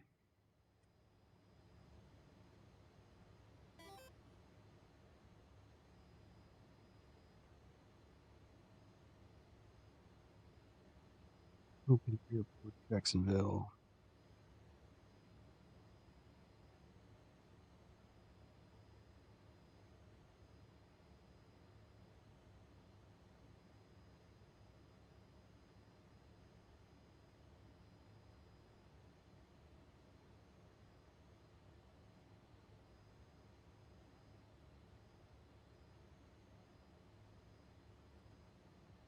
Yes. It's actually negative 0.3% downward slope.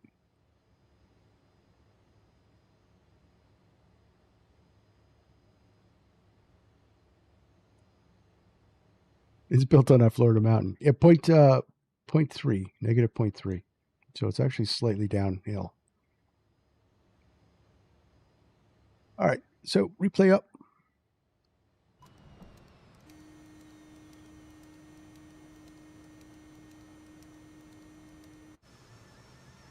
Our ILS overshot horribly, so I had to take over. So we were hand flying this whole approach. But we were beautifully visual, so it was no big deal.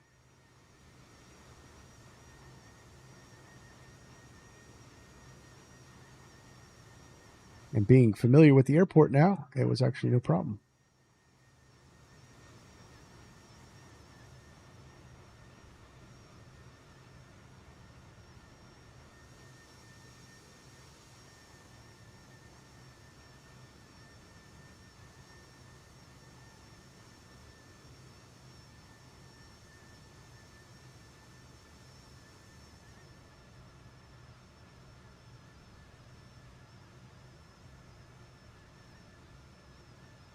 This is nice scenery out here. I actually really do like flying out here. Definitely better looking than Philly.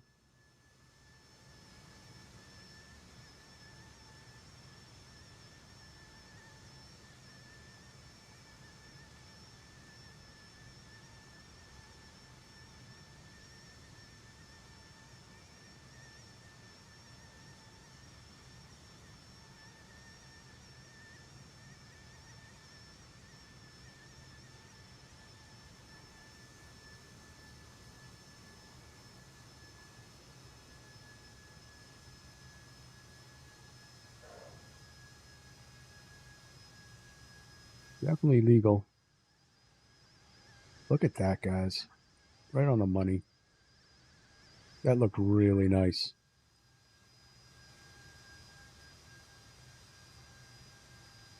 You gotta see that again. We ballooned, and that's why we floated.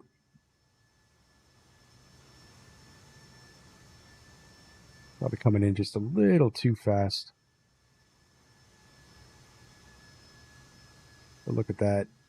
That is like really nice. All right.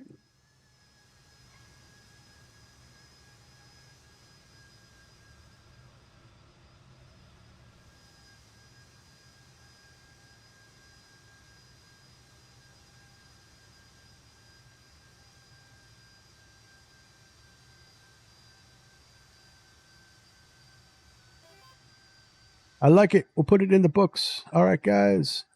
That's going to be it for the stream. I'm going to wind this on back. You can see the beautiful scenery and approach. All right. So, hey, this one was a fun one, guys. We had a very spicy encounter down in Jacksonville. Heavy line of thunderstorms had to go around. I'm sure that surprised a lot of people that I actually even went around.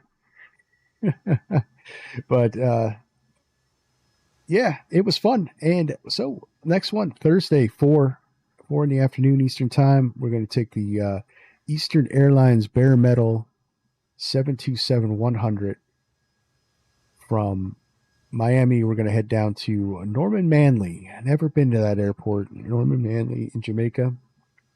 Always go to Sangaster. I'm going to change it up a little bit. So, all right, guys. Hey, if you haven't already, hit that subscribe button on the way out. Make sure you hit that like button. Help the channel out. Help us grow. 901 subscribers. Awesome. All right, guys. Next milestone, we're going to hit 1,000. We're going to hit 1,000, and I have a feeling it's going to be soon. And we appreciate each and every one of you guys. All right, I'm Virtual Flight Diaries. My name is John. See you on the next one. Thank you all.